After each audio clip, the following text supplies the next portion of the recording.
Now, today, we're going to see what if Godlike Harry Potter lost in the mysterious forest? Please subscribe this channel because definitely I will try my best to provide a valuable content for you all. Also check the description to support the original author for this beautiful creation. Forest of Mystery. When Harry arrived at platform 9 and 3/4, he immediately noticed things had changed from last year. It wasn't because of the building or because of the train. The change was mainly caused by the 24 Aurors patrolling around the platform. They were not only making sure nothing bad happened, they also were getting the children in the train as soon as they arrived. With a small sigh, Harry approached the train and went to one of the Aurors holding up a long list of people. Before he could reach the man, a voice sounded next to him. Turning around sharply, he came face to face with Mad. "I'm Moody." "Good morning, Mr. Potter." Harry looked at him nervously, not knowing quite sure how to address the man. Finally, he just settled for a "good morning, sir." If the extra noticed his uneasiness, he didn't give it away. Motioning to Harry's trunk, the man stated, "You'll have to shrink your things, Mr. Potter. We are expecting lots of new students, and I'm afraid the train will not be up to it." Harry rose an eyebrow. "New students? Why? Why so many?" The extra looked at him sadly. "The Dark Lord attacked some schools over the summer. Luckily, there were very little people there. I think the point was to get everyone gathered somewhere, and since you know who is not yet strong enough to get to Hogwarts, he started with the others. Dumbledore has agreed to let the students of those schools attend Hogwarts. That's also one of the reasons so many Aurors are around here. Voldemort would just love to have this opportunity to kill all these children." Harry clenched his fists, but only nodded. He wished someone had bothered to tell him about what had been going on, but it seemed people thought it was safer that way. Without another word, Harry did what the Auror had said and shrunk his trunk and Hedwig's cage after telling the owl to go ahead to Hogwarts. He was sure the owl wouldn't enjoy being shrunk and stuffed into his pocket. The two arrived in front of the Auror, holding the list and Mad. I told him in hushed tones that he would be escorting Harry to his compartment himself. The man just nodded and turned to tend to a girl which Harry recognized to being a Ravenclaw 6th year. Following Moody through the train, Harry was very surprised at how silent it was. The usual chatter and the people walking around looking for a place weren't present. The only thing that you could see were closed doors, and so now, and then a few students sitting quietly behind those doors. Moody stopped in front of a door, nearly in the middle of the train, and turned once again to face the boy. "This is the 5th year Gryffindor's compartment. Your classmates will be brought in here as soon as they arrive." Harry nodded and waited patiently as the man opened the door for him. Quietly, he entered and heard the door close after him. Looking around, he saw he was not the first one to arrive. Sitting in a corner, curled up with a book in his hands, sat Neville Longbottom. The boy looked up at him anxiously, but relaxed slightly when Harry smiled. Sitting down in front of the other boy, Harry started a conversation. "Hello, Neville. How was your summer?" The other boy shrugged. "It was fine. I spent most of it walking through the forest near my home and collecting plants. They are really fascinating." Harry smiled amusedly at the other boy. It was very well known that herbology was one of Neville's only gifts. "How about you, Harry?" Harry grinned slightly. "Oh, it went better than expected. Although I suspect that's mostly because I got a summer work and got to get out of my relative's house for most of the time." The Harry frowned. "You better don't tell the teachers about that. I think the point of going to the Dursleys was staying in the house, not spending all day away." Neville looked anxious. "But, Harry, that could have been dangerous. What if Death Eaters had attacked you?" Harry looked at him steadily. "You are talking as if I had a choice in the matter, Neville. The Dursleys insisted, and I wouldn't have had to worry about Death Eaters if I had refused. My oh-so-loving relatives would have hurt me nearly as much as the Death Eaters would have if I had gone against them." Neville bit his lips, as everyone in their room. He knew Harry's live in that house was anything but perfect. They had all seen the scars that showed on Harry's back more than once, a reminder of the beatings he had received as a child. "You could have written to Dumbledore." Harry shook his head. "He is busy enough as it is, Neville. No sense in worrying him even more." "Worrying who anymore?" Both boys turned around startled, just in time to see a young Auror close the door again. Harry smiled at the girl standing in front of the door. He stood up from his seat and went to hug her.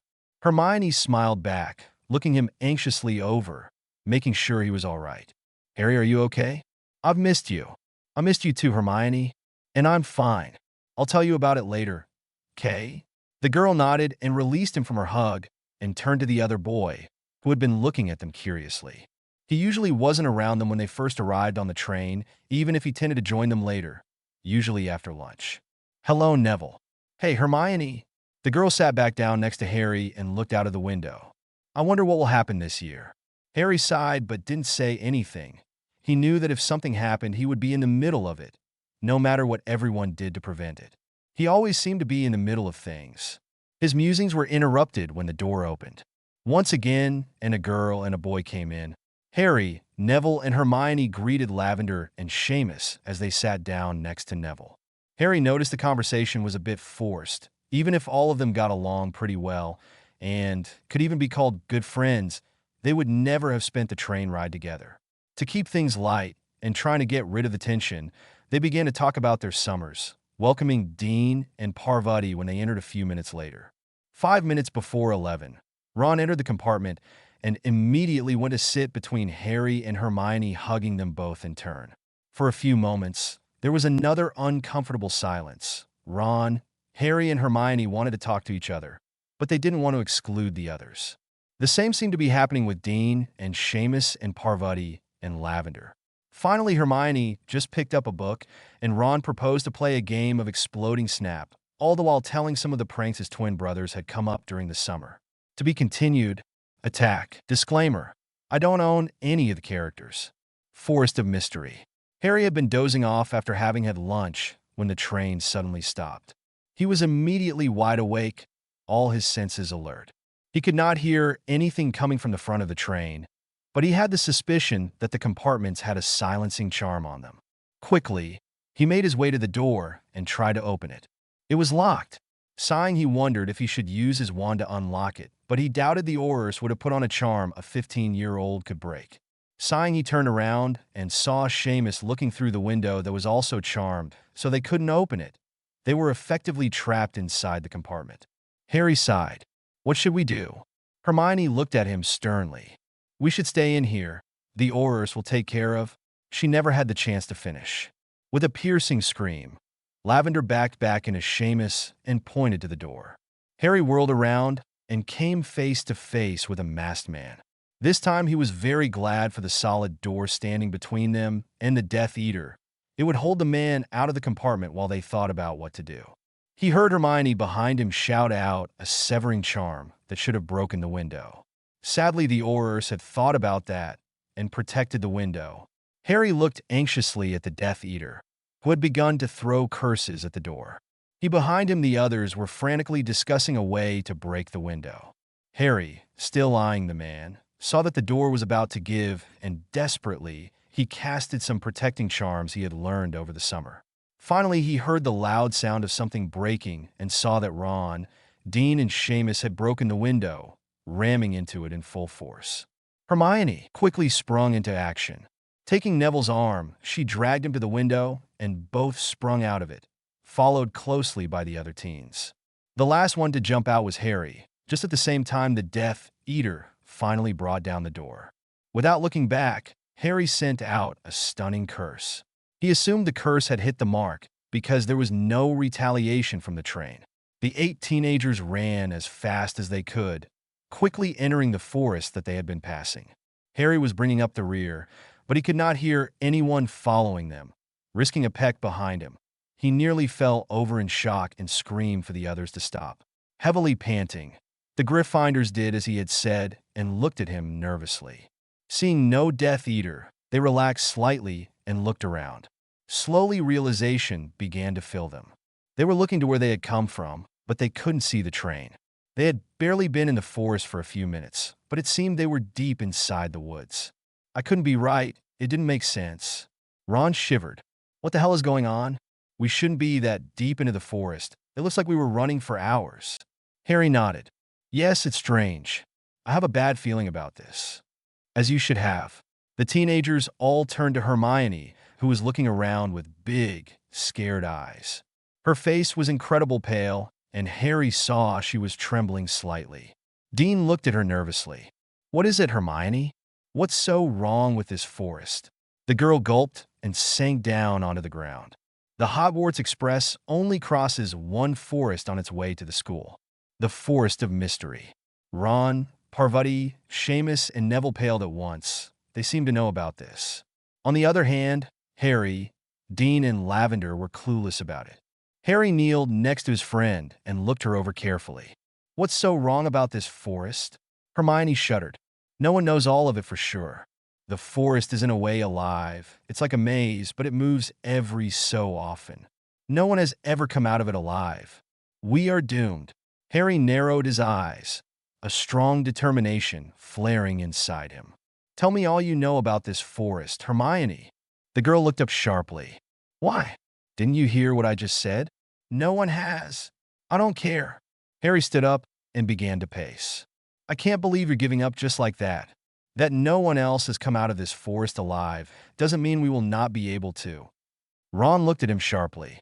Oh, of course, we have the great boy who lived with us. Stop it, Harry. Face it, not even you will be able to get us out of this one. Harry looked at his best friend coldly. I'm not planning on it, Ron. Looking around, he pinned all of his friends down. Listen to me. I don't think we'll be able to get out of here because I'm the boy who lived. I think we can get out of here because Hermione is one of the smartest witches at school, because Neville is our own resident plants genius, because Ron is a great strategist, because Parvati has a gift for healing. I know we will be able to get out of here because every one of us has a unique gift, and if we work together, there's no doubt in my mind that we can do everything. He turned to Ron. Have you already forgotten how we got past all the difficulties and reached the Philosopher's Stone?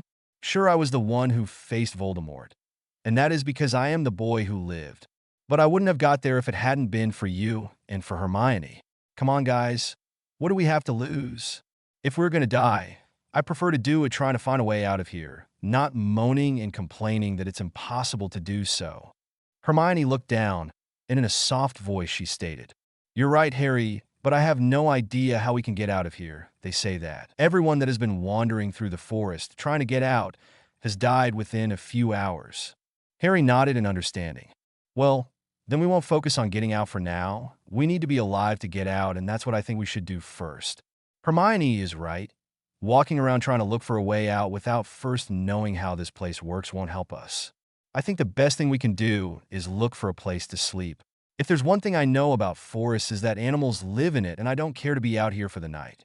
Everyone nodded, and the teens stood up, ready to follow Harry to wherever he would lead them. Harry, on the other hand, felt a bit scared at the way the others were following his lead, but pushed it aside. Someone had to lead them for now, or they would add to the list of people who had been killed in the forest. Taking Lavender's hand, he motioned for the others to take each other's hands. It's very important that we don't get separated. We have to stay together. If you notice someone is missing, call out immediately, and if someone gets separated from the main group, stay where you are. If it's dark, climb up a tree and put a mark on the ground so we know you're close. Lavender looked up at him. What mark, Harry? The boy thought about it for a while and finally picked up a rock and took his wand, ready to brand a mark on it. Hermione's cry made him stop. What is it? You can't use magic. The other teens looked at her confused. Why not? Hermione sighed and leaned against one of the trees. That's one of the major problems in this forest. It drains your magical energy, and without it we might die. In fact, that's one of the principal reasons people die so quickly. Seamus looked at her with incredulity. You mean we won't be able to use magic at all? Hermione shook her head. We can use magic, but just simple spells that don't take much energy. It also depends on how much magical energy you have. Outside the forest, the magical energy is replenished at once. We barely feel the loose. Here it goes slower. Casting spells is more difficult, and it takes more time to get it back. What I would say is that we only use the magic we need. We will have to get our trunks back to their proper size, but other than that, it would be better if we didn't use more of it if it's not strictly necessary. Harry nodded resignedly and dropped the rock. Looking back at his friends, he smiled a little and said, Well, just don't get lost and we'll be fine. The others didn't seem to appreciate his humor, but nodded and took each other's hands. After making sure everyone was safely together, Harry started to walk through the woods. To be continued, A/N. Thanks for all reviews. Weird happenings. Disclaimer. I don't own any of the characters. Forest of Mystery. The Gryffindors walked for nearly 2 hours. Harry was getting anxious. He needed to find some place where his friends and him could spend the night safely, but till then there had been no luck. He was starting to think they would have to sleep in one of the trees when Neville stumbled over a few bushes. Harry turned sharply around, never letting go of Lavender's hand, and saw a very curious sight. Dean and Seamus were kneeling in front of a bush. At either side, they were grasping at Parvati, and Ron, while on the other, they were gripping at something that seemed to have sunk into the bushes. Harry frowned. It was impossible that Neville had gone so far into the plants that they would not see him from where he was standing. The bush was not that big. Slowly, Harry approached the place, making Lavender walk with him and bend over the place where Neville had disappeared. The only thing he could see were the other boy's hands and bushes. Neville. Harry. Everyone sighed in relief at hearing the boy's voice. Harry came a bit closer, but he still didn't see more than the hands. Neville, are you all right? Yes, I'm fine. My arms are beginning to hurt a bit, but it's okay. The boy paused for a moment. Harry, there's a tunnel here. I'm nearly touching the ground, and there's an odd blue light coming from the walls. Do you think we could stay here for the night? Harry bit his lip. Would it be safe? He looked at the others. What do you think? Lavender came somewhat closer to him, gripping his hand tighter. I think we should go, Harry. I don't want to spend the night out here. The others nodded, some more unsure than others. Hermione nodded too, but she added, we should make sure we will be able to get back up, as safe as a cave might be. It will not do us any good we get trapped inside. Harry nodded and looked around. There had to be something they could use to get back up if needed. Hermione, who had also been looking, pointed with her free hand towards a liana that hung on a nearby tree. That will be enough, I think. Harry nodded and approached the plant. Tugging hard at it with his free hand, he made the liana drop and dragged it back to the hole. Neville, I'm going to drop a liana. Look if it reaches the ground, please. Okay, go ahead. Harry flung the plant over the bushes, holding one of the ends, and saw how it sank and disappeared. Shortly after, they heard Neville's voice again. It's long enough, Harry. You can even pull it up a bit if you want. Harry didn't answer him. Instead, he walked to a close tree and finally was forced to let go of Lavender's hand to tie the plant firmly along the base of the tree. Once that was done, he began to direct the others on their way down. Okay, here's what we're going to do. Dean, you will let go off Neville's hand and grip Seamus's shirt. Neville, as soon as Dean has let your hand go, grip the liana, then let go of Seamus's hand and go down, okay? Understood. After they get a bit out of the way, we're going all down, just don't let go of the plant. I don't want to lose anyone in that cave. Everyone did as Harry had said. In turns, everyone got down, every time confirming they were still there. Harry was the last one to go down. When he arrived, he saw the others huddled together, staring at him. Harry grinned to them, but then he began to frown, noticing their frightened looks. Before he had the chance to ask what was wrong, he heard it. Behind him, someone was growling. By the sound of it, Harry could tell it was not friendly. In a calm voice, he looked at Parvati.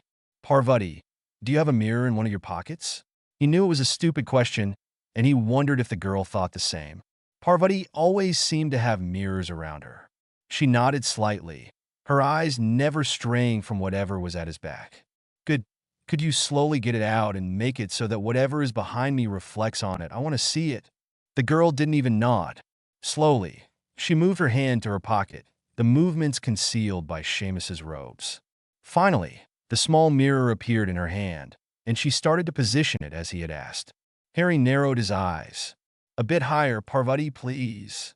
She did so at once, and he finally got a good look at the beast standing behind him. It was not as big as he had thought it would be. The form of the animal was cat-like, and he was crouching, seemingly ready to attack at a moment's notice. Making a quick decision, he decided to set up things so they would befit them more. Listen to me. That big kitty seems ready to pounce on us, so we will have to do something a bit rash. When I say go, you will begin to run through that tunnel over there. Harry motioned to his right. Don't go too far and please, stay together.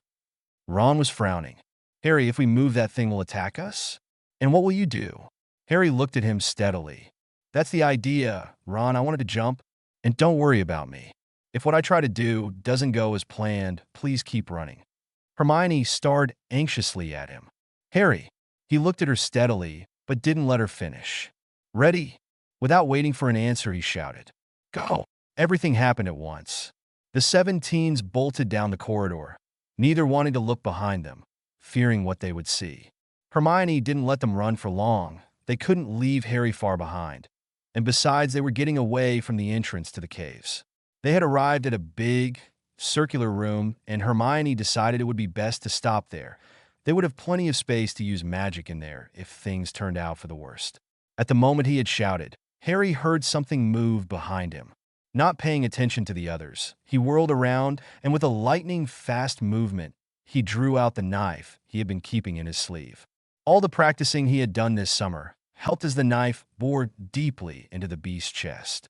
The panther-like creature fell down and stayed on the ground, a pool of blood already forming around his fur. Harry watched the animal for a moment, making sure he had killed it, and then approached it. From up close, he could see that the fur of the animal was brown, with some gray lines along his back. He remembered having seen a picture of this animal in one of the books Hermione had been reading in their 3rd year, when she had tried to save Buckbeak. Shaking his head, Harry gripped the knife and pulled it out, whipping it clean against the soft fur of the creature. With a last look at the beast, he turned around and followed the passage, hoping his friends had not gone too far into the tunnel. To his relief, he found them in a large cave, a few minutes away from where he had killed the creature. All of them sighed in relief when they saw them come in, obviously not injured.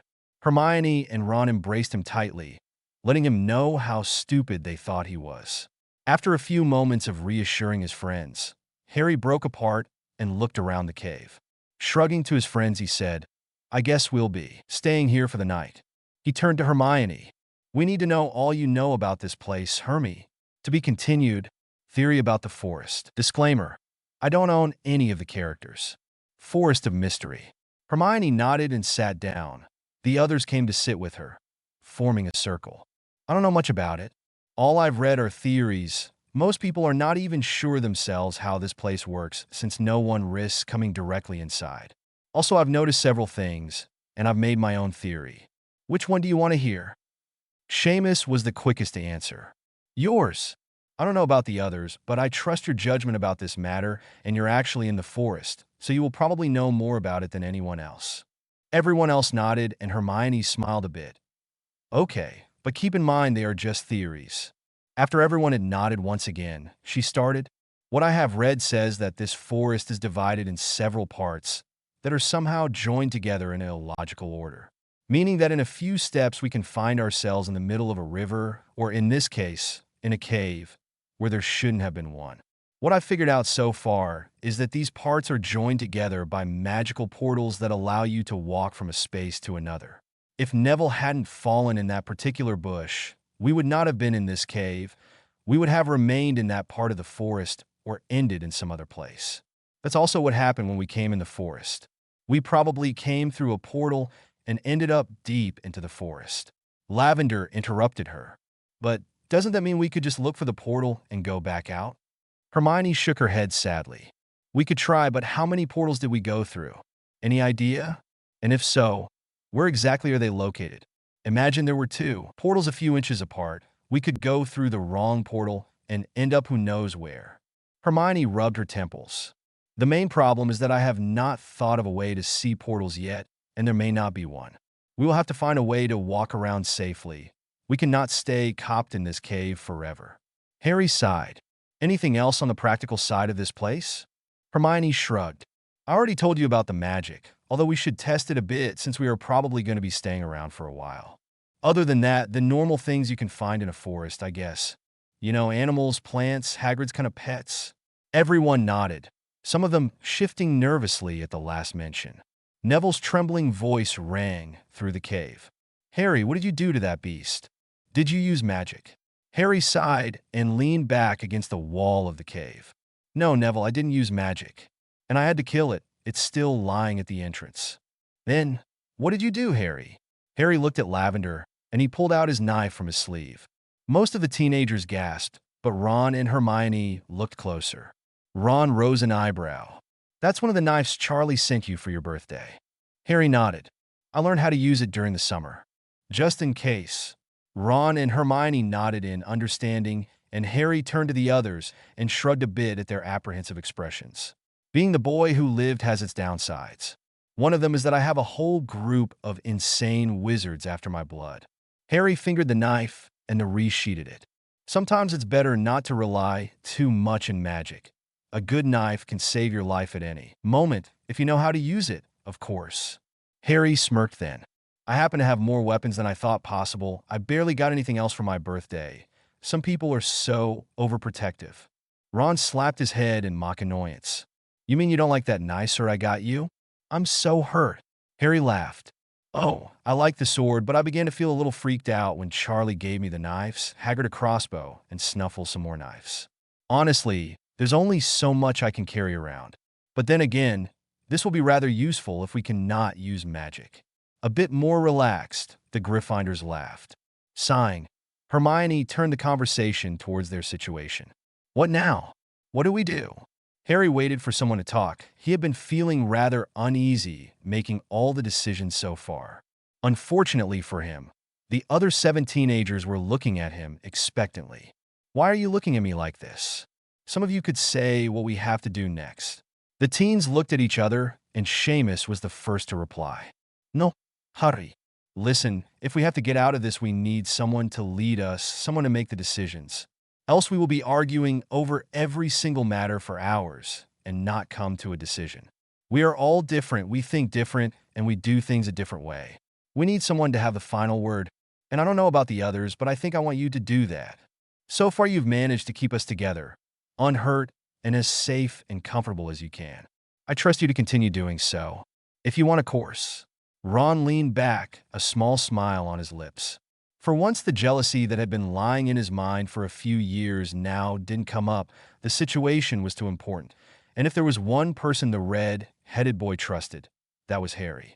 Jokingly, he expressed what the others were thinking. What he said, "Come on, mate, you have done a smashing job so far. I'm sure you can keep doing it. Else we'll have to knock some sense into you. Now we wouldn't want that, would we?" Harry laughed a little, still studying the expressions on the other teens carefully. Finally convinced that that might be for the best, he nodded. Okay, but you'll all have to help me. Neville smiled a little nervously. Of course, Harry. The black-haired boy sighed. Okay, first things first. We need to decide on what to do. We can walk around the forest, trying to find a way to get back, and trying to find places where the portals are. The advantage of that is that we might stumble back to the exit of the forest, but as Hermione said, that's not very likely to happen. And there are a lot of problems about that idea. First, we would be vulnerable to anything that roams the forest, and without the use of magic, things could get nasty. Second, we might not be able to find a place to rest every night. That would mean staying out in the woods, and if the weather in here is the same as the weather outside, then that would not be very enjoyable. Not to mention, it's already September, winter is approaching, and we have no idea if we would still be in here. He paused for a while, letting his reasoning sink in, and then continued. On the other hand, we could stay here. We are in a cave that seems to be pretty comfortable. I don't know what those rocks are, but it seems they give off some warmth. I am nearly sure there are other caves leading away from here, and we will be able to settle into them as soon as we have made sure there are not portals in them. From here, we have direct access to the forest, so we will not be locked up in here if we want to leave. The others were nodding, but Harry added the only disadvantage to staying there. If we decide to stay, we will know for sure we will be spending a lot of time in the forest, because once the winter has begun, it won't be safe to move until spring has come. That would mean we will be staying here for at least 6 months. Dean broke the silence. What about food? Harry looked at him pensively. What do you have with you? Mostly they had sweets from the train, but it would barely last 2 days. Harry, on the other hand, had a lot of food stored in his trunk, mostly tins of conserved food. He had bought them the day he went to Diagon Alley, preparing for the next summer at the Dursleys. Even so, he had only been counting on having to feed himself, so it would at most last them 2 weeks. Finally, he came to the only possible answer. Well, I'm afraid we will have to hunt, no matter what we do. We have weapons enough, and we will have about 2 weeks to practice our skills. We'll have to live on the animals we hunt, the fish we fish, and the plants we find. Harry then groaned. This is going to be so fun. Everyone stayed still. Harry looked around once again. I suggest we go to sleep now. Think about it. We should make the decision tomorrow and work from there. Harry looked as everyone laid down as comfortably as they could. On the other hand, he stayed sitting leaning against the wall and looking at his friends pensively. Harry, the boy looked in the direction the voice had come. Yes, Neville? Why don't you go sleep? Someone has to make sure nothing attacks us. Harry heard some movement to his right and saw Dean looking intently at him. You don't have to do it alone. Wake me up in a few hours and I'll take up the watch. Harry, seeing the determination shining in the other boy's eyes, just nodded in acceptance. Both teens laid back down and went asleep. To be continued. /n. Okay, I hope it's easier to read this way. I don't know why it was uploaded without spaces in between. Oh well, never mind. Thanks for all reviews. Experimenting with magic. Disclaimer. I don't own any of the characters. Forest of Mystery. When Harry woke up, he saw Ron sitting near him. The knife he had been hiding in his sleeve was now in the redhead's hands. Ron looked up and smiled slightly. Good morning. You know, if you have some idea about what we could eat, it would be great. I'm famished. Harry smiled a bit. Well, we could try that thing I killed yesterday, but before we can eat it, we'll have to do lots of things, so I suggest you eat some chocolate frogs or something like that. Stretching, he looked at his watch and was startled to see it was 5 o'clock. Ron, any idea if it's 5 in the morning or in the evening? The other boy chuckled softly. Noticing Parvati was also waking up, he answered in a slightly louder voice. In the morning, Harry. We went to sleep at around 7 p.m. yesterday. No wonder we are up early. Harry smiled and stood up. Looking around, he saw most of his friends were already giving sings of waking up. The only one still deep asleep was Seamus, but Harry suspected that was because he had kept guard after Dean. Going over to Hermione, who was rubbing her eyes tiredly, Harry knelt next to her. Hermione. The girl smiled up at him. Good morning, Harry. Good morning. Listen, we will have to do those tests with magic now. No matter what we do next, we are starting to get hungry, and the small amount of sweets we still have out of our trunks won't be enough for all 8 of us. Hermione nodded and stood up. We have to return our trunks to their usual size, right? That's a fairly simple spell and doesn't use up much magic, so we should be more or less safe. She turned and looked around the room. Parvati. The girl looked up from where she was sitting, trying to get her hair back in proper place. Yes, Hermione? Harry was telling me we need to unshrink our trunks. Do you mind going first? The girl put her mirror in her pocket and looked at the pair questioningly. Everyone else was listening intently to the conversation. Why me first? Hermione smiled at her. Because you have a lot of magical power in you. At the girl's disbelieving gaze, she explained. You don't have to think about your magical power as the ability to learn charms quicker or slower, but the power you put in them. I have often noticed in class that while you have some trouble in doing new things, your spells, once they are mastered, are some of the most powerful ones in our year. Parvati just nodded in acceptance and pulled out her trunk from her pocket. Placing it on the ground a little way away, she turned back to Hermione. What do I have to do? The other girl went to stand next to her, while the others went to the other side of the room.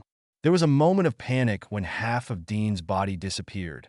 Luckily, the boy had enough presence of mind to pull back before he had fully crossed the portal. Smiling shakily at his friends, the teen said, Well, if we decide to stay here, I already found us a shower. This portal brings us to a river. Seamus immediately smacked his best friend on the head while Harry and Neville extended a robe in front of the portal so that if someone crossed the portal accidentally, they would be able to return. After everyone had somewhat calmed down, Hermione turned her attention back to Parvati. Okay, you just have to do the spell as you usually would do. Just try and keep track of how you feel during the spell, and if you start to feel really tired, stop. Parvati nodded, and with a deep sigh, turned her attention back to the turn. Softly, she muttered the counter charm and watched as the trunk turned to his normal form. Hermione looked at her questioningly. Well, Parvati frowned. I feel pretty tired, much like I feel after a long lesson in charms, but other than that, everything feels fine. Hermione looked pensively and nodded. I see. She looked over at Lavender and motioned at to try. The girl simply nodded and did the same Parvati had done. After the trunk was once again in the normal size, Lavender was panting slightly. Hermione nodded again. Just as I thought.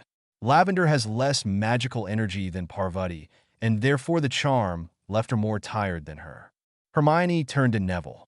Neville, I don't mean to sound mean, but I think it would be better if you didn't use magic. The boy looked torn between sadness and relief. Seeing this, Harry passed an arm around his shoulders. Don't worry, Nev. You will be able to help us much more in plants. You're the best at them. The boy looked up, relieved, and smiled when the others nodded at him. Hermione smiled a bit and then turned to Harry. Well, oh fearless leader, I think it's your turn, and while you're at it you can unshrink Neville's trunk too. Harry rose an eyebrow to her. My, being the leader means I have double work? Hermione smirked. Why, of course, it comes with the job description.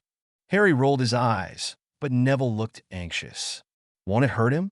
He will be using more magical energy than Lavender and Parvati have. Hermione smiled kindly at him. Don't worry, Neville. I have no doubt in my mind that the one among us with the most magical energy is Harry. The boy looked at her with raised eyebrows. And how did you figure that out? Hermione looked at him dryly. I don't know, Harry. Maybe it's because of a certain Patronus you managed to conjure 2 years ago, when we are not supposed to do that till 7th year. Harry looked at her with a small smile on his lips. I guess that's a good point. He walked to put his trunk on the floor and motioned for Neville to do the same. After the 2 small trunks were ready, Harry muttered the charm and looked as the trunks resumed their usual shape. Hermione looked at him questioningly and Harry shrugged his shoulders. Are fine?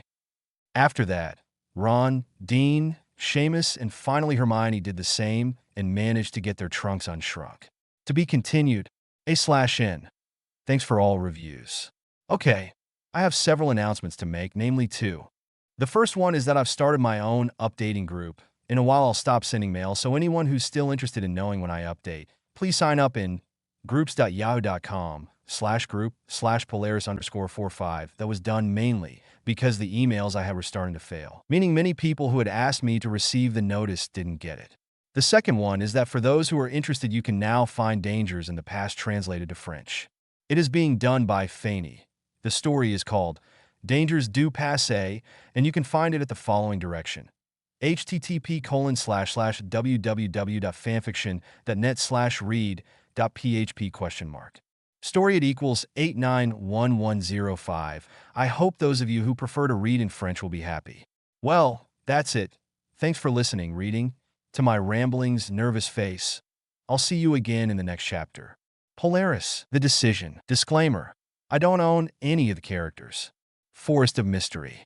After they had pulled all the trunks onto one side of the cave, Neville and Lavender began to make some sandwiches, using some of Harry's food. It took them a while due to the lack of some place to actually put the food.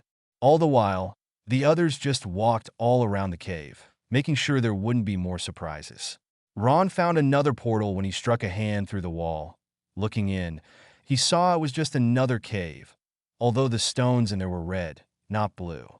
Marking the portal with his robe, he pulled his head back and walked to where the others were sitting. They ate in silence, each lost in thoughts. Halfway through, Harry looked up and sighed. Well, what do you think we should do? They stayed in silence for a while longer. Finally, it was Neville who spoke. I think we should stay. When no one answered to this, he continued. It's not that I don't want to go back and maybe you'll think I'm a coward, but I think that just walking out there and try to find our way back is stupid. We have all seen how complicated these portals are. In this cave alone, there are at least 2 that brings us to completely different places. It would be nearly impossible to find our way back. Seamus picked up the line of thought of his friend. On the other hand, if we stay here, we don't necessarily need to wait for something to happen.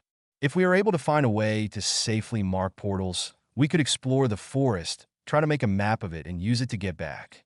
All the while, we would have this cave to return to, a safe place where we can spend the winter if it is too cold to be outside, and a place where we will be safe. Hermione looked around. I agree with you, but you have to realize that it might take us years to actually explore this whole forest. Lavender's soft voice rang through the cave. I might want to return, but my first priority is staying alive, so I must agree.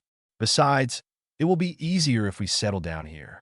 I don't know much about forests, but if we were going to stay a long while, we'll have to plan about food and plants and that kind of thing. Everyone nodded. Harry looked at the ones who hadn't said anything. Ron? Dean?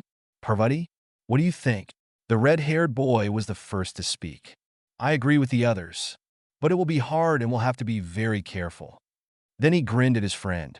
You might as well start putting out those weapons of yours, 'cause we'll have to use them. Dean smiled and nodded. I'm in. Parvati looked pensively, playing with a lock of her hair. Do you think my hair will suffer if I let it go unattended for so long? I don't know. Maybe we should find our way back. It would be a real disgrace if my hair was ruined. At the others' incredulous faces, she burst out laughing. Oh, your faces. That was hilarious. But honestly, guys, I agree too. The boys and Hermione shook their heads exasperated, and Lavender giggled with her friend. Dean turned to Harry. Well, leader, you haven't told us your opinion yet. Harry looked at him annoyed. Could you all please stop calling me leader? It's starting to bug me. As for your question, yes, I think it's better if we stay here. It really didn't make much sense to get out of a safe place just to run around without a clue of what we are doing. Everyone stayed silent after that, not quite knowing what to say. The realization that they were about to spend several months, if not longer, in a creepy forest was slowly dawning upon them. With a sigh, Harry finished eating his sandwich and leaned against the wall of the cave, deep in thought. Half an hour later he looked up, only to see the others, looking at him expectantly. Shifting nervously under their gazes, the boy cleared his throat. Okay, if we're going to stay here, we have to take care of a few basic needs. He first turned to Neville. Neville, I don't know as much about plants as you do, but since we can't use magic, it would help us a lot to have the help of potions, especially healing potions. If you and Hermione could try to find the plants you'll need to make them, that would be very useful. Also, try to find some fruit and vegetables. I have no idea what you'll find out there, but the more things we get, the better. We don't know what we'll be able to find when the winter comes. The boy nodded, and Harry turned to Hermione. Also, if you find plants you don't know, try to bring them along. You can always experiment with them. Only God knows what kind of things are hidden in this forest, and if anyone can figure it out, it's the two of you. Hermione nodded, obviously pleased with her assignment, but Harry wasn't finished. And please be careful with those portals. I want you to stay near the cave, even if you can't find many things. We'll also need to get some of those lianas so we can safely walk around. We can tie them up at the same tree we used yesterday. Then, Harry turned to Lavender and Parvati. You two can explore this cave. I've heard you're really good at drawing, Parvati, so try to draw a map of the cave locating each portal, and also we'll have to bring lianas in here. There's no sense in taking the chance of getting lost while we don't know the surroundings. Also do try to distribute a bit the cave. I guess this will be our main room, but if there are smaller caves, we could use them as bedrooms. We'll also need a storeroom for all the food we will need to get before the winter. Turning to the last three boys, Harry spoke to them. That's what we're going to do. We need to hunt and fish all we can. Also, we'll need plenty of fruit and wood. I don't understand how these rocks work, but I don't want to risk having to spend the winter without wood. Anyway, if we don't use it to warm us up, we'll need it to cook, or we can always use it for something else. Everyone nodded in agreement, and Harry sent Seamus and Dean to fetch some lianas. There was no sense in wasting time there, doing nothing. While the two boys were out of the cave, Harry and Ron walked to their trunks, and Harry started to put out all the weapons he had received for his birthday. After the confrontation the day before, he didn't want any of his friends to walk around defenseless, even if they were only in the cave. The collection they got was slightly impressive. Even more so when Ron came up with another set of knives, defensively saying that Charlie had bought them for all his brothers. Harry gave 2 knives to everyone, keeping the 4 remaining in the packages so they would have some reserve weapons. After Dean and Seamus returned, with a couple of lianas, Hermione and Neville went out to start gathering all they could find. Parvati and Lavender went to a side of the cave to speak about how they would start their search, and the 4 other boys stayed near the trunks deciding what would each do. To be continued. /N. I know this is taking a long time getting out, but I'm rather focused in my other stories and I had a bit of a writer's block. I think I have managed to get the story back on track, so the next chapter shouldn't take too long to get out. Also, thanks for all reviews, and thanks to my beta reader, Vinny. And last but not least, Merry Christmas to everyone. The First Hunt. Disclaimer: I don't own any of the characters. Forest of Mystery. Ron and Harry were walking as silently as they could around the trees. They were both holding their lianas tightly, not wanting to get lost, while in their other hands they held a sword and a throwing knife, respectively.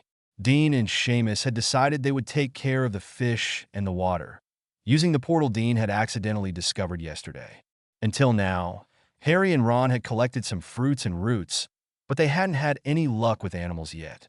All they were able to find were some weird squirrels, but Harry had wisely withheld from trying to kill them since they were fast and would probably be very hard to catch. It wasn't worth risking losing a knife for them. Ron was slowly getting frustrated. It wasn't really that he was in any rush to kill something, but he knew they would need the food. A whole winter without meat didn't sound very appealing. Harry, on the other hand, was much more relaxed, reminding his friend that this was only the first time they were out. They were starting to run out of lianas when Harry suddenly crossed another portal. They had lost count of the number of portals they had crossed in the few hours they had been walking, but this one was different. It led to a part of the forest with a big lake in its midst. Harry stopped and narrowed his eyes and thought. This place was peaceful, and it had lots of water. There was no doubt that different animals would come here to drink. After voicing his opinion, Ron and him agreed to stop walking and wait between the bushes for something to appear. After an hour, when they were starting to wonder if they had been wrong, Harry saw the first traces of life approaching them. It was a group of about 40 animals. With satisfaction, he noticed they were rather small and slow, so Ron and he shouldn't really have too much trouble in hunting one of them.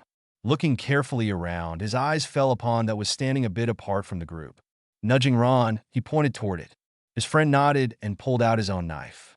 Silently, they climbed into the nearest tree, and after they were securely sitting, they aimed their knives to the unsuspecting figure. Zassus. Both boys looked on in satisfaction as the body hit the ground with a small thud, and the rest of the group started to run away from the lake, leaving their dead companion where he had fallen. With a quick movement, Harry managed to get another knife through one of the running animals before they all disappeared. Pleased with themselves, both boys climbed down the tree and, still being careful to keep hold of the liana, they went to recover their food. Ron looked a bit nauseated by all the blood that surrounded the fur of the small rodent. Harry, seeing this, quickly pulled the dead bodies into a bag after retrieving the knives and tightly closed the bag.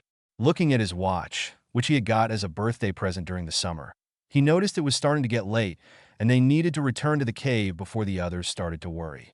The black-haired boy turned to look at his best friend, who was looking much better now that the rodents were out of sight. "We should get going." Ron frowned and protested. "But Harry, we're not going to have enough with this. There's 8 of us to feed." Harry sighed. "I know that, Ron, but you can't expect us to find lots of food on our first try. We still have a lot to learn, and remember, we won't be the only ones bringing back food."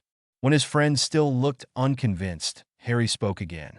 "Look, mate, I don't know about you, but I don't want to spend the night outside. It's going to take us at least an hour until we reach the cave, and the others won't get any meat if we don't arrive there on time." The red-haired boy finally sighed and nodded his agreement. Noticing it seemed to be very clean, they drank some water from the lake, then started to make their way back, following the path they had marked. Twice, they nearly got lost because they walked through a portal that was too close to their path.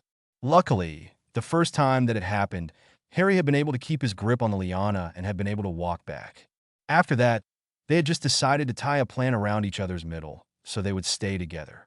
That was a good thing, because when Ron fell through a portal, Harry simply pulled him back to him. This was starting to get annoying. They would need to find a way to spot portals since there were so many. It took them about an hour longer to get back since they had to be much more careful. Parvati sighed in relief when she saw the 2 boys return. They had all been on edge. None of them had liked the idea of getting separated, but there really was not much of a choice. Once everyone had left, she and Lavender had started out by getting some more lianas from outside. They were really going to need them if they had to look through the cave. On their way back in, they had pulled the large feline that had attacked them in after them.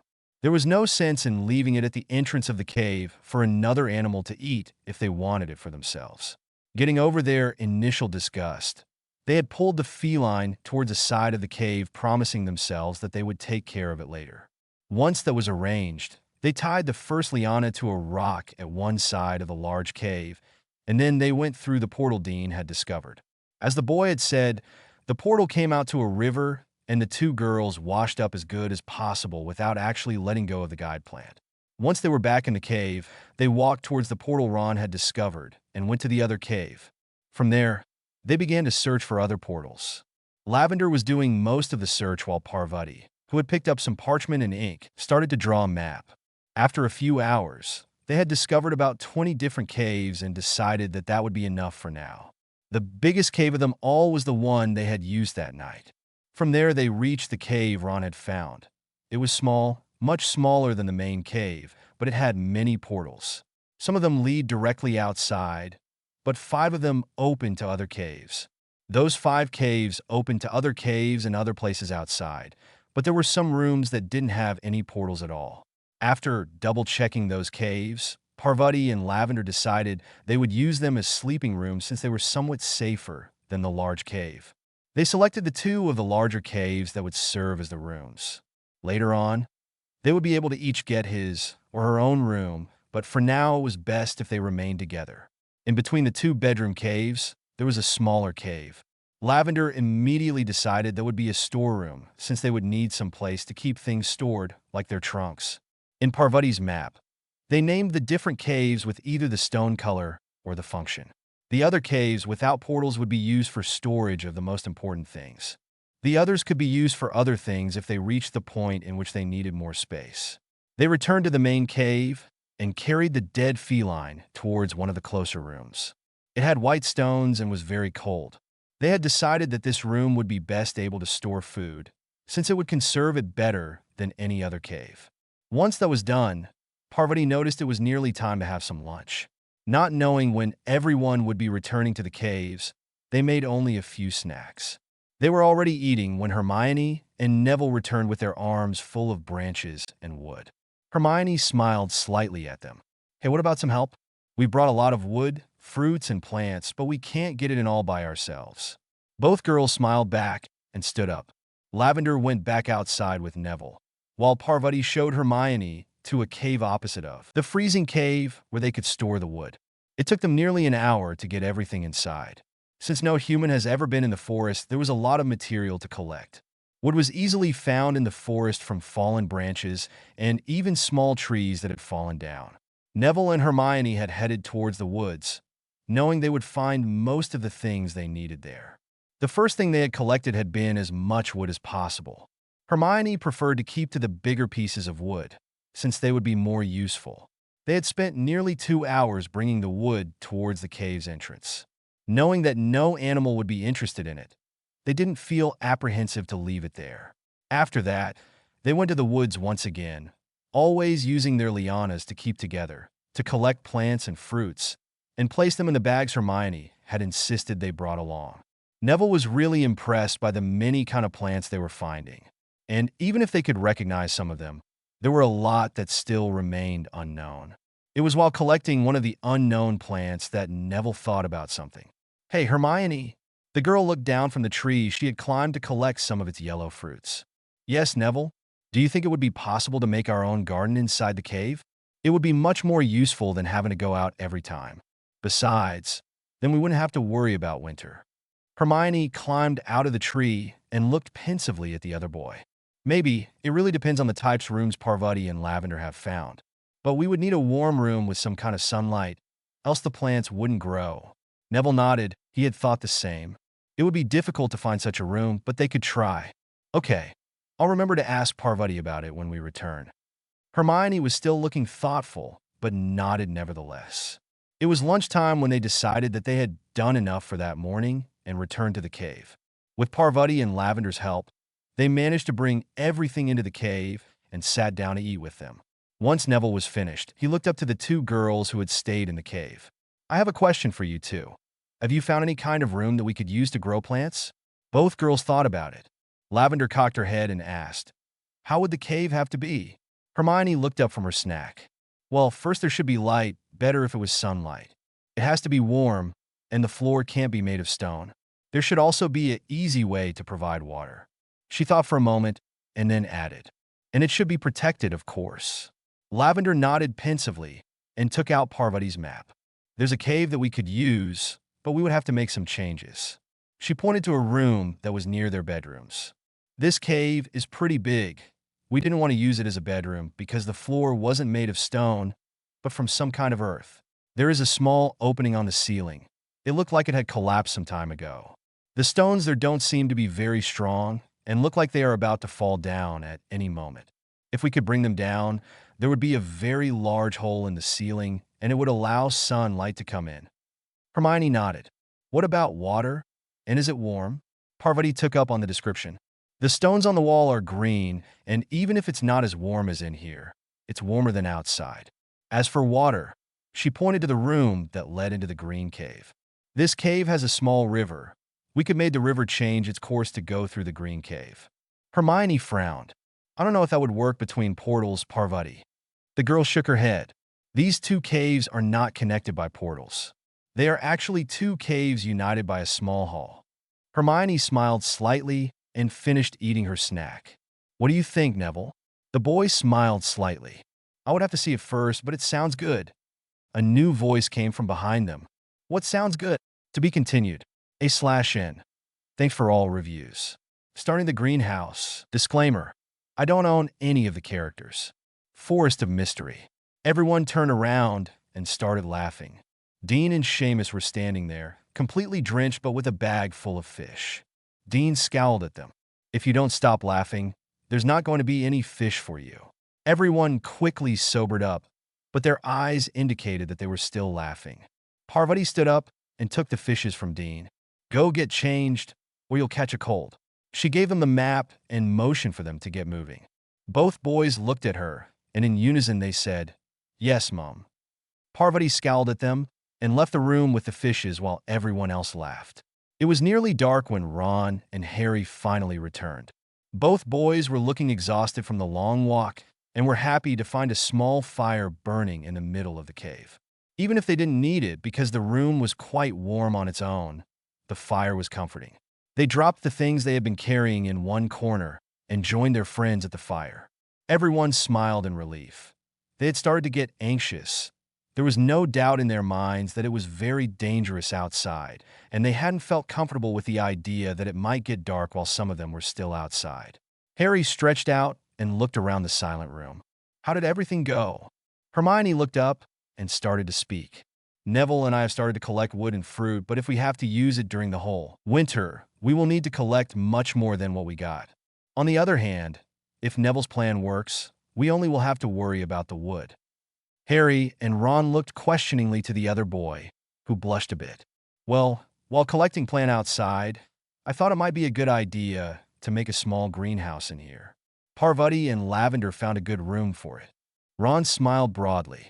That's brilliant. Hermione smiled at her friend's enthusiasm. It won't be that easy, Ron. Harry looked at her. Why not, Hermione? The girl sighed and looked towards the fire. The room is fine, but we will have to make changes in it, like bringing the ceiling down and change the course of the river. I don't know of any other way to do that, but to use magic. Everyone frowned, well aware of what that could mean. Besides, if we make a hole in the ceiling, we will also have to put some protection on it, else when it starts snowing, the snow will come in and we'll be left with nothing. Dean broke the silence that had stretched for a while. Hermione, you said that we could do a bit of magic, didn't you? The girl nodded. What if we just do a bit each day? We would go slowly, but we wouldn't exhaust ourselves that way. The girl frowned and shook her head. That's a good idea, but you're forgetting something. We need to get out of here. Even if we manage to do this and are able to make a greenhouse, we still need to get out to take care of meat and fish, not to mention wood and larger plants. I wouldn't feel comfortable going outside, not knowing if my magic is going to hold up if anything happens. Lavender looked up. We could take turns. Parvati and I have pretty much mapped out the caves now. We only need to make them livable. But anyone can do that. Each day, 2 of us could use magic to do the greenhouse and then stay at the cave doing something while the other 6 work on collecting things. Everyone nodded slightly, and Harry looked at Hermione. Do you think that that would work? The girl shrugged slightly. That depends on how long it lasts for our magic to return, but it's the best idea we've had so far. And the chance of having a greenhouse in here is too good to pass up. We can try it, at least for a little bit. Everyone nodded. Harry sighed and stood up. We should start right now. After all, we don't have that much time until winter is upon us. Hermione nodded. I think it would be best if Parvati and you started. Harry raised an eyebrow at her. And why is that? Hermione smiled slightly. Same reason as with the trunks. You two and Ron have the most magical energy, but it's better if Ron stays able to go out tomorrow so he can show us where you two have hunted today. Everyone nodded in acceptance, and they moved towards the green room. Hermione quickly decided that the first thing they had to do was to bring the ceiling down, since it would take them time to move all rocks away once they had fallen. Parvati looked a bit unsure at her. How do we do that? Hermione smiled a bit and showed them a movement with her wand. You need to say the word detonair. Try to not use much magic. Harry smirked at her. Easy for you to say. He looked up at the ceiling. Are you sure the caves are not going to collapse on us if we do this? Hermione looked at him seriously. No. Harry looked at her. So, we could be buried alive if this doesn't work out? The girl nodded. Yes. Parvati and Harry looked at each other for a moment, and then the girl spoke. Maybe you should get out of here then. There's no sense in risking everyone's lives. Harry nodded, but everyone else shook his or her heads. Neville spoke for everyone. We are in this together, no matter what. If we end up dying here, then so be it. Harry looked like he wanted to argue, but in the end he sighed and turned to face the ceiling. Ready, Parvati? The girl shrugged. As ready as I'll ever be. Both raised their wands and stepped a bit back so they wouldn't be directly under the ceiling. Detonair? There were two flashes of red light, and a big explosion ran through the room. To be continued. Aftermath. Disclaimer. I don't own any of the characters. Forest of Mystery. Dean carefully looked up, trying to see through the dust that now filled the cave. He was all covered up with dirt but unhurt. Looking around, he tried to make out the figures of his friends, but to no avail. He couldn't make out anything through this dust. Coughing a bit, he called out, Hey guys, is everyone okay? To his left he heard Lavender's voice answer him. I'm fine, and so is Neville. How about everyone else? Ron's voice sounded muffled. Get off me, Seamus. You're heavy. They all could hear some movement, and then Ron's relieved sigh when the other boy got up. Before Dean had the chance to ask them if they were all right, Hermione's concerned voice ran through the cave. Harry? Parvati? Are you both all right? It took a moment before Harry's exhausted voice answered them. Define all right, Hermione. Everyone sighed in relief but started to move when Parvati's voice sounded. Instead of just standing there, being relieved, you could help us out here. I don't know about Harry, but I would like to breathe some fresh air, and there's no way in hell I can stand up on my own right now. Harry grunted and slowly started to get up from where he had fallen. Since the dust had started to settle down, Dean was able to see the movement and walked to his side to help him stand up. Are you feeling well, Harry? The other boy nodded tiredly. Fine, Dean, just a bit tired. That took a lot out of us. Hermione appeared at his side. But you did a very good job, as far as we can see. You managed to bring the whole ceiling down, and you put enough effort in it so that the stones that fell are small enough so we can move them without much problem without magic. Parvati, who was leaning on Ron, complained from behind them. Can we get out of here? I really want to lay down. Dean nodded and started to walk forward, dragging Harry along. Neville appeared at their side and started supporting the black-haired boy from his other side, while Lavender did the same with Parvati. Seamus and Hermione walked forward, making sure that the cave was still in one piece, and nothing else would collapse on them. Quickly, they extended some robes on the floor and made two makeshift beds for their friends. Dean and Neville appeared first, nearly carrying Harry, shortly followed by the other members from their little group. They lay both teens down. Lavender stayed at their side, talking softly to them, trying to keep them awake, since Hermione wanted them to eat something. Everyone else was running around the room, trying to get things done as quickly as possible. In their haste, they only managing to get in each other's way and were going even slower. Finally, Ron, who had been carrying a cauldron full of water, got enough of it and raised his voice. Enough! Everyone stopped moving around and looked at him questioningly. The red-haired boy glared at them all. All of us need to calm down. We're only making things worse. Neville, you sort through the plants you and Hermione brought in today and pick out something we can make some soup with. Dean, look through Harry's trunk. There should be some meat in there. We will have to deal with what Harry and I killed tomorrow.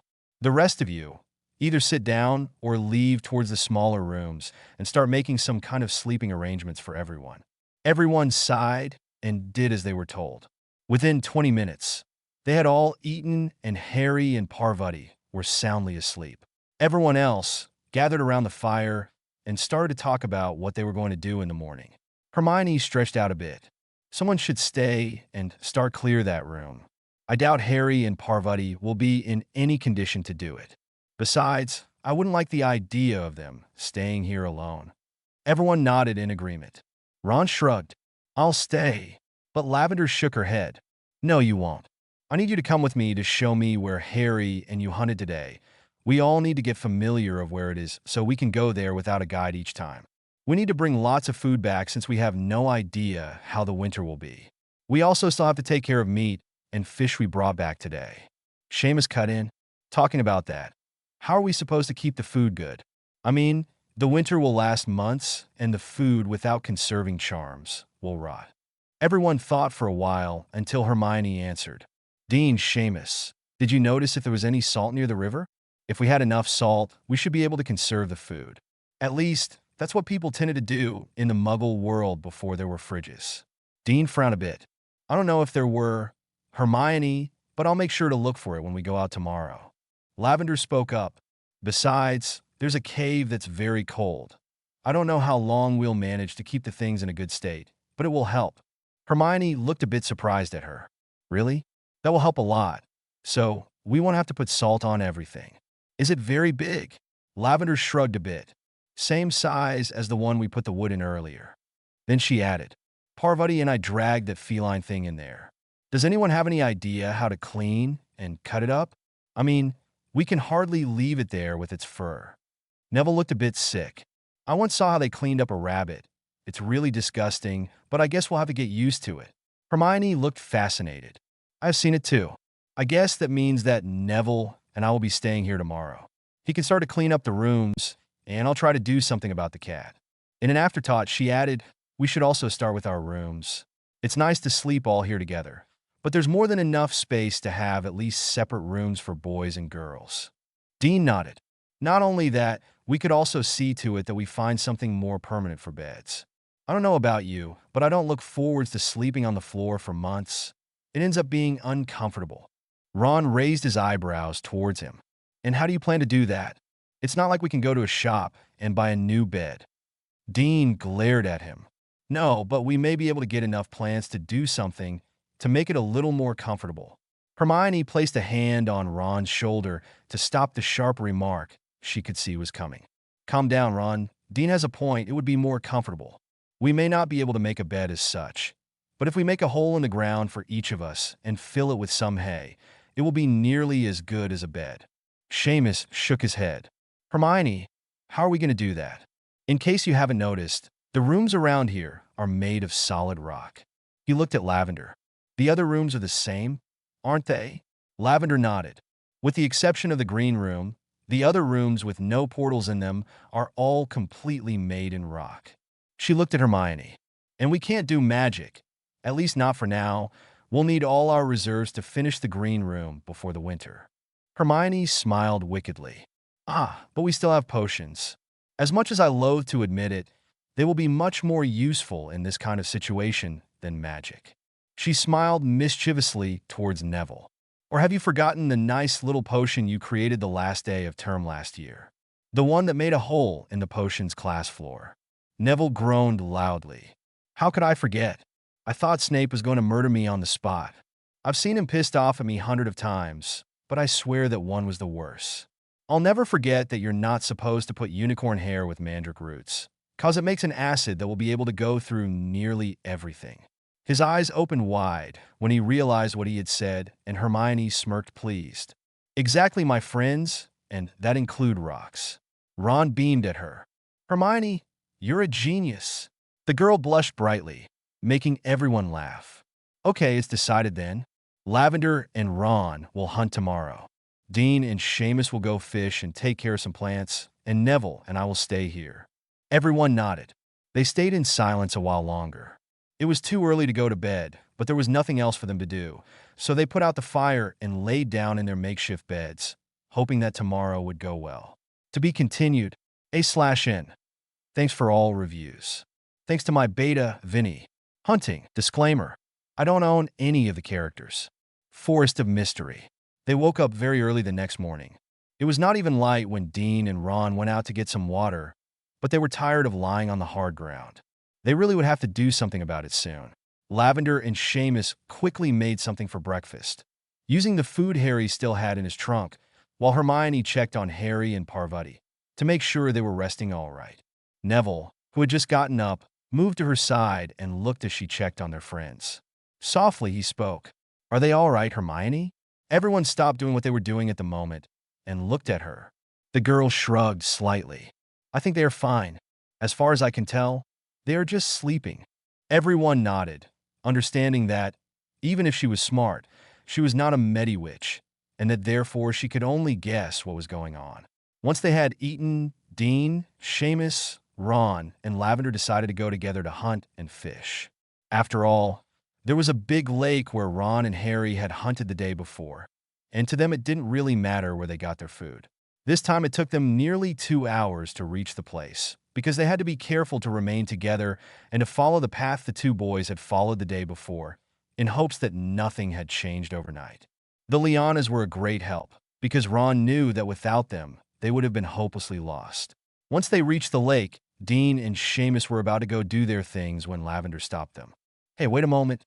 If the two of you start fishing, then all those animals are going to run away, and Ron and I will not be able to catch anything." All boys turned to look at her and nodded, knowing she was right.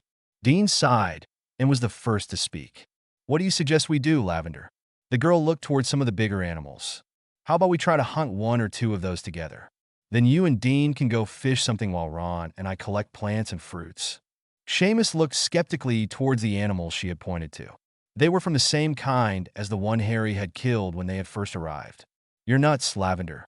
Once we start attacking them, they're either going to flee or they're going to hunt us as a group. I don't fancy trying to outrun one of those things." Ron frowned. "Maybe we could climb on a tree and try to kill them from there." Dean snorted. "You're right, Ron. I may not be Hermione, but I know that those cats can climb trees. All cats can. That would be even worse. Besides, how are we supposed to bring what we kill back? They're not very big, but we would have to carry them for at least 2 hours. Lavender frowned at him. "Lower your voice, Dean. You're going to scare every animal away. Besides, you can't expect us to keep hunting small things. They are fine as long as we can provide for enough fresh food, but I might want to remind you that winter is approaching in about 2 months. It might start to snow, and we're going to have to stay put in our cave. Even if we can risk it to go out, there might not be any animals around. We need the meat desperately. There are 8 of us to feed." Seamus put a calming hand on the girl's shoulder. "Why don't we take care of one problem at a time? First, we have to figure out how to safely hunt those things. Later, we'll think about how we're going to bring them back to the cave." Everyone nodded in agreement. After all, if they couldn't carry them back, they could always leave them there. The other animals wouldn't mind. Dean looked at the big felines again and started to search through his pockets. "How about we kill them from far away, and then, if they try to come too close to us, we can use fire to keep them away?" Ron raised an eyebrow towards him. "That's a cool idea, but how do we get the fire in the first place? Unless you've forgotten, we can't do magic, and I don't want any of us to end up as Harry and Parvati while we are out here in the open." The other boy rolled his eyes and finally took his hand out of his pocket. "Don't be dense, Ron. Of course we're not going to use magic, but you're forgetting that the world doesn't revolve around it. Muggles live pretty well without the use of magic, and they certainly know how to quickly light a fire." He opened his hand and showed his friends the small lighter. While Ron looked confused at it, Lavender and Seamus smiled. Dean, seeing the other boy's confused look, pushed on the small button, and the flame sprung up. Ron yelped softly, looking at the object with huge eyes. His friends couldn't help but laugh at him. They had never seen the other boy so startled. Lavender patted the red-haired boy on the shoulder and smirked at him. "You'll get used to it." The other 2 boys went to pick up some wood while Lavender tried to tell Ron the difference between using a lighter and doing magic. When the tall boy was finally convinced that Dean wouldn't get hurt by using the small muggle object, they joined the other 2 and made 2 solid torches, wrapping a few plants around 2 long staffs. Ron and Dean climbed up the tree and took their knives, aiming for the big felines. Seamus and Lavender moved a bit away from the tree and got ready to light the two torches as soon as the first knife was thrown. The girl quickly nodded to the two boys above them, and Ron, who had waited for her signal, threw the first knife with as much strength as he could. He had thrown it to one of the smaller felines, who had been standing a bit away from the group, and the animal quickly fell down. The other animals noticed at once, and while most of them started to run away, a smaller group came to them, intent to attacking them. Dean was able to kill another one with his second knife while Ron missed his mark. Seamus and Lavender had quickly lighted the torches and were trying to drive the felines away from them. It seemed to work until one roared in anger and jumped. To be continued. A/N. Thanks for all reviews. And thanks to my beta reader Vinny. The Cubs. Disclaimer. I don't own any of the characters. Forest of Mystery. The four children looked on as the feline jumped. In that instant, all their instincts awakened. Seamus and Lavender jumped aside, trusting their torches towards the animal, while Ron and Dean forgot about the running animals and trained their weapons towards the single feline. The animal landed and was about to jump again when it felt the hot flames embrace its sides. He didn't have time to react when two sharp knives pierced his skin, one of them hitting its heart and killing it in an instant. Everyone stayed motionless, breathing heavily, trying to recover from the shock. Finally, Seamus managed to put himself together and looked to the girl. "Are you all right, Lavender?" His friend looked at him and finally nodded. "I'm okay, it just scared me." Then looking down at the big cat, she asked, "Why did it attack us?" All the others were running. It didn't seem like they wanted to fight us. Ron and Dean landed at their sides and both shrugged. Seamus frowned. "Who knows? You should ask Hagrid. He probably would be able to tell you. But right now we have some more pressing problems. We've managed to hunt a lot now. How on earth do we carry this all back to the cave?" Ron and Lavender both sat down, trying to think of a way to manage to get the felines to their cave. Seamus went to do the same, but Dean stopped him. "I want you to look at something." With a puzzled look on his face, Seamus followed Dean and climbed on the tree after him. Ron and Lavender followed them with their eyes until Lavender heard a small mewling sound coming from somewhere near them. Carefully, she stood up and walked towards the sound, making sure the liana was still firmly wound around her waist. Looking through a few bushes that surrounded the lake near where the pack had been, she raised an eyebrow when she saw her hand disappear. It seemed she had found another portal. What startled her even more was when something small and wet pressed on her hand, followed once again by the strange sound. Frowning, she sighed and tried to grab whatever it was that was touching her. She was very startled when her hand touched something warm and furry. It had to be an animal because it was moving under her hand. Ron, who had by now noticed that she had gone from his side, came to stand next to her. "Lavender? What is it?" The girl looked up at him and then finally grasped the warm body and pulled it out of the bushes. It was a little feline, who was mewling slightly at the unexpected cold. Ron frowned too and also put a hand in the bushes, coming out with another cat. The girl looked up at her friend. "Do you think that is why the feline attacked us?" Ron looked up at her in surprise, his hand once again inside the hole. "Who do you mean?" Lavender looked at him annoyed. "That cat, of course, the one that jumped on us. Do you think she was trying to protect her cubs?" Ron shrugged, taking out another little cub. "It's possible." Lavender had wrapped the small cub in her arms and looked as Ron put his arm in the bushes a third time. This one it came back empty. "Well, that's it. There are no more little cats in there." He sat back, arranging the two kittens on his lap. "Their mother is dead. If we leave them here, they will die too." His friend shrugged. "We'll take them to the caves with us." Ron looked Thorn. "Lavender, do you really think we can manage to take care of 3 little cubs on top of ourselves? Besides, these cats are dangerous. You've already seen them in action." The girl turned furious eyes on him. "Are you suggesting we leave them here alone? You know they will be dead by tomorrow." Ron sighed. "No, Lavender, I don't want to leave them, but you must realize that this is not going to be like taking a pet. When they grow, they may attack us. Then we would have to kill them. Would you be able to do it, Lavender?" The girl looked into the serious eyes of her friend, and then back to the small cubs. "If I must kill them when they are big, I will. I wouldn't put any of you in danger." The boy nodded and stood up, the two little cubs still mewling in his arms. Neither would I. Come on, let's see if Dean and Seamus have found a way to get all that meat back to the cave. Lavender smiled delighted and also stood up.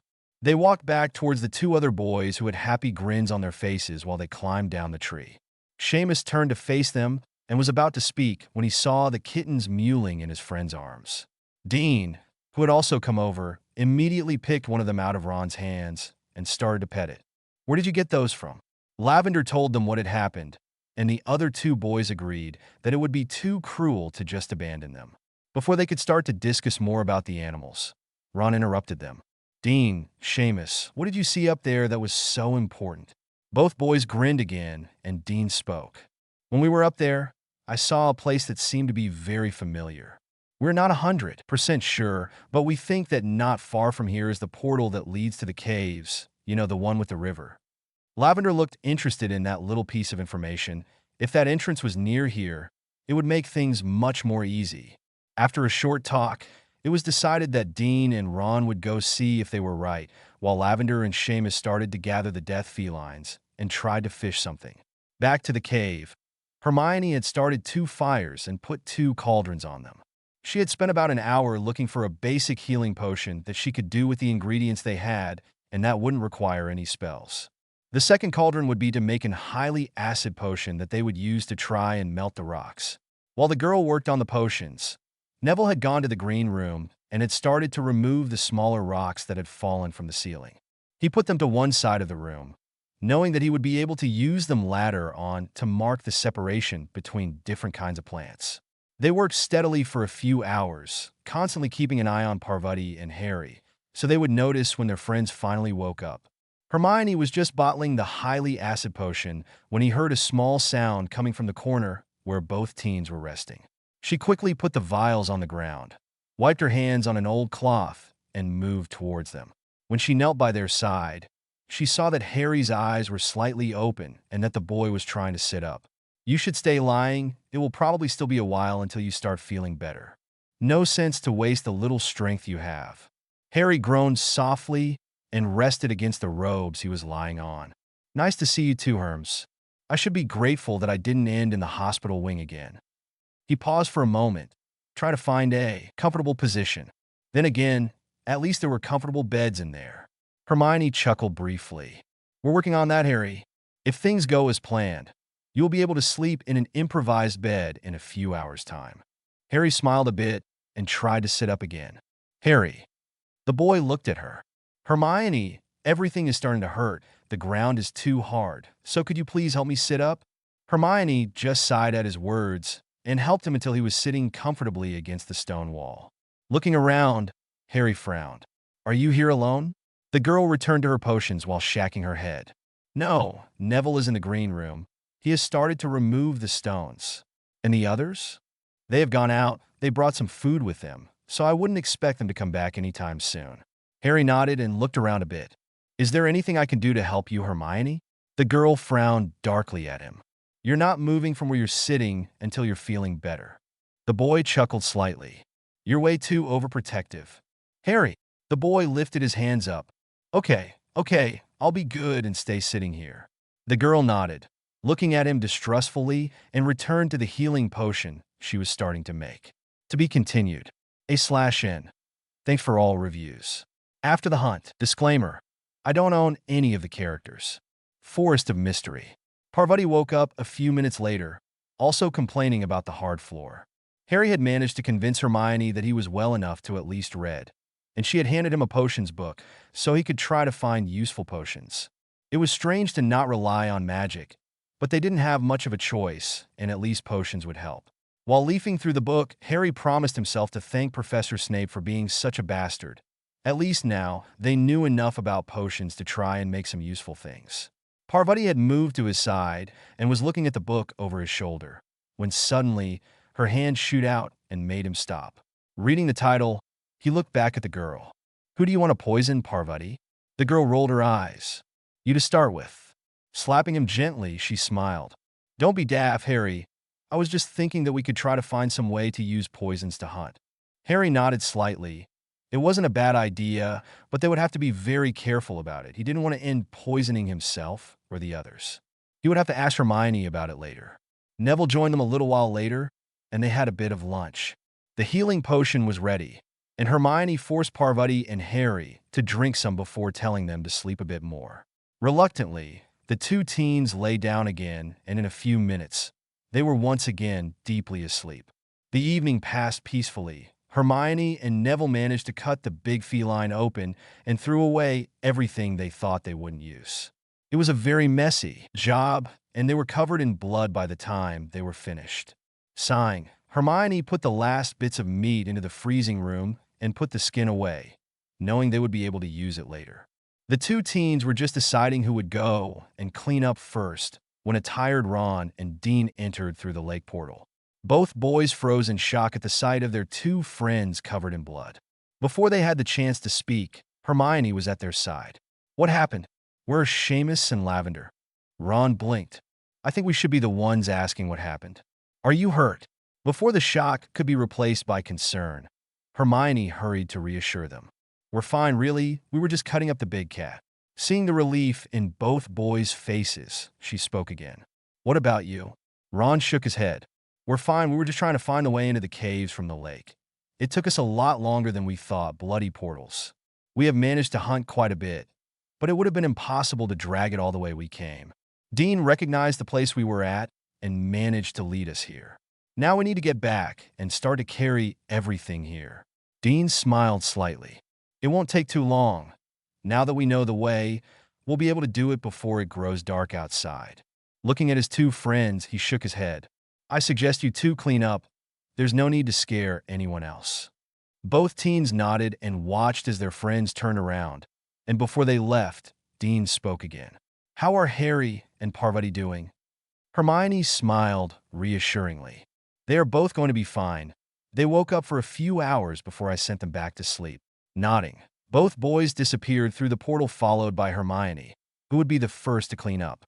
About 2 hours later, Lavender stepped through the portal, carrying a small bundle in her arms. Looking around the room, she couldn't help but smile at the warm feeling coming from it. A big fire was roaring at the center of the cave, and Harry and Parvati were sitting up against one of the walls talking quietly while watching as some kind of meat was roasting on the fire. Neville was sitting on the other side of the fire, fumbling with one of their cauldrons. He was the first to notice her. Smiling, he stood up. "Lavender, we were starting to think something had happened to you." The girl smiled and walked closer. "Could you go help the boys out, Nev? I'm afraid they are having a bit of a problem carrying the things into here." Leaving her bundle on the ground, she untied the liana and handed it to the other teen. "Of course." Following the liana, Neville disappeared through the wall, and Lavender turned to the other two teens. "Hey, how are you feeling?" Parvati smiled at her. "We're fine and still a bit weak, but Hermione's healing potion works wonderfully." Harry rolled his eyes, as if there was ever any doubt. The three of them laughed quietly before Parvati's eyes fell on the bundle resting at Lavender's feet. "What's that, Lave?" The other girl bit her lip, looking nervously at Harry. The boy raised an eyebrow in question, and she bent down to pick it up. Moving towards them, she knelt at their side and slowly allowed them to see the 3 cubs wrapped inside the robe. Harry blinked and cocked his head. "Why did you bring them here, Lavender?" "We killed their mother." "I couldn't leave them there, Harry. They would have been dead before dawn." Harry nodded in understanding. "I see." Then he frowned. "You want us to keep them, right?" At the girl's nod, he continued. "I have no problem with it, but I want you to remember 2 things. First, we cannot take all the cubs we find. We may kill more mothers, and it will be sad, but we can hardly start to gather them all in here. And second, if they become dangerous, we'll have to kill them, no question about it. I'm not going to risk any of you." Lavender chuckled softly. Ron said the same thing. "It's okay, Harry, I understand, and thank you." Harry smiled at her. "Lave, I'm not only doing this for the cubs or for you, but if we manage to train them, or at least get along with them, they might be wonderful protectors when they grow up. I suggest we treat them like you would a dog, a cat, or an owl. Talk to them, play with them, feed them, and if things go right, we'll have not only friends but also protectors." A small whistle came from the other side from the room, and turning around, They saw Hermione standing there with a few empty bottles in her hands. She was smiling at the cubs and at the three teens. Who would have thought you were able to think logically, Harry? The boy looked offended. Hermione, that was not very nice. Bright laughter came from the other side of the room, where the four boys had appeared, their arms full and tired grins on their faces. Harry groaned. Not you too. Everyone laughed again, and finally, Harry joined them. After they had all calmed down a bit, Hermione led the four boys towards the freezing room to show them where to put their catches. Lavender looked into the cauldron where Neville had been working and smiled at the sweet smell coming from it. Quickly, she started to pick up potions vials and fill them with the soup the other boy had prepared. After that, she started to cut the meat into even pieces, handing the first two to Harry and Parvati, who had taken out the small cubs and were petting them. The others rejoined them, talking happily about their day. Looking around, Harry couldn't help but allow a contented smile to grace his face. He wished he was at Hogwarts, safe and protected, but since that wasn't going to happen, he was happy he was here, surrounded by his friends. To be continued, A/N. Thanks for all reviews. Thanks to my beta reader, Vinny. Nightmares. Disclaimer. I don't own any of the characters. Forest of Mystery. It had been nearly 2 months since they had been lost inside the forest. They had developed a steady routine that allowed them to work until they were exhausted, not giving them much time to think about anything but hunting, collecting plants, and preparing for the winter. The days were starting to get shorter and colder, and they feared it would not be much longer until they were forced to remain inside. The three little cubs had survived and were now part of the group. Neville usually worked on the green room that had now grown into a beautiful greenhouse. Hermione stayed with him in the cave most of the time, working on potions and experimenting with new plants they had never seen before. The remaining 5 usually went out in 2 groups, accompanied by one of the 3 cubs, who had grown quite a lot and were now as large as a small lion. Kiera usually enjoyed running around the forest, and as such, she usually joined Lavender and Dean in their search of vegetables and plants.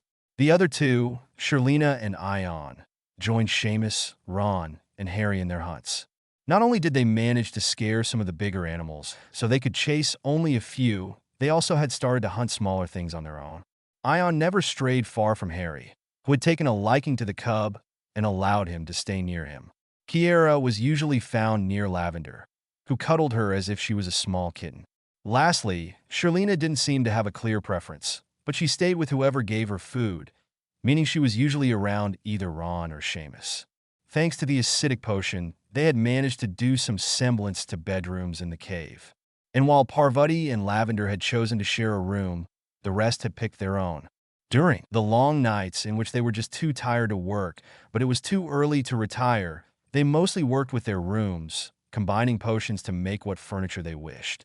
It was hard working with stone, and Hermione had been forced to brew a basic potion so they could counteract the acidic one.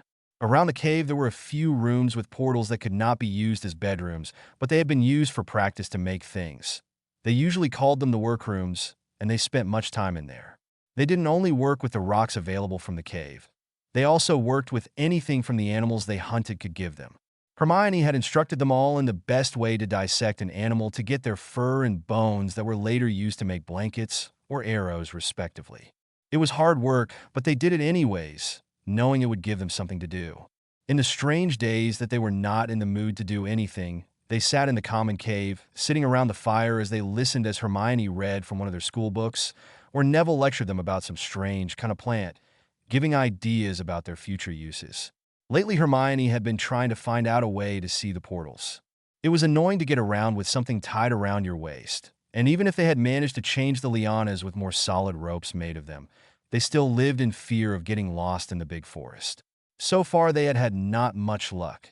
The only thing they knew was that for some reason, the animals born into the forest were able to somehow sense the portals. The 3 cubs never got lost. No matter how far away they went, they always managed to return. Harry and Lavender had started to try and train them so they could guide them, but while useful, it was not what they wanted. Harry was walking through one of the halls, heading to the common cave, with Ion bouncing near him. Before entering, he saw Hermione sitting pensively on a rock, seemingly looking into nothing. Harry approached her cautiously, knowing that to startle the girl would probably mean having to dodge a flying knife. Living in the forest had had its side effects. Their survival instincts were at full attention, and they all had shifted to attack first and think later. They had also learned to move without sound, and they had to make a conscious effort to make themselves be heard if they didn't want to catch each other unaware. The girl looked up when he was 3 feet from her and smiled slightly up at him. "Hey, Harry." The boy went to sit next to her. "Is there something wrong, Hermione? You seem to be very far away." His friend shook her head and petted Ion. Then she pointed to a far wall. "Look there, Harry. What do you see?" Harry blinked. Looking, he saw it was a plain wall. Looking for a long moment didn't help. It still looked like a wall to him. Turning his head to tell her that, he suddenly saw a small flash from the corner of his eyes. He turned to look at the wall again and frowned. It didn't look any different, but there was something wrong. At his side, Hermione smiled slightly. "So you see it too?" Harry frowned. "It's a wall, Hermione, but when I turned my head it seemed to flash slightly, and now that I look carefully, it seems to be brighter than the rest of the wall." Hermione nodded and stood up. "Yes, but it's very faint, and you wouldn't have noticed it if I hadn't pointed it out, would you?" Harry shook his head and walked closer. "Why do you think it's shining?" The girl smiled and simply struck her hand through the wall. "It's a portal. Charlena was just walking with me and suddenly started to run. I turned around quickly and noticed the small flash." Harry blinked and looked at her in awe. "Hermione, are you saying what I think you are? That we're starting to see the portals?" Hermione nodded slightly. "It seems to be that way, yes." The boy frowned. "But how? I don't recall having done anything different lately." Hermione looked pensively for a moment and then slowly spoke. "I think it's some kind of reagent of the water or the animals we hunt. You know they're able to see the portals, so there must be something that reacts with that kind of energy and allows it to become visible to our eyes. The reagent is slowly building up in our bodies, and we're starting to notice the changes it brings." Harry frowned worriedly. "Could that have some other kind of side effect? It could be dangerous." Hermione nodded calmly. "It could, yes, but there really isn't much of a choice, unless you suggest we stop eating and drinking." She turned to him. "It could take us months to discover what the reagent is, so there really is nothing we can do but allow it to run its course and hope for the best." Harry sighed and nodded reluctantly. Even if he didn't like it, he knew he couldn't really waste all their time trying to find out something that so far had not done any wrong to them. "Do you think it will get better?" Hermione looked at him questioningly, and he motioned towards the portal. "The sight of portals, will it get better?" Hermione shrugged but nodded. "Probably yes. We'll have to wait it out." She turned towards him, looking serious. "Don't tell the others until they notice on their own. There's no need to get them nervous." Harry frowned a bit, but gave his assent. There really was no need to alarm them. Everything was complicated enough as it was.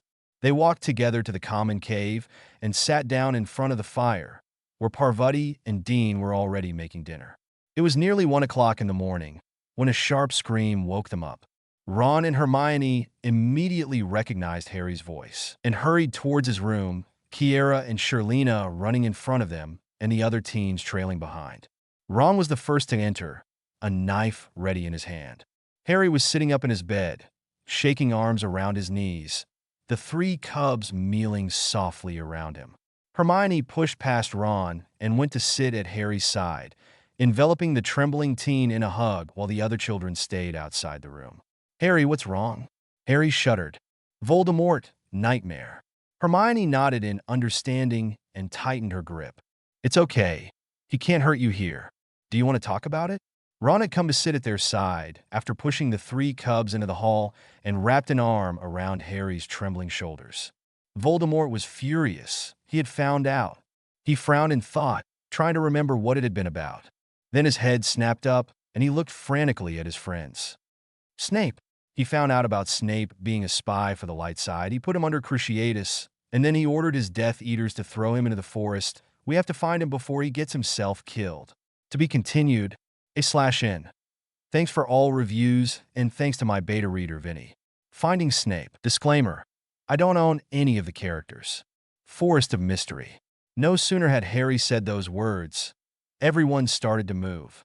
Hermione decided to stay with Harry, who wasn't in any state to move around the forest safely. The other teens parted into two groups, each taking one of the cubs while Ion remained with Harry and Hermione. Lavender, Dean, and Seamus took the path through the lake while the other three took the main path through the forest, the one they had used to find the cave. They knew they needed to be quick, but it was difficult when they had to make sure they didn't get lost. Hour after hour, the two groups continued their search, but realistically speaking, it would be nearly impossible to find the man. The forest was just too complicated to make a complete search. It was already late morning when Lavender's group returned to the cave, completely exhausted. They hadn't had any luck in their search, but were just too tired to keep going on. Half an hour later, the others also returned. Hermione gave them something to eat and sent them to bed, saying she, Harry, and Ion would go out. For 2 days, they continued their search, but the possibility of finding the man alive diminished every hour. Ron had gone out with Dean and Neville. They had been looking for hours and were ready to call it a night when Shirlena, who had come with them, ran to one side and started to hiss. Sighing tiredly and gripping the rope tightly, Neville parted from the others and went to see what the cub had seen. At first he thought it was just some leaves, but at Shirlena's insistent hissing, he came closer. Narrowing his eyes, the boy knelt next to the leaves and extended his hand. He was very surprised when he touched something solid and warm. Excitement started to build in him when he quickly brushed the leaves aside. "Ron, Dean, he's here." Seconds later, both boys were at his side, pulling their unconscious professor out of his little refuge. The man looked like hell. His clothes had been torn and bruises colored his pale cheeks. Yet, he was still breathing and his heartbeat was steady. It seemed he had been unconscious all that time. Ron shook his head in amazement. The man is so lucky. It's a wonder some animal hasn't killed him yet. At his side, Dean snorted in amusement, while holding the man's head in his lap. "I wouldn't pull it past Snape to spell his clothes, so no one would be able to injure him if they caught him unaware." Ron chuckled tiredly, nodding in agreement. At their side, Neville was pulling out one of Hermione's potions. "Can you lift his head a bit, Dean? I need to give him this." The boy did as asked, and between Ron and Neville, they managed to make the thin man swallow the healing potion. Once they were finished, Ron and Dean took the man under his arms and pulled him up. It was surprising how easy it was, and Dean couldn't help but wonder if they were able to manage it due to the man's light weight or due to their time in the forest. About half an hour later, the three teens and the unconscious man stumbled into the cave, where a worried group was waiting. Neville was the first to enter and was immediately approached by a worried Parvati. "Where on earth were you?" Neville smiled tiredly and motioned to the rest of his group, who was just crossing the portal. "We found him." Hermione and Seamus quickly led the group to one of the rooms and helped to put the man down on the bed while Harry started to make warm drinks for everyone. Neville and Hermione stayed with Snape for a long time, healing his numerous injuries as well as they could, considering their limited resources. When they returned to the common cave, only Harry remained there. The others had gone to sleep. The teen looked up and smiled tiredly. "How is he doing?" Hermione shrugged and sat down, accepting a vial filled with tea. "I think he's going to be fine, but I'm not a Medowitch, so we'll have to wait and see." Neville nodded. It might take a while for him to wake up. Then, looking to Harry, he smiled apologetically. "We put him in your room. It is one of the safest. I hope you don't mind." Harry shook his head. "I'll be sleeping in Ron's room then. Do we need to watch him?" Hermione smiled. "Not really. There are no portals leading outside near your room, so there's no danger of losing him. Neville and I stay mostly in the cave, so we'll notice if he wakes up. Hopefully, before he gets himself in trouble." Harry couldn't help but chuckle.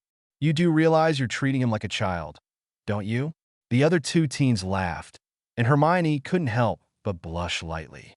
"Yes, well, you know how Slytherins can be." Harry nodded lightly and stood up. "I'm going to bed. Go get some rest. You sure need it." After wishing them good night, he left, Ion walking sleepily at his feet. Snape groaned softly. He felt extremely tired, and something told him he was nowhere near Hogwarts.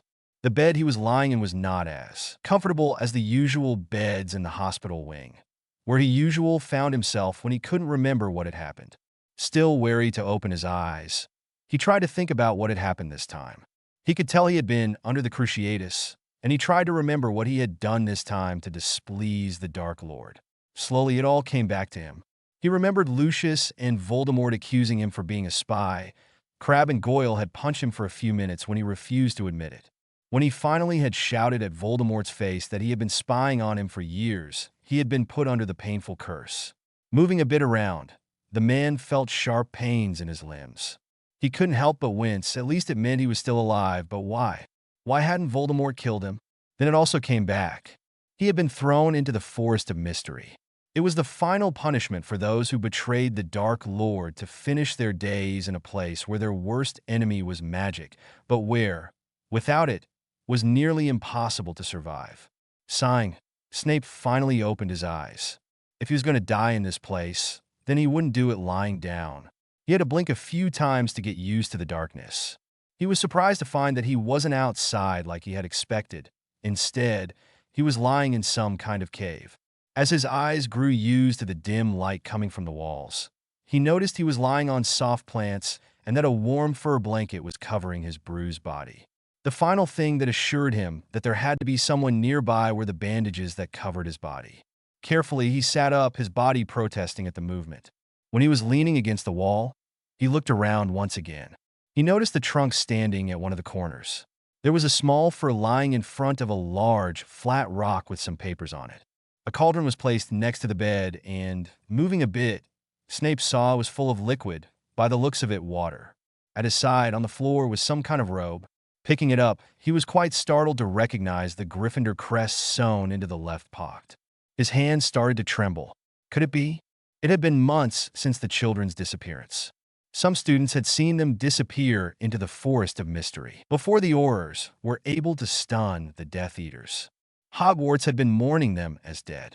They had all given up hope for them to be alive, knowing that the chances of surviving in such place were slim to none. Yet, he was here, he had been lying in some sort of bed, and his injuries had been healed. Gathering his strength, he stood up shakily and noticed he was only wearing his pants. It was cold in the cave, and he quickly put on the robe. It was a bit short, but it was warm. Slowly, he started to make his way to the entrance, keeping his balance by leaning on the wall. The cave he was in led him into another cave with 3 other entrances. Looking around, he wondered which one he should take. Then he suddenly heard a voice. "Charlina, for goodness sake, stop nibbling at those plants. Why don't you go annoy Hermione?"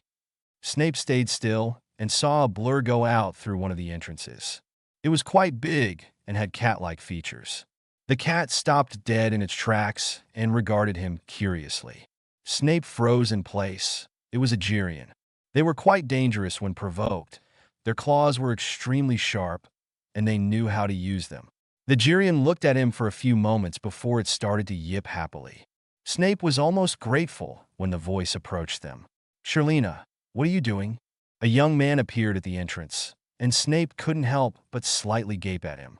He recognized the features of his former student, but he had become much stronger, and he walked with the confidence he had always lacked at Hogwarts. The teen also looked at him for a moment before smiling slightly. "Good to see you awake, Professor. We were starting to think you weren't going to wake up." Then he turned to the Girion. "Go to Hermione, Charlina." The cub licked his hand briefly before bouncing away.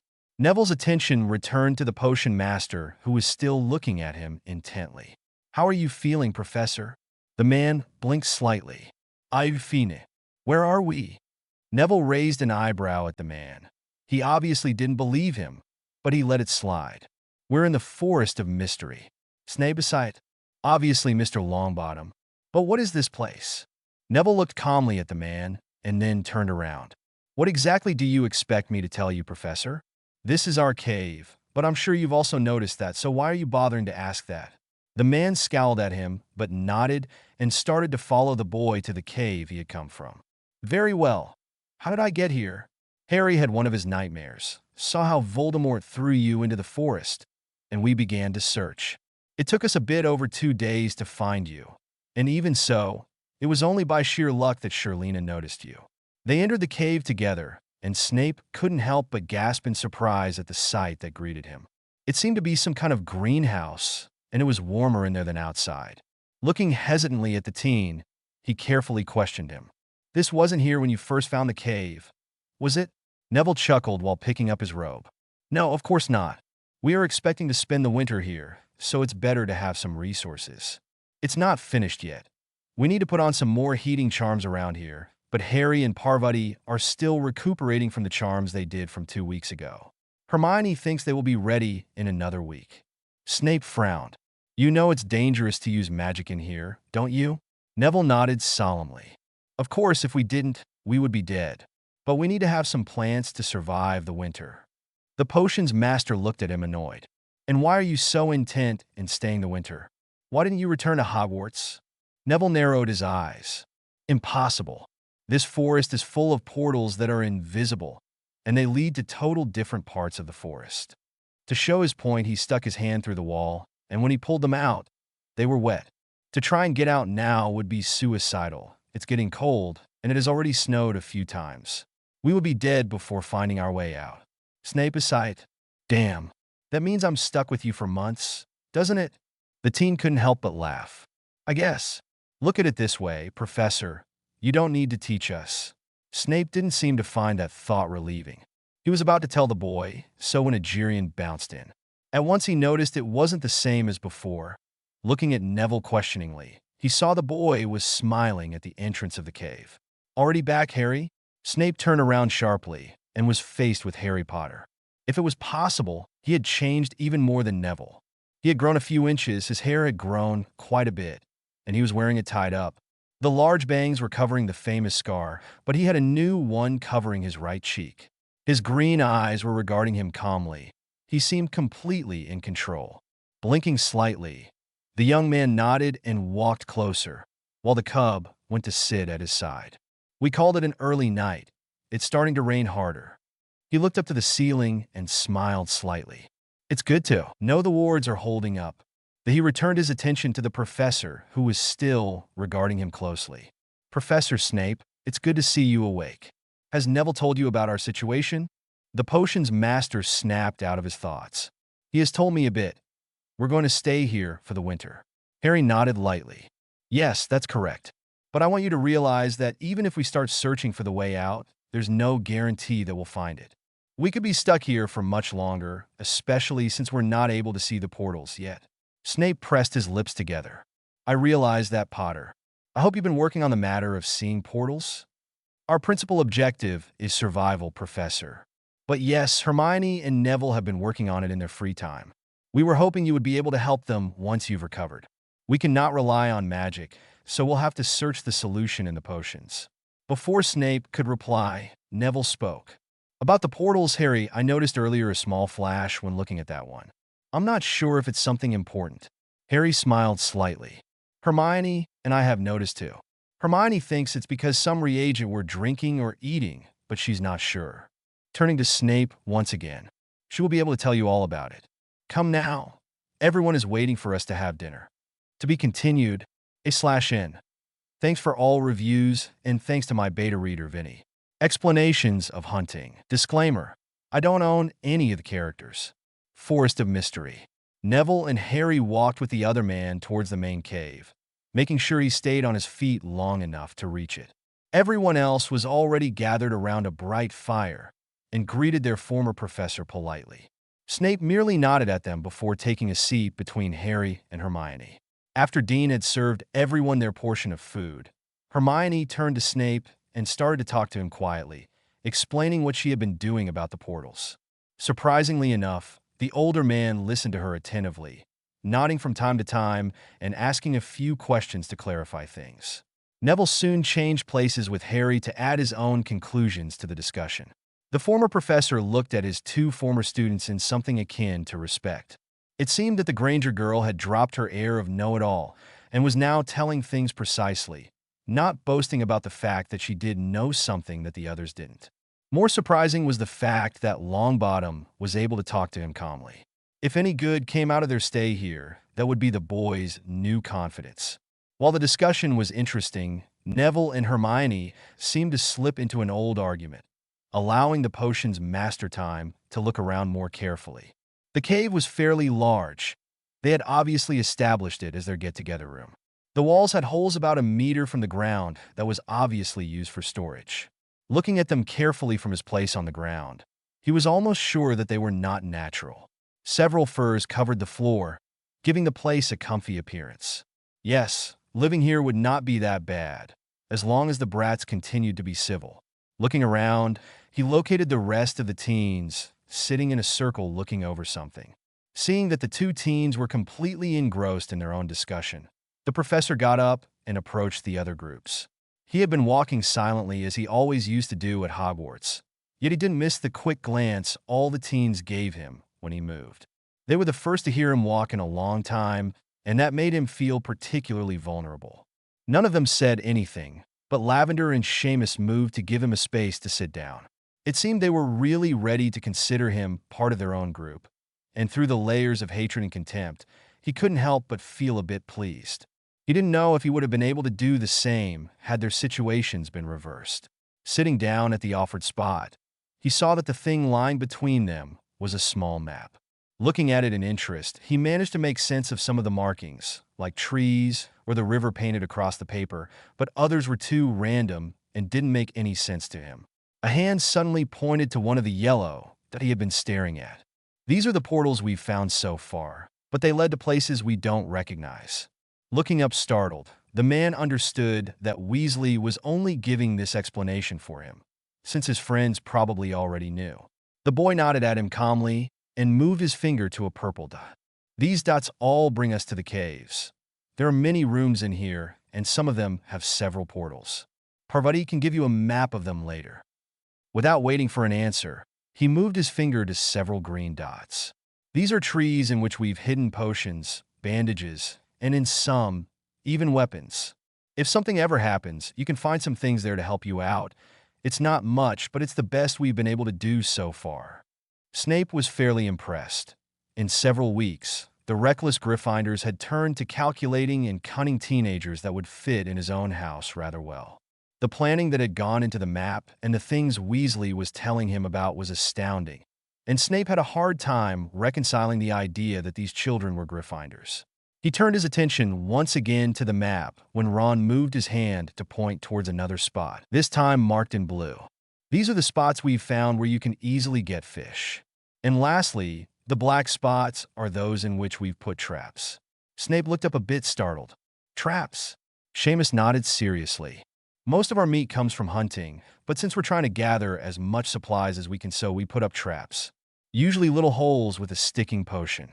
We only manage to get small animals this way, mostly rabbits and rats, but who knows when we'll need them, even if it is to feed the cubs. Severus nodded seriously and looked at the map once again. I don't notice spots in where you can get plants and fruits on the map. Parvati smiled slightly. That's written on another map. It would be useless to use only one color for plants since you may need a specific plant at the moment, and you may not have the time to walk through all the spots. She stood up and walked towards one of the holes in the wall. After looking in it for a while, she came back with a rolled-up parchment. Dean helped her unroll it so it covered the other parchment. Snape looked mildly surprised at the accurate drawing. He could tell it was the same spot, but it was much more detailed, and instead of dots, it was filled with small printing. Looking closer, he noticed it was filled with names of several plants. Lavender smiled at his surprised gaze, but before she could comment, he pointed to a name. I don't think I've ever heard about this plant. The teens looked at the name he was pointing at, and Harry smiled at him slightly. Well, there are some plants we couldn't find the name. No matter how many books on herbology Neville and Hermione have, we just couldn't find any match, so we named them. You may be able to identify them, but it's also possible that they only grow in here. Ron nodded. There are strange things around here. Animals we've never seen or heard about, plants, minerals. We try to name anything we don't know. It's easier than to try to guess about what someone else is talking about. Snape looked amused towards the boy, but then turned serious. I hope you don't use those plants you don't know. Harry shrugged slightly. Hermione experiments with them, but other than that, no. Looking up at his professor, he smirked slightly. I'm sure you'll enjoy playing with them too. The other teens also laughed, attracting Neville and Hermione's attention that went to join them. Snape looked interested as Hermione went to sit on Seamus's lap, and Neville sat next to Harry. That particular group of Gryffindors had always been divided in small groups. The trio, Seamus and Dean, Lavender and Parvati, and lastly, Neville, who used to hang out with another boy in Ravenclaw just as interested in herbology as he was. But now, seeing them sitting together, he noticed they had become a well-balanced group. There didn't seem to be secrets between them anymore, and he couldn't help but wonder how much effort it had taken them. To be continued, /n.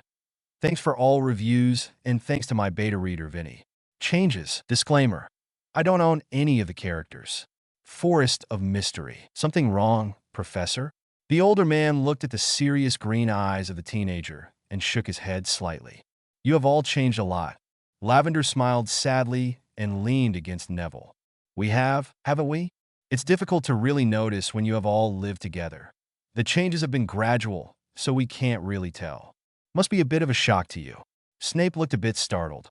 She was talking to him like he was just another teenager. It had been years since anyone had talked so freely around him. Shaking his head a bit, he gave her a very small smile. If they were able to put aside their feelings towards him, he should try and do the same. After all, he was the adult. You seem to be much more mature. And dare I say, much more Slytherin? A few months ago, these words would have insulted them. Right now, all the teenagers laughed carelessly.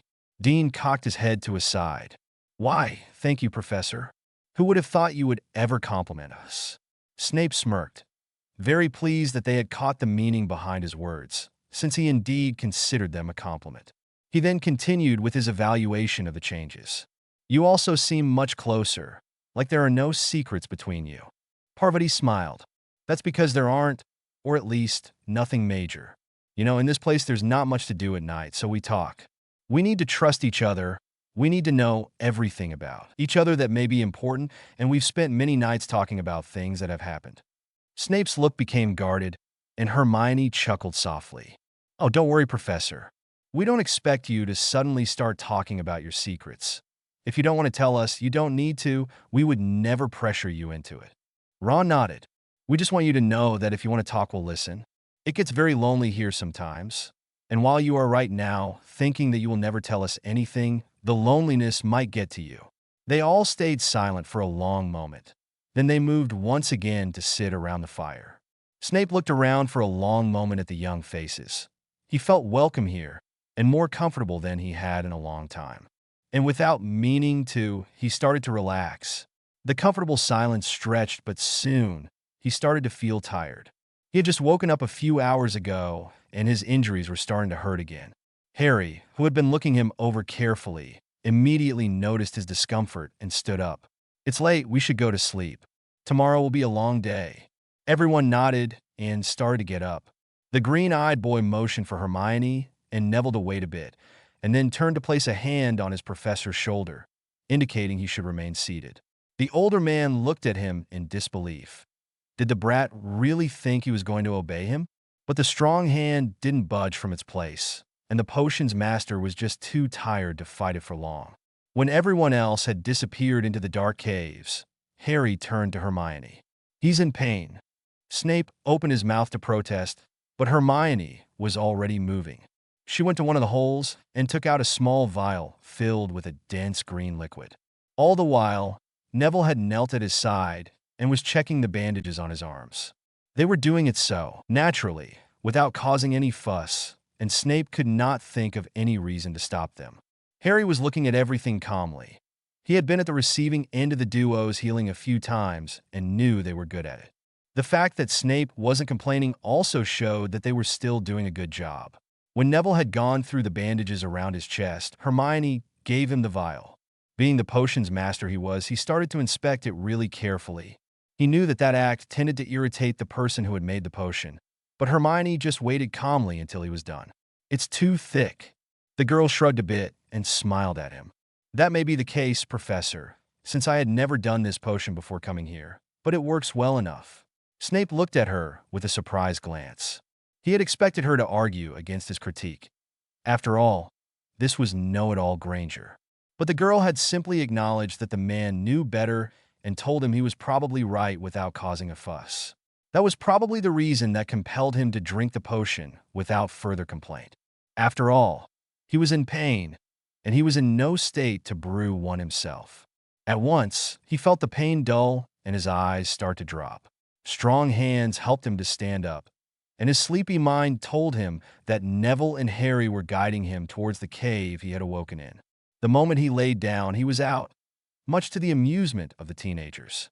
Hermione left with a small chuckle, allowing the two boys the chance to put their professor to bed after examining the bandages around his lower body. He felt better this time when he woke up. Snape saw he was in the same room he had been in the day before. He was once again dressed in his pants, and the robe he had been wearing was at his side. On top of the robe was a piece of paper. Quickly, he picked up the robe, since it was quite cold, and then looked at the parchment. It was a small map, similar to the one he had been looking at yesterday, but this time it pictured the caves.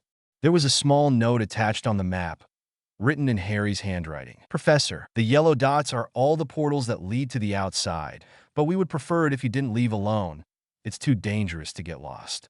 Harry. The man fumed lightly at those words. Who did the boy think he was? But on the other hand, it wasn't a stupid command.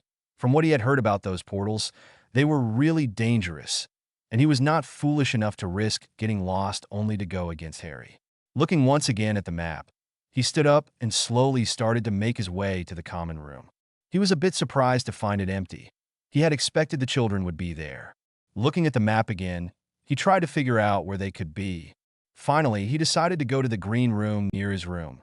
Neville had been in there the day before, so it wouldn't be surprising if he was there again. Carefully, he made his way there and was relieved to see the boy hunched over some plants at the far end of the large cave. The teen looked up when he approached him. "Good evening, Professor." The man stopped in front of him, seeing he had been slowly cutting some leaves from a small plant. "Evening." Neville smiled slightly. "Yes, it's nearly 5 o'clock. Snape looked a bit embarrassed. "I hadn't realized it was that late." The teen shook his head lightly. "Don't worry about it. In fact, we thought you would sleep longer." Standing up, he put his tools away. "Are you hungry?" Shrugging, the man followed him out of the cave. Neville quickly led the way towards the common room and immediately set out to warm some soup for the man. Snape sat down in front of the fire, warming his bandaged hands. "Where's everyone else?" "Hermione is probably in the lab, experimenting once again." He poured the soup in a vial and gave it to the professor, who looked a bit startled but accepted it. "Everyone else has gone out. The rain stopped early this morning, and they decided to go check on the traps and try their luck with some fish." Nodding, Snape continued to drink the soup. It was warm and glided lightly through his throat.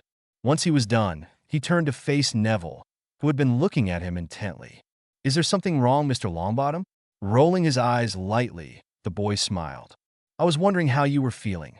Blinking, the older man shrugged lightly. "I'm still a bit sore, but better than yesterday. Is there some place where I could take a bath?" Neville nodded and motioned towards the parchment he had put on the ground next to him. "There's a room labeled as bathroom. You can go there." Nodding, the older man stood up and left the room after thanking the teen. To be continued, /n. Thanks for all reviews and thanks to my beta reader Vinny. Settling in. Disclaimer: I don't own any of the characters. Forest of Mystery. When Snape returned to the living room, refreshed from the cold water, he saw Hermione waiting for him, a small book in her hands. The girl smiled up at him and stood up. "Had a nice shower, Professor?" The man raised an eyebrow. "I doubt that swimming a bit in cold water could be considered a shower." Hermione chuckled a bit and shrugged. "It's the best we have. At least it's private and close enough to the main caves to be useful." Snape nodded lightly, conceding her point. "You were waiting for me, Miss Granger?" The girl nodded slightly. "You might as well call me Hermione, Professor." She didn't wait for the man to answer and continued. "You need to choose a room for yourself and start arranging it to your liking. Even if he hasn't said anything, I bet Harry would like his room back, and I'm sure you would be much more comfortable with your own things." Severus frowned a bit. He hadn't even given a second thought about the room he had been occupying. Then he nodded lightly and took out the map he still carried. Hermione bent over it and pointed towards 3 caves. "This one is near the greenhouse, but I wouldn't pick it since it's probably going to be very hot in there once the charms are completely in place." The man looked up slightly. "Charms?" Hermione nodded. "We'll need the heating charms to keep the temperature in the greenhouse, and the easiest way we found to do that was to charm the walls. Unfortunately, that makes the caves surrounding the greenhouse hotter than they would naturally be. She moved her finger towards another room. You might like this one. It's between the lab and the freezing chamber. At his raised eyebrow, she elaborated. We suspect the entrance of that cave is an actual portal, even if we've not managed to prove it. It leads to another cave, much like the ones around here, but it's very cold. We keep our food there. Snape nodded. Smart. Anything else about that room I should know? Hermione shrugged slightly. It's a bit small compared to the others, but otherwise it's fine. But I think you would prefer this one. She pointed to a larger cave. It was close to the room he had been using. It's not close to the lab, but it has a portal that leads to it, and there's a small portal to the lake where you can wash. It's bigger, dry, and comfortably warm. Lavender used it once, after a small fight with Parvati. Therefore, the hole for the bed is already made, and you could move in at once. Snape looked pensively at the map. He could see the small names written on it. If he took that last room, he would be close to Harry and Dean, who had rooms that came out to the same hall. The thought might have bothered him had the circumstances been different, but with the children acting much more mature than before, he didn't think it was going to be a problem. Besides, the other room near the lab was next to the cave Parvati and Lavender shared, and he somehow knew that they would be much louder than the two boys. Nodding, he turned to the girl, who was patiently awaiting his answer. I would like to see that last room you said. Hermione chuckled lightly. She had been expecting that answer from her professor, and so she simply motioned him to follow her. The cave was larger than Harry's, and the walls were dark, but Hermione had taken the precaution to bring one of the torches with her, so they could start a fire in one of the ends of the cave. Looking around, Snape saw the hole Hermione had told him about. It was against the wall opposite from the entrance. Approaching it, he could tell he would have to make it longer, since he was quite taller than Lavender. Hermione, who had managed to light a fire, turned to face him. From her robes, she withdrew several vials. Professor, when the man turned to face her, she continued, these are acidic and basic potions. We've been using them to make the holes in the rocks. If you're going to make some kind of shells in the walls, try not to go too deep. I doubt you would want a window in a Harry's room. The man chuckled softly while she handed him the potions. You should check the room for portals. Parvati and Lavender did it at the beginning, and Lavender did it again when she slept here, but you can never be too sure. The man nodded, and then Hermione walked out of the cave and motioned for the man to follow. She showed him the portal she'd been talking about, and after that she left him to his own devices, muttering something about a potion. Smirking lightly, the man returned to his own cave and started to make plans. He would have to spend the next several months in there. He might as well get comfortable. He had been using a bit of acid to make one of the shelves when the silence was disturbed by the sound of running paws. He turned around, a bit startled, and saw one of the Girians running through his cave.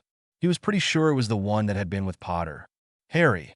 The day before he looked up to the cave's entrance. He wasn't overly surprised to see the boy standing there, looking around the room carefully. Can I help you with something, Mr. Potter? The boy smiled slightly. Do you mind if I come in, Professor? The man raised an eyebrow. I'm surprised you ask.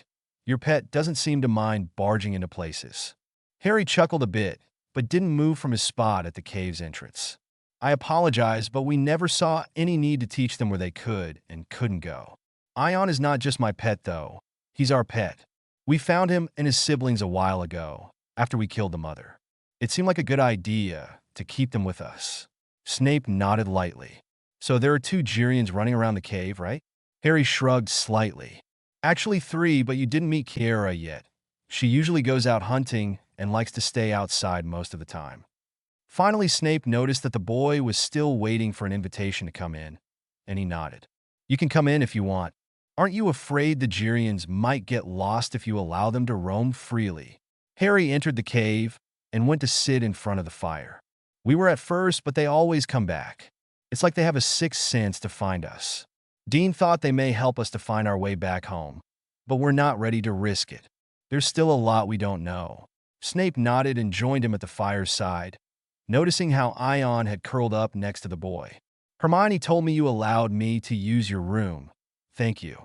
Harry looked up fairly startled. He never had expected to hear that coming out from his potions master's mouth, but it seemed the man was trying to get along with them, so he simply nodded. "You're welcome." They stayed silent for a long moment, and finally, Snape asked something that had been bothering him for a while. "Who makes the decisions around here?" Harry looked up. "Excuse me? I was wondering who decided what would be best or what you should do each day. You know what I mean?" Harry nodded slowly. "We mostly make decisions together. Of course, no one messes with Hermione's projects or Neville's greenhouse. Each of us has our little projects or things we do, but otherwise it's a group thing." "Why do you ask?" Snape looked him over carefully, wondering if he had made a wrong assumption. "I might be imagining things, but I would say that your opinion matters more than the others." Harry looked up surprised. He remembered the agreement that he was leader, but he had never thought he exercised that right. Frowning, he looked at the other man worriedly. "Well, at the beginning, we decided we might need someone who had the final say in things. We had barely arrived here, and we needed to make several decisions quick. They decided I should be the one, and there were a few times in which I had to actually make a decision when we couldn't come to an agreement, but I thought I wasn't doing that anymore." "How did you notice?" Snape looked him over carefully and noticed he seemed to be a bit upset. Strangely, he felt the need to reassure him. "It's nothing very obvious. Just how you made Hermione and Neville stay with only a look yesterday, the way you made everyone go to bed without even making a direct request. It's not the fact that you order them around that gave it away, it's more how they obey you." Harry nodded slightly, conceding that the man had made a good point. He had become used to it and didn't even notice anymore. Should it bother him? He didn't do it for the sake of ordering them, but rather because he thought it was better that way. He was wrenched out of his thoughts by the man's amused voice. "Of course, the small note you left me earlier, it pretty much told me I was right." Harry looked at him embarrassedly. "I'm sorry about that, but it's really dangerous, and it took us some time to find you."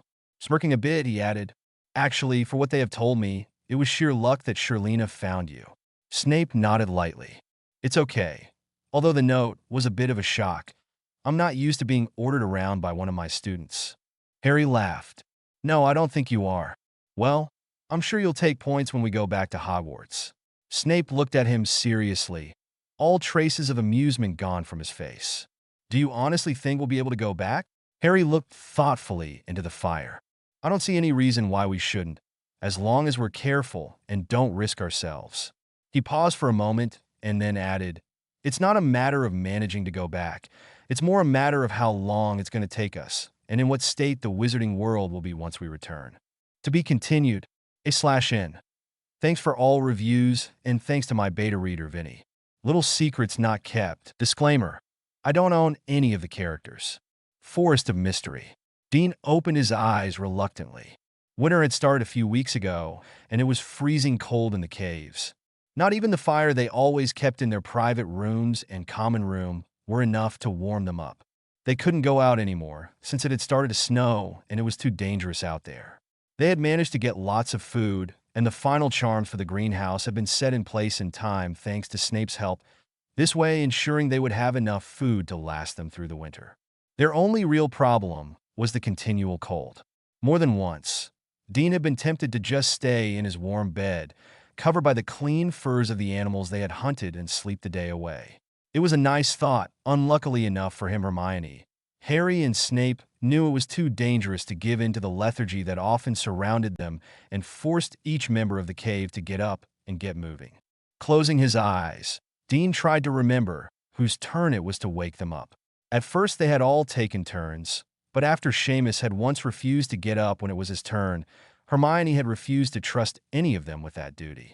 Harry had disagreed with her, saying she didn't have to be the only one to get up early, and in the end it had been agreed that Snape and him would share that duty with her. "Thomas, if you don't get up in 5 minutes, I'll pour ice-cold water over you." Dean groaned and forced his eyes open just in time to see the dark figure of his former teacher retreating from the entrance to his room. Sighing, the boy drew the fur he slept under to his shoulders and sat up. The potions master was really effective in what he did, especially when they knew he would do just what he said. Ron had once refused to get up when the man said so, and Snape had just calmly filled a cauldron with water and had poured it all over the teen. Only Harry and Hermione had found it amusing. Ron had been pouting for hours, sitting close to the fire in the common room. Since then, they quickly got up when the potion's master said so. His threats also helped Harry and Hermione in their job, since they only had to tell the reluctant teens that they would just go and get Snape. Sign. The teen finally got up, and as quickly as possible he got dressed. Since their robes had become much too thin to wear, Lavender, with a bit of help from Harry, had sewn fur all over it, making it much warmer than the original robes. The sight might not be very nice, and once in a while Parvati complained that those makeshift robes were uncomfortable, but no one could argue that they were warm. After quickly washing his face, Dean walked out of his room and to the common room, where the rest of the sleepy teens were already gathering. Today it was Neville's turn to make breakfast, and he was already bent over a cauldron, carefully stirring the contents. Dean sat down next to Lavender, and the girl smiled up at him. "Good morning." Yawning, the teen nodded and looked to where Harry was sitting, comfortably propped up against a wall, with Ion's large form draped around him, giving him warmth even if he was sitting slightly away from the fire. The other teen was holding a book with one hand while he used the other to pet Ion's white fur. Dean cocked his head curiously. "Hey, Harry, what are you reading?"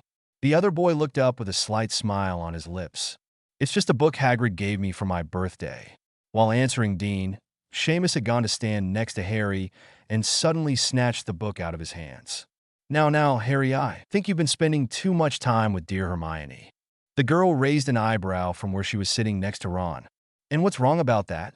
Seamus raised his hands, in which he still held Harry's book. Nothing. It's just he needs to get some fun from time to time." Harry snorted. "Seamus, your idea of fun is to play spin the bottle or truth or dare. If it's the same to you, I'll keep to my book."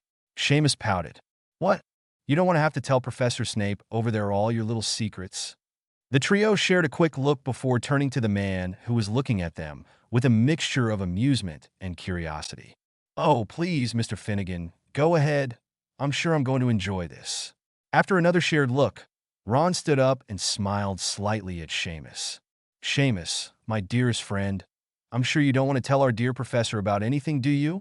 Seamus looked at him with a slightly pensive gaze and then smiled apologetically. "Of course not, Ron.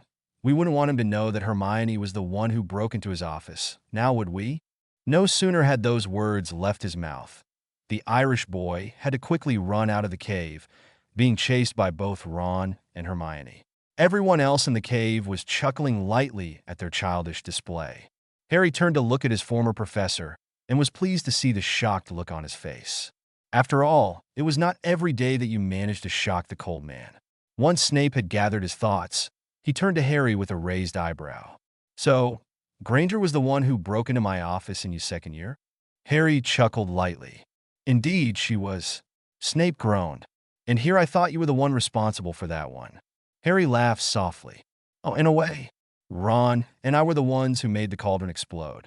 The former professor rolled his eyes. "Figures. And may I ask, Mr. Potter, why you and your friends saw the need to break into my office and get some of my personal ingredients?" The teenager, who was still sitting comfortably on the floor, got a faraway look in his eyes, remembering those days.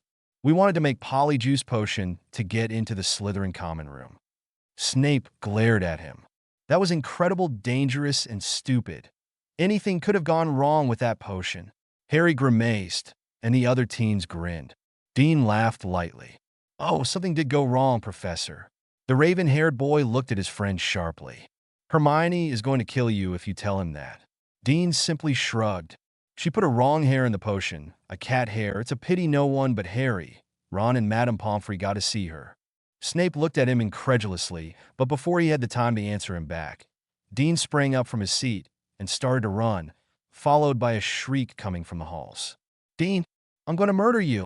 Looking around, Snape couldn't hold it in anymore. Without meaning to, he started to chuckle. He was just too amused at the teens' antics to really care about his reputation. Besides, these teens were starting to know him much better than anyone at Hogwarts ever had, besides Albus, of course. They didn't mind the way he had always behaved around them in the past. They just treated him as he was one more. Even if they kept still some respect for him, it was not laced with the dread and fear it had been in the past. Harry looked a bit surprised at the sound of the man's deep laugh, but quickly he recomposed himself and smiled lightly. The potions master had always been way too serious, and while he hadn't cared about it while at Hogwarts, he couldn't help but feel a bit pleased to see him relaxing. After all, a relaxed Snape was much easier to get along with. Next to him, Neville smiled a bit at the man too. He had always been so afraid of Snape. It was hard for him to see that the professor was not the monster he had always thought he was. Shaking his head, he looked up as Seamus rushed past him, followed closely by Ron, who was now laughing his head off while chasing the other teen. Snape shook his head slightly and looked back at Harry. "So, any other dark secrets you don't want me to know?" Harry chuckled. "Well, I don't think you want to know about how I was really in the library in first year, or how Seamus really was the one who painted your hair dark red, or how Lavender." The girl in question looked up sharply and glared at the other teen. "Harry, dearest, I don't care if you want to spend the rest of your schooling years in detention with Professor Snape, but I certainly don't. So please, do me the favor to shut up." Harry laughed lightly and petted Ion, who was still wrapped on his lap. "As you wish, Lave, but you understand that he's going to find out about you doing divination using some of his ingredients, don't you?" The girl was up in an instant and tackled Harry to the floor, tickling him for all she was worth. Snape looked at them amused and shook his head again, looking at the two last sitting members of their little group. "I hope you have more brains than they have." Neville nodded lightly, smiling in the direction of Harry and Lavender. "I don't know if it's the brains. Maybe it's something they drank. I haven't seen them act this way for a while." Snape watched as the younger boy seemed to ponder for a moment before Parvati spoke up from her place next to the fire. "Don't bother about it, Nev. It's just them being infantile." She helped Neville finish up breakfast and then stood up. Raising her voice, she shouted over Harry's laughing. "Okay, you nutters, if any of you want to have some breakfast, stop this childishness now." Lavender sighed and looked at her in disappointment before rolling off of Harry. "You're no fun, Parvati." The other girl shrugged slightly. "I'm just hungry and want to eat." Slowly, everyone gathered once again around the fire. Most were out of breath due to the running and laughing they had been doing. The last one to join them was Seamus. He plopped down in a seat between Snape and Neville and accepted the soup Parvati was dishing out. "Man, we should be doing that more often. I've gone rusty of all the sitting around." Harry nodded pensively while slowly drinking his soup. It was true that they were getting lazy. In fact, he had been thinking about it for a while. They had now the chance to get ready to face Voldemort. And while he knew they could not practice their magic, he was sure they could improve their physical fighting. Maybe he would be able to convince the potions master to help him think about something to help them in that regard. Looking towards the pensive man, Harry decided he would bring it up when the potion was ready and the man wasn't so stressed out. To be continued, A/N. Thanks for all reviews. I've finally started on the sequel to Fate. It's called Triumvirate of Power, and you can find it here. Hope you like it and that the link actually shows up. Lena is also working on the translation and will be updating at the same time. You can find it here. Both versions can also be found in my Yahoo group. Have fun reading it. The Potion. Disclaimer: I don't own any of the characters. Forest of Mystery. Severus was sitting in front of the fire in the common cave. He knew it was very late, probably around 3 in the morning, but he hadn't been able to sleep. His mark had been hurting all evening, and it didn't seem as it was going to stop anytime soon. The pain frustrated him. Not that he wasn't used to it by now, but the fact that the Dark Lord was up to something and he couldn't do anything to help was slowly driving him to insanity. Sighing, the man put his head in his hands and tried to drive all thoughts about Voldemort away. He needed to sleep. He, Granger, and Longbottom were getting closer to discovering the cause for their higher sight of the portals. As much as he hated to admit it, the boy's knowledge in plants and Granger's organized research had helped a lot. That, combined with his own expertise in potions, was the major driving force behind their discoveries. Rubbing his eyes tiredly, he looked back up into the fire. He wished they could find something definite. He knew they had the time. Spring was several months away, and they wouldn't be able to leave until then. But he also hated the thought of not being able to feel safe. He knew the portals were incredibly dangerous, and while the children had started to see them, he couldn't sense them yet, and that made him feel vulnerable. As a spy, one of the first things he had learned is to keep an eye on all the possible escape routes. Now that was impossible. Couldn't sleep? Severus looked up abruptly. He hadn't heard anyone approaching, which was another thing that was annoying him. While he was still able to hear the three Gerians walking around the cave, it had become nearly impossible to hear the teens. They moved in complete silence, and he could not help but wonder if they were unconsciously casting a silencing charm on themselves. Sighing, he nodded slightly to the teen, who had, by now, sat down in front of him, across the fire. Harry rubbed his scar a bit. He's up to something. Snape looked up at him. Yes, he is. It annoys me, not being able to warn someone. The teen nodded pensively. I know. They stayed in silence for a long while, both deep in thought. Suddenly, a sharp pain ran through Severus' arm, and Harry gripped his scar. Gritting their teeth, both men waited for the pain to diminish. Finally, as it lessened, Harry relaxed and laid down on the floor. He was feeling dizzy and closed his eyes. Potter, are you all right? The teen whimpered softly. Give me a second, I'll be fine. I just wasn't expecting it, and it was kind of sudden. Snape grunted in agreement and also laid down, resting his burning arm on the ground. How he wished he could get rid of the damn mark. He had tried with several potions while Voldemort had been a spirit, but he hadn't managed to find anything. Maybe once they had managed to find a solution for the portals, he would have the chance to use the rare ingredients they had in the forest to find something that would help him. He had already some ideas, and maybe Granger and Longbottom might help him if he asked. Turning his face to look at the other teen, he noticed Potter had fallen asleep. Looking at the teen's sleeping face, he was surprised to see how peaceful he looked and how childlike. It was hard to remember that he was barely 15 when you saw him leading his friends around the cave. He was a natural leader, and even he found himself following his words, much like he did with Dumbledore, but without the annoyance. The teen didn't have the all-knowing presence the old headmaster had, and that made him much easier to get along with. Sighing, Severus stood up and rubbed his arm gently. The pain was slowly going away, and he thought he would probably be able to go to sleep now. Looking down at the teen, he sighed and knelt at his side. Potter! The boy didn't even move. Snape took his shoulder and gently shook him awake. Come on, Harry, you need to get back to your own room. The teen opened his eyes and nodded groggily. Without meaning to, Snape found himself supporting the tired teen and leading him to his own room. Once Harry was settled in his bed, Snape went to his own room, and in a few minutes, he was asleep. It took them 3 more weeks before the potion was ready, and Snape was relatively sure that there would not be any unwanted side effects. He wished he could have tested the potion on someone else, but he wouldn't allow the children to try it first, no matter how confident he was about the result. He couldn't ignore the fact that they had been using several unknown plants to create the potion, and he didn't know how they were going to react with their bodies. They had all gathered into the large cave, where a cauldron full of the potion was bubbling on a fire. Without a word, Snape filled a small vial of the potion and was about to drink it when a strong hand clamped on his wrist, stopping his movements. Looking at his side, he saw Seamus had been the one to stop him. He was about to chastise the boy when he saw that Neville and Lavender had started filling other vials with the potion. Deciding they were, at the moment, more important, he glared at them. What do the two of you think you're doing? They didn't seem to be bothered by his ice-cold tone of voice and didn't even move to answer him. Instead, it was Ron who spoke. Professor, we do realize that this could be dangerous and all, but we made a pact some time ago that if we were going to try something dangerous, we were going to try together. So you can forget trying the potion on your own. We're all going to drink it at the same time. Snape's frown deepened. That's utter nonsense, Weasley.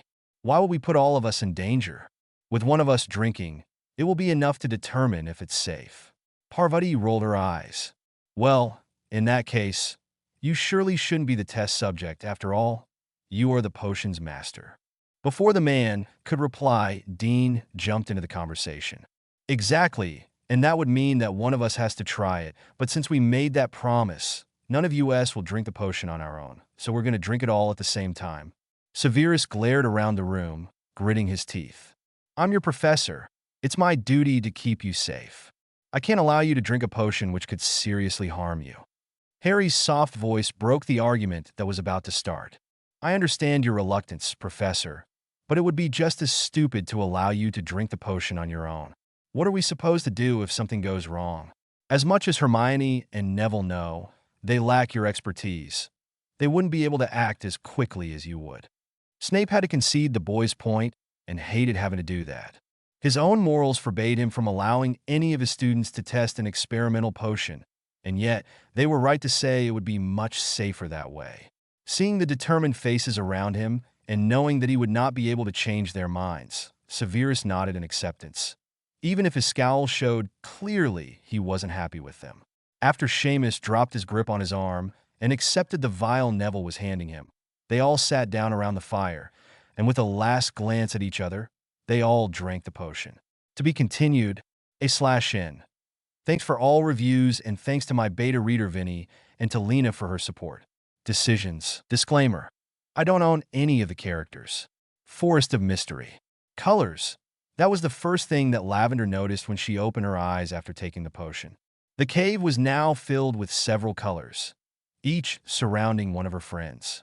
They were soft, and it didn't bother her eyes to look at them, but they seemed to mean something that she couldn't figure out right now. Looking around, she noticed that everyone was doing the same, looks of wonder passing through their faces. Turning around, she fixed her gaze to the spot in which she knew there was a portal. She could barely contain a gasp at the golden door she saw.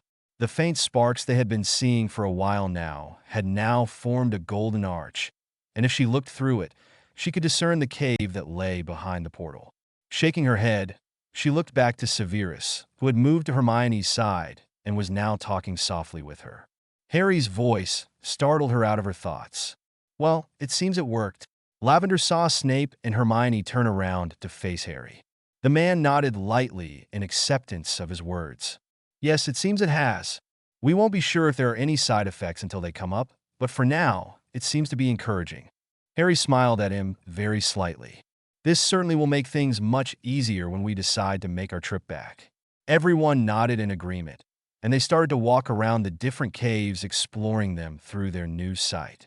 While his friends enjoyed themselves, Harry approached his former teacher, a serious look upon his face. Professor.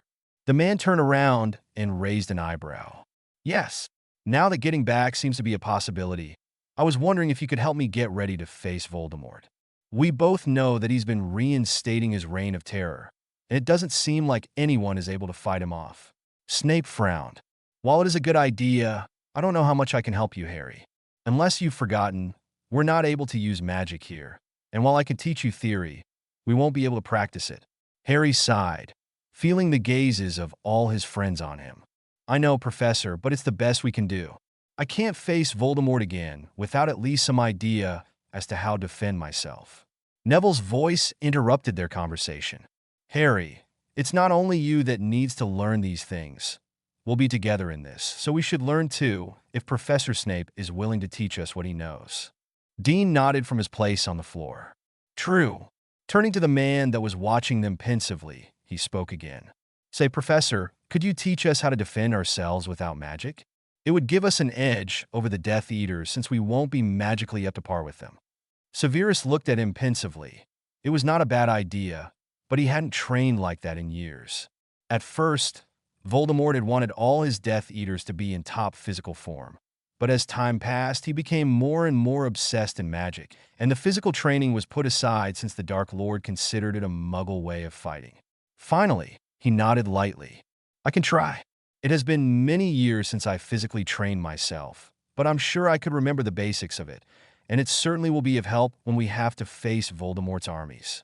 All the teens nodded lightly, determined looks on their faces. They knew they would be the ones to make a difference in the war. They were the silent army no one knew about, and if they played it right, they would be able to bring Voldemort down. About 5 months later, they all started to make plans to get out of the forest. They had trained hard and felt that they couldn't learn anything else in the non-magical area. They needed to get out of the forest and see how much they could do with magic now.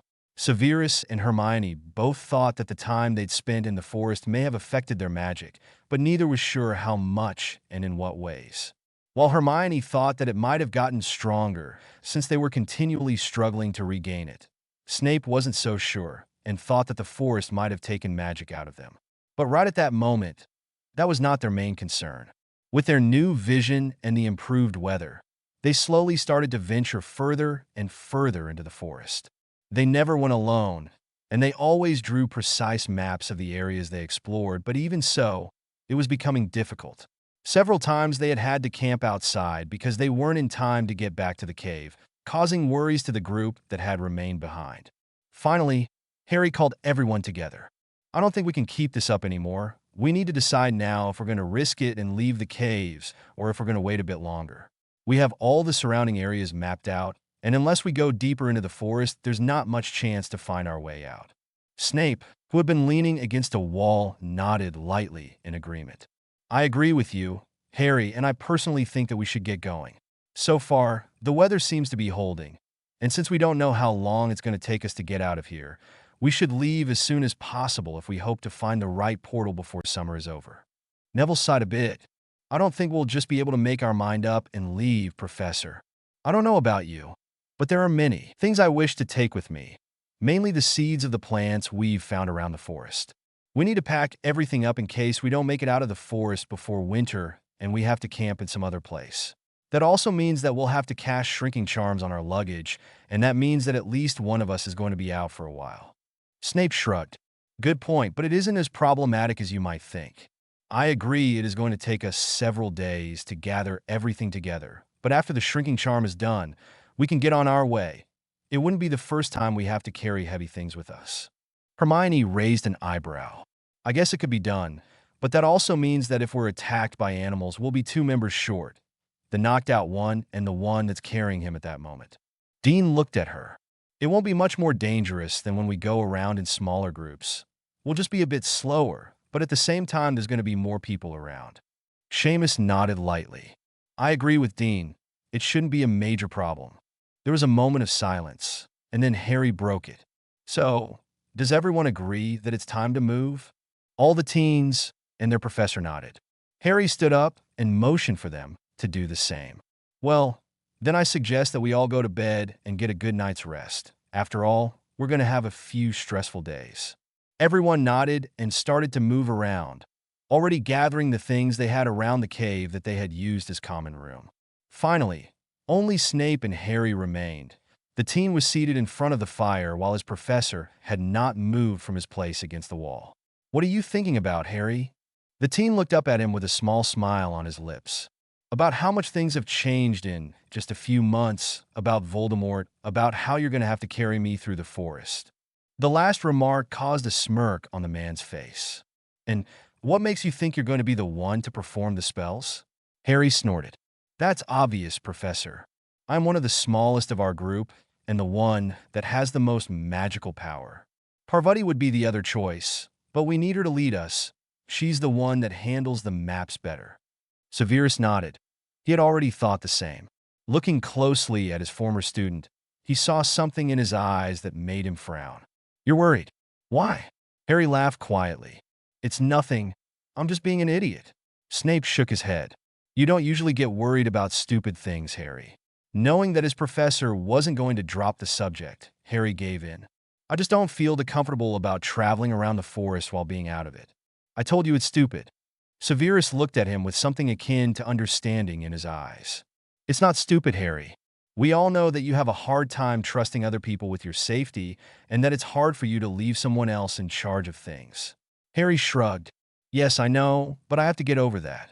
I know you're all capable to take care of yourselves and that you don't need me hovering over your shoulders, but it still doesn't feel right. The teen stood up from his position and stretched his tired limbs. Let's go to bed, Professor. There's not much more to talk about. Snape didn't move.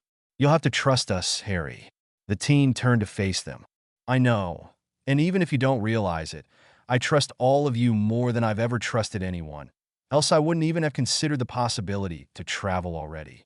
Those words seemed to pacify the man, and they both gathered their things and headed to their own rooms, knowing it would be one of the last days they would sleep in there. To be continued, /n. Thanks for all reviews, and thanks to my beta reader Vinny and to Lena. The Journey. Disclaimer. I don't own any of the characters. Forest of Mystery. Harry frowned as he slowly regained consciousness.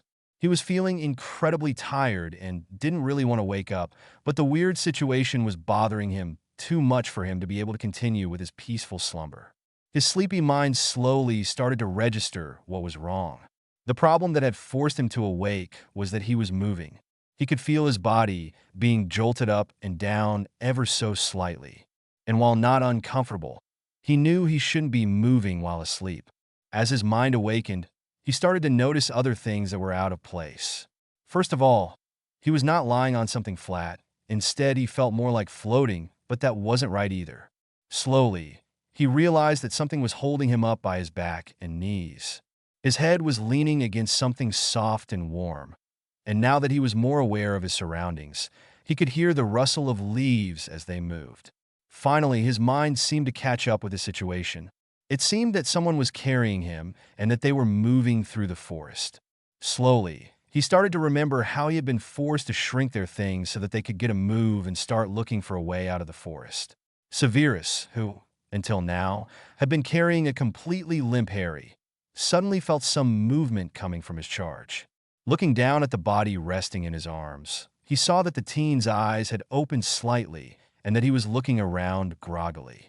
Looking up again, he raised his voice so that the two teens walking in front of the group would hear him. "Ron, Dean, stop. Harry's coming around." As one, everyone turned to look at him as he gently lowered his charge onto the leaf-covered floor. The firm ground under him seemed to wake Harry up more, and he finally opened his eyes fully. Before he even had the chance to ask where they were, he had Hermione at his side, checking him over. Severus and Neville joined the girl in her efforts to determine the condition in which Harry was in while the others got ready to eat some lunch. It was a bit early to stop since it was a bit over mid-morning, but they jointly decided that taking care of Harry was their first priority, as they had all been worried about all the magic the teen had had to perform. When the three appointed healers were finished looking over him, Harry leant back against a tree and surveyed his friends. "How long have we been traveling?" The teens sat in front of him, forming a circle, while Snape stood at one side, leaning against a tree. Seamus was the first to answer after sharing a look with the others. "It's been 3 days, Harry. We were starting to get worried that you'd really overdone it." The teen whistled softly. The other times he or one of his friends had had to do magic, they had only been out of it for a few hours at most. "Well, sorry for worrying you." The other teens looked at him incredulously, but before any of them could speak, the professor's strong voice interrupted. "Don't say nonsense, Harry. It was hardly your fault. We all should have known it was a bit much." For a moment, it seemed like Harry was about to argue, but then he thought better of it.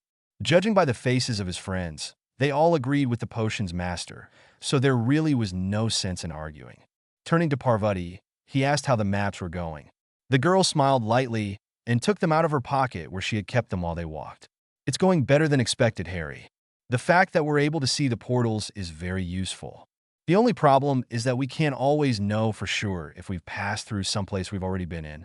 While some places are really obvious, like that large lake or the mountains, the others always look the same to us. The only thing we've been able to come up with to mark the path we're taking is to leave something from us just in front of the portal. We have a list that helps us keep up with what we place in each portal, but it takes time to figure out since we've been through many of them." Harry nodded in understanding. He hadn't thought about that problem before, but it was obvious someone had, or else that they had found the easiest solution to the problem themselves.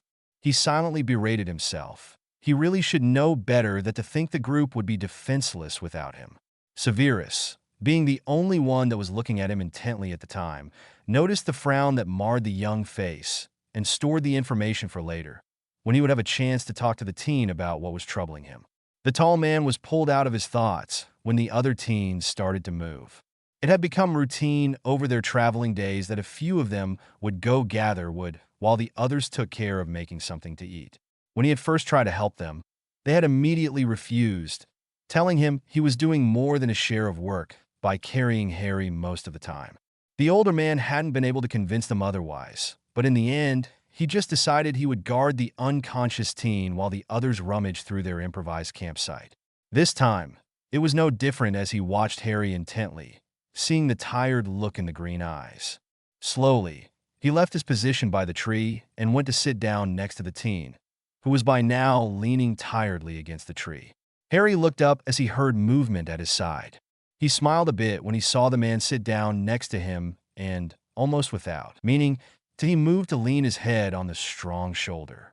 Severus looked down at the dark head and frowned a bit. I know you're tired, but try to stay awake at least for a little bit. You need to eat something. The teen opened his eyes again, barely realizing that he had closed them before.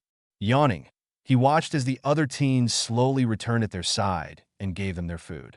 A few minutes after he had eaten, Harry had fallen back into a peaceful sleep while the other teens and their teacher decided in which direction they should walk. Oh, Ron, and Seamus cursed softly. They were walking in front of the group and were the first that saw the approaching danger. Without a second thought, both drew out their knives, alerting the others that something was wrong. Lavender and Dean immediately moved in front of Snape, while Neville and Hermione stood at either side of him. Parvati, after having put the map away, walked towards the two taller boys to see what had disrupted them. She narrowed her eyes at the lion-like creature looking at them menacingly. The bright red eyes that shone from the dark black first sent shivers down her spine. Slowly, trying not to startle the creature, she stepped back towards the professor and the rest of the group. Once at Hermione's side, she whispered softly, "There's a Diablo a few meters away. This is not looking very nice." Lavender squeaked softly. They had only seen that creature once, and Hermione had been the one to name it Diablo because of its appearance.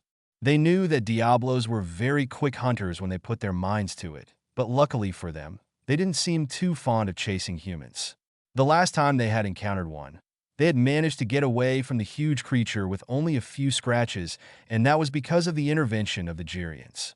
Unfortunately for them, the Girians weren't around right now.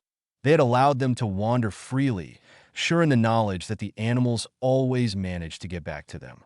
Now Hermione regretted their choice. She wasn't sure if they could really have managed to keep them with them against their will, since they hadn't taught them that, but they should have tried. Somehow sensing that they had stopped, Harry woke up and looked up to his teacher. Seeing his worried frown, he spoke, keeping his voice low out of instinct. "What's wrong?" The older man looked down at him, a bit startled to see him awake. "You're supposed to be sleeping." Harry raised an eyebrow at the man, but waited patiently for an answer. Seeing he was not going to get the boy to go to sleep again, the professor shook his head lightly. "There's a Diablo up ahead." Harry's eyes widened, and he struggled a bit in the man's arms. "Put me down." Snape frowned and tightened his grip on the thin form. "I don't think so. You're in no shape to run or defend yourself if we need to. Right now, the Diablo isn't doing anything, and there's not guarantee that he will, so settle back." Harry frowned, ready to argue, but a dark look coming from the older man made him shut up, and he tried to relax. His mind was trying to think on something he could do. He was aware that any sudden movement from their part might make the Diablo attack them, so they couldn't risk to just leave. They would need to keep an eye on the huge beast. Suddenly, remembering something, he softly started to whistle a tune, hoping it would work. To be continued, /N. Thanks for all reviews, and thanks to Vinny for her wonderful beta reading. Doubts. Disclaimer: I don't own any of the characters. Forest of Mystery. When they heard the soft whistling, the teenagers standing around Snape turned around to look at Harry with a frown on their face. The sound was very soft, but in the deep silence of the forest, it seemed to encompass everything else. Before any of them could ask Harry to stop making so much noise, Parvati saw some movement from the bushes. Turning around to look at them, she could barely believe her eyes when a very large snake appeared. Behind it, several other snakes started to appear and come closer to them. The other teenagers, who had also noticed the reptiles, glanced nervously at Harry, guessing he was the one calling them. Finally, when two winged snakes appeared, the teen lying in Snape's arms stopped whistling and started to hiss instead. "Thanks for coming to my call." One of the winged snakes approached him and curled upon his chest. Snape tightened his grip on the teen, but otherwise didn't move. The snake cocked his head and started hissing. "We told you to call Ussis if you needed Ussis. Why have you called Ussis, human?" Harry nodded very lightly, and with a heavy hand, he pointed to Seamus and Ron. "There's a Diablo behind those two human sis. Do you think you could scare him away from Ussis? We don't want to have to fight him." If it were possible, Harry would have sworn that a grin appeared on the winged snake's face. "I believe it would be our pleasure." The snake turned to watch her companions as they started to move in the direction Harry had pointed out. Ron and Seamus gave a startled yelp when they saw the snakes slithering past them and heading towards the huge beast. The small sound startled the animal, and he turned to watch them.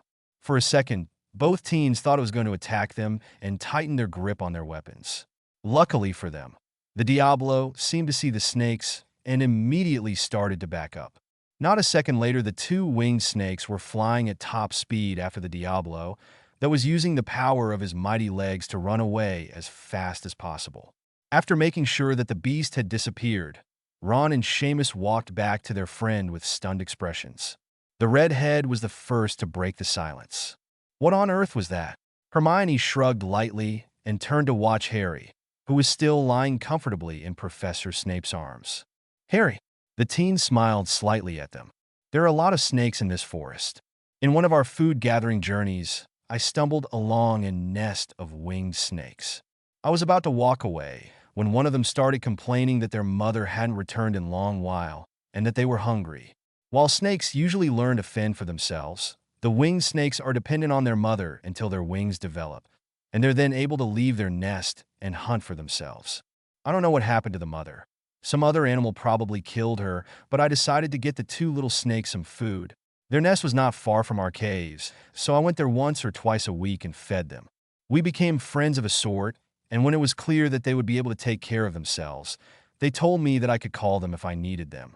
It seems that the snakes around here are very sensitive to human whistle, and the little winged snakes made sure to tell all other snakes that my whistles would be a cry of help.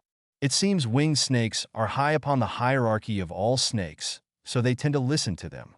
Dean shrugged. That's all nice and well, but how did you know the Diablo would flee from them? I would think such a huge beast wouldn't be afraid of those little snakes. Harry smirked lightly. I wasn't very sure, but from my talks with the snakes, most animals are terrified of them. They are extremely poisonous, and with them being so small, they are difficult for those huge beasts, as you call them, to kill. Ion himself wouldn't come close to the nest, no matter how much I tried. The teen looked up to his professor, who was just rolling his eyes. When the man saw the questioning look, he just shook his head. You and your luck.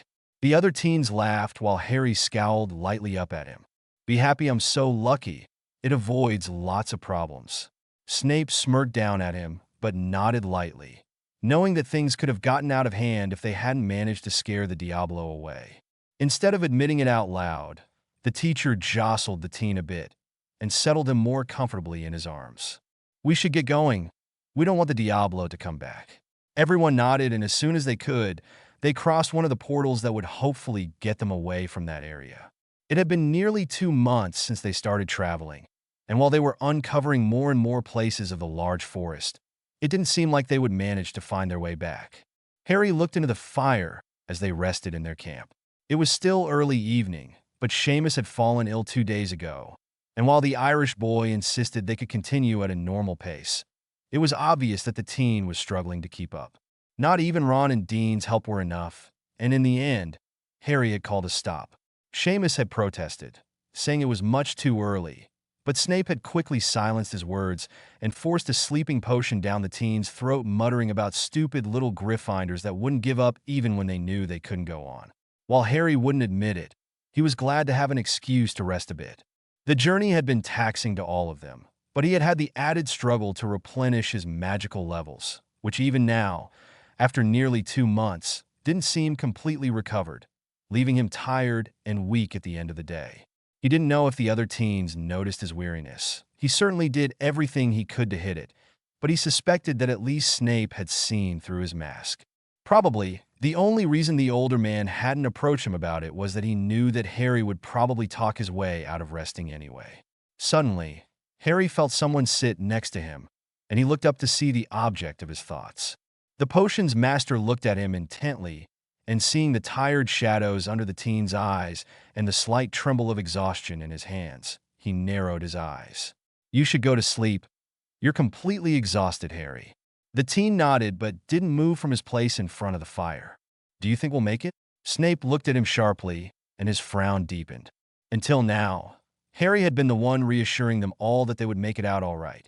He had been the one comforting his friends when they started losing hope. It was his optimism that made them get up in the morning knowing that a long day of frustration awaited them. Looking closer at the boy, Severus only saw a tired child that just seemed to want to curl up and have a good cry. Cursing himself, he wrapped a long arm around the boy's shoulders. Why hadn't he noticed that the teen was crumbling? He should have expected it. He was just a boy like the others, but it seemed he had managed to perfect his happy mask to the point that not even him, who was used to them, knew that the teen was starting to near the end of his strength. Gathering the teen to his side, he pulled him into a comforting hug. At first, Harry resisted a bit, but then he just allowed himself to sink into Snape's robes, accepting the comfort the man seemed willing to offer. The soft voice from his professor broke through his doubts. "I can't promise you will make it out soon, Harry, you know that as good as I do, but we will get out eventually." Harry's muffled voice reached him. "It might not be good enough. Voldemort might have killed everyone and take control of the magical world by the time we get out." The man nodded. "I know, Harry, but thinking about it will not get us out of here any faster. We're already pushing things. Everyone is exhausted, especially you." Sighing, Snape suggested something that had been on his mind for a few days. "I know you won't like it, but I think we should stop for a few days." The teen looked up sharply. "We can't stop now. We don't have any protection, and we might be so close to find our way out." The man smiled a bit. It seemed that the teen hadn't lost all his hope. "Harry, this is one of the most protected places we've seen around here. And besides, everyone needs a break. Seamus is ill. It might take him a few days to get over it, and strong enough to continue without trouble. You yourself are still recuperating from your magical lose. Do you think I didn't notice how you were struggling? But you're just too stubborn to admit that you need to go a bit more slowly." Harry couldn't help but smile lightly at the frustration coming from the other man. He knew the professor was right. Not only he and Seamus were in trouble. Harry could see the tired glint in the black eyes, and he knew that if his resilient professor was starting to show signs of tiredness, the other teens were probably in a worse state. Sighing, he closed his eyes and leaned against the man. "I'll think about it." Snape nodded, not very happy with that answer, but knowing that that would be all the concessions the teen was willing to make. The next day, Harry had no choice but to call a halt in their trip. Seamus' illness seemed to be infectious, and Snape and Hermione had fallen ill themselves. To be continued, A/N. Thanks for all reviews, and thanks to my beta reader Vinny. Illness. Disclaimer. I don't own any of the characters. Forest of Mystery. Lavender gently rubbed the tall man's back as he continued to puck his guts out. She knew he would be unhappy with her once he had recovered enough to start throwing insults around, but she didn't care. No matter what the potions professor thought, they took care of each other, and Snape was now one of them, no matter how snarky and ill-tempered he could be. Lavender looked up as a damp cloth came into her field of vision. Harry looked tired. He had deep lines of worry and exhaustion running through his face. The last days had been hectic, with Harry, Ron, and Parvati securing their unexpected campment as good as possible while helping take care of the ill members of their group.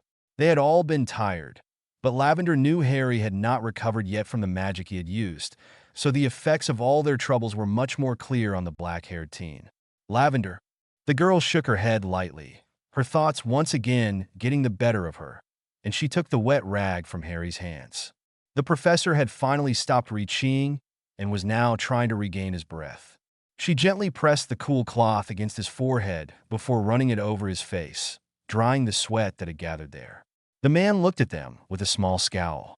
He was very pale, and there were deep shadows under his eyes, so the effect of the glare was lessened. "You shouldn't be wasting your time here. I'm fine, and the others need you more." Lavender shook her head and was about to reply when Harry's sharp voice stopped her. "The others need us just as much as you need us, no matter how much your stupid pride says you don't. You're ill and in no fit state to take care of yourself, so we're going to help you, like it or not. So if you really are worried about us wasting so much time with you, the only thing you can do about it is help us take care of you and stop biting our heads off when we try to help." Lavender couldn't help but stare at the usually soft-spoken teen. While she knew that Harry was right, Snape had been being difficult, she hadn't expected such a harsh reply. By the stunned expression on the man's face, she knew she was not the only one that was surprised. With a bit of apprehension, She saw the black eyes narrow as they had once done in a potions classroom, just before Gryffindor lost a lot of points. She was expecting a harsh comeback, but was surprised when it didn't come. Instead, she saw Snape's eyes narrow a bit more. It looked like he was observing Harry like he might have done to one of his potion's ingredients. The tense silence lasted for a while, before Snape nodded. "I'm sorry to cause you such trouble." Harry's eyes softened, and he gripped the man under his elbow to help him stand up. "I'm sorry too. That was uncalled for." Severus looked down at the teen he was leaning on. He looked even more tired than he had been a few days ago, and he couldn't help but wonder if Harry himself had fallen ill. He was pale, and if Snape stayed very still, he could feel the small trembling coming from the boy he was leaning on. Silently, he allowed both teens to lead him to his makeshift bed. He was gently laid down on it, and Lavender went to fetch him some water. Harry stayed with him for a moment, looking at him intently. "Are you okay?" Snape blinked and shrugged slightly. "As good as can be expected, I guess. I'm doing better than a few days ago." Harry nodded but didn't move to answer, so Snape took the chance to ask a few questions of his own.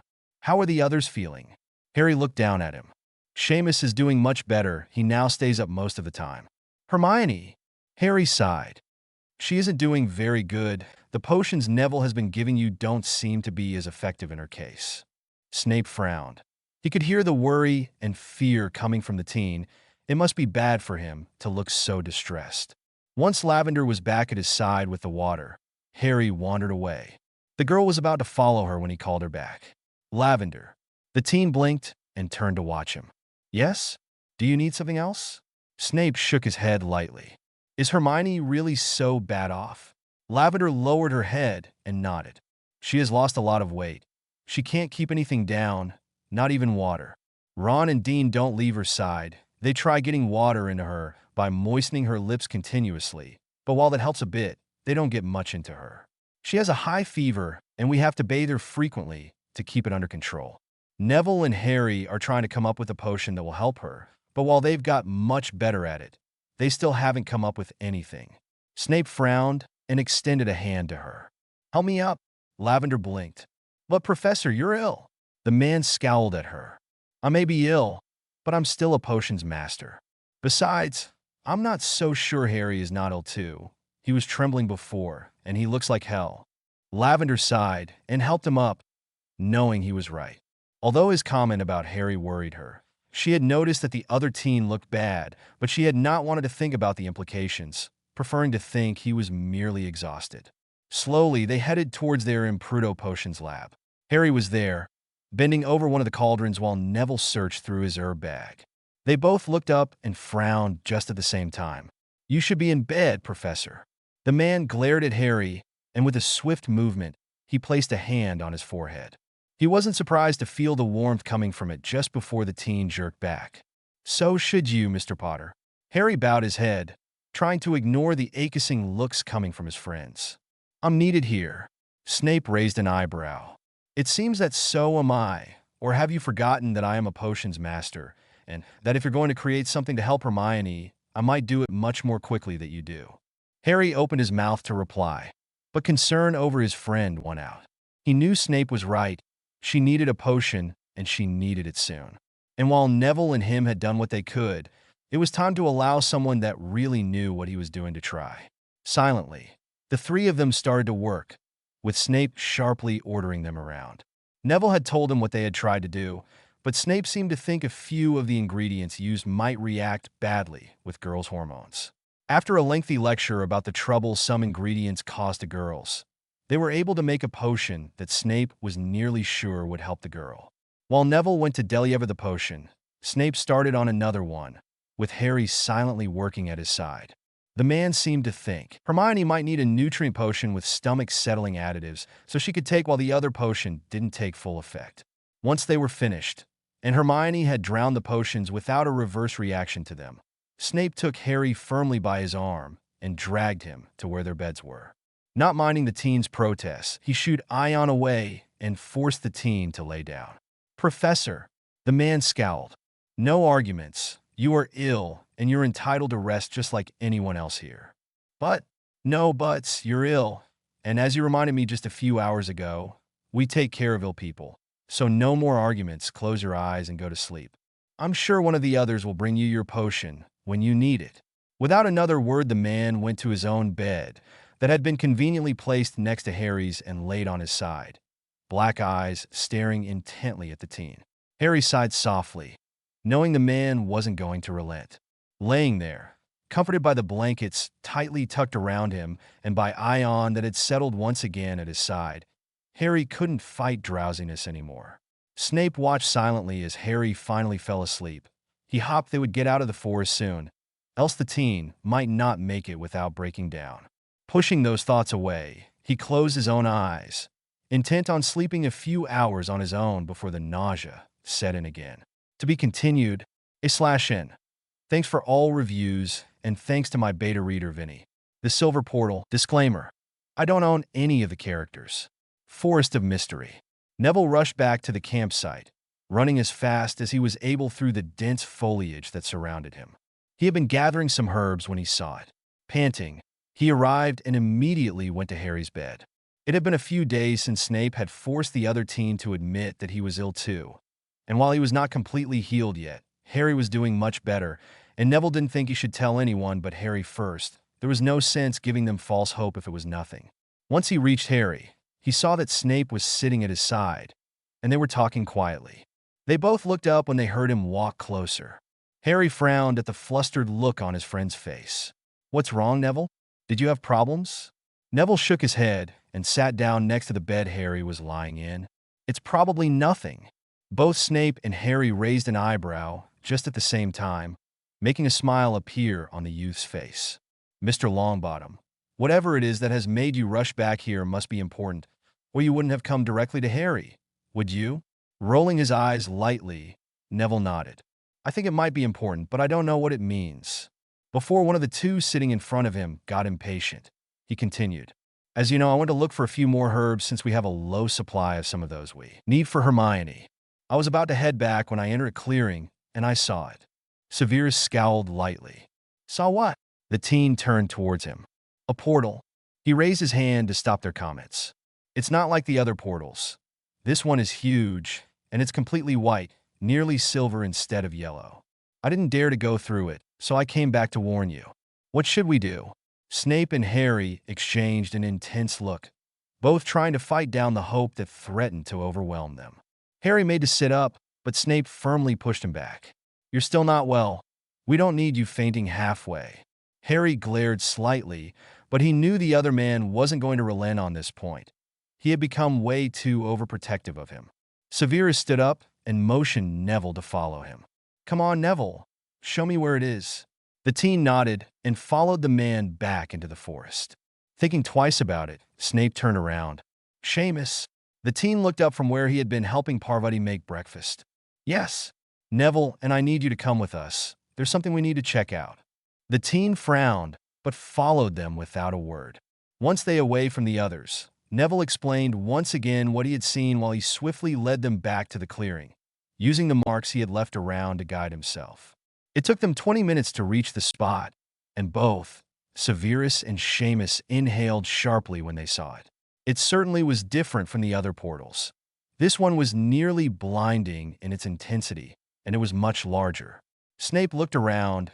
It was almost like a barrier more than a portal, as it extended for a few meters around them. Seamus spoke in a whisper, his voice strangled by emotion. Do you think it's the way out?" Neville opened his mouth, but no sound came out of it. Snape also didn't seem able to utter a sound, so he had to settle on nodding lightly.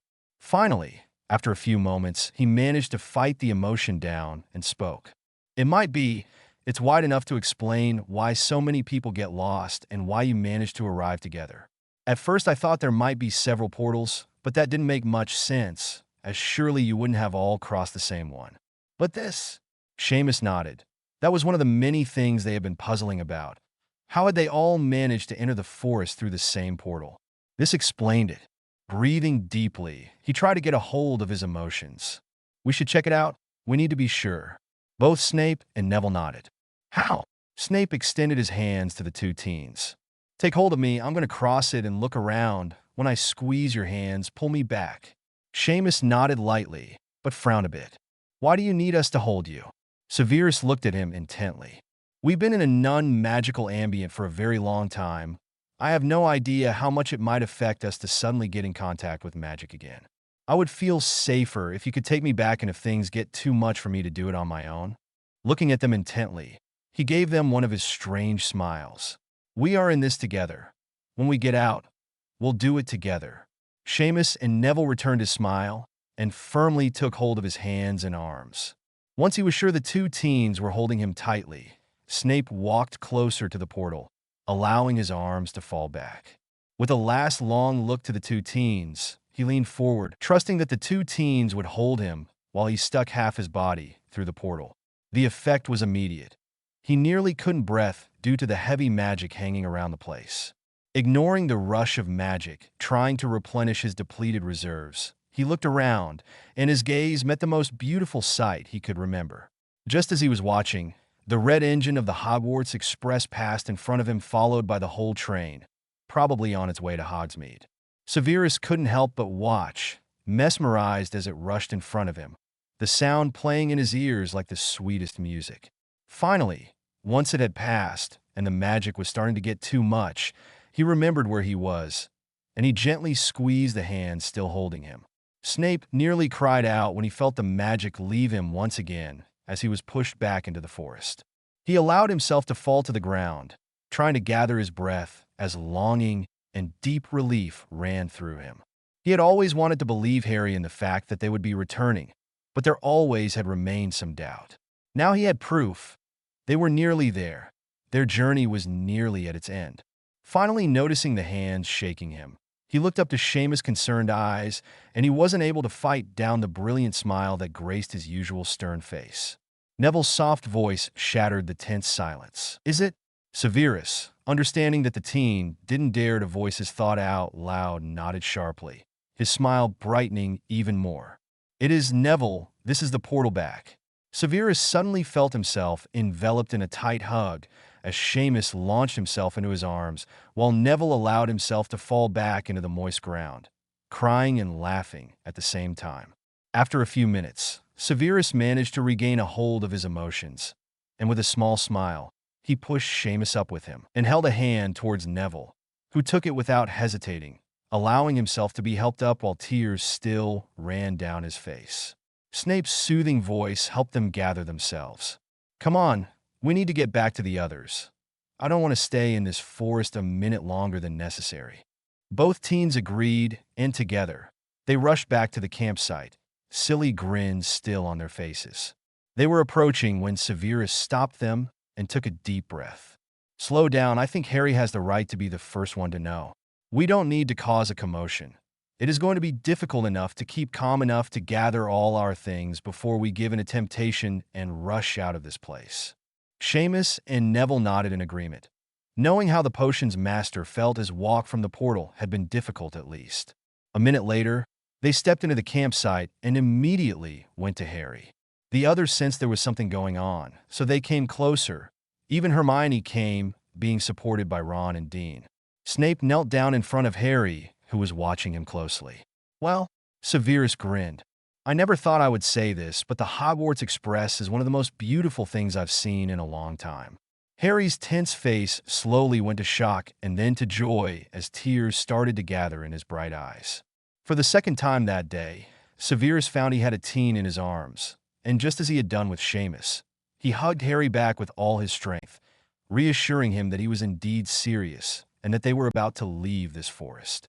Realization seemed to set in, as the others slowly came a bit closer. Ron's shaking voice drew their attention to the others. Do you mean that you found the way back? His voice broke near the end, trying to contain the hope that was starting to run through him. Hermione seemed to cling to him as they waited their answer. Snape smiled at them softly, still holding Harry close to him. Yes, Neville found the portal back. The reaction was immediate. Parvati shrieked and tackled Neville to the ground. Hermione and Ron hugged tightly, crying on each other's shoulders while Lavender sank to the ground, a stunned expression on her face. Dean was smiling brightly at everyone, his mind still trying to process what was being said. Seamus, who had remained to one side, smiled softly, and looked towards the three Girians that had been alerted by their strange behavior and were looking at them. Looking around, the teen took a deep breath. They were finally going home, and for a moment, he could appreciate just how beautiful this forest was, as long as you weren't trapped in it, of course. To be continued, /N. Thanks for all reviews, and thanks to Vinny for beta reading this. Leaving the forest. Disclaimer: I don't own any of the characters. Forest of Mystery. The preparations for their return to the outside world took less time than they had thought it would.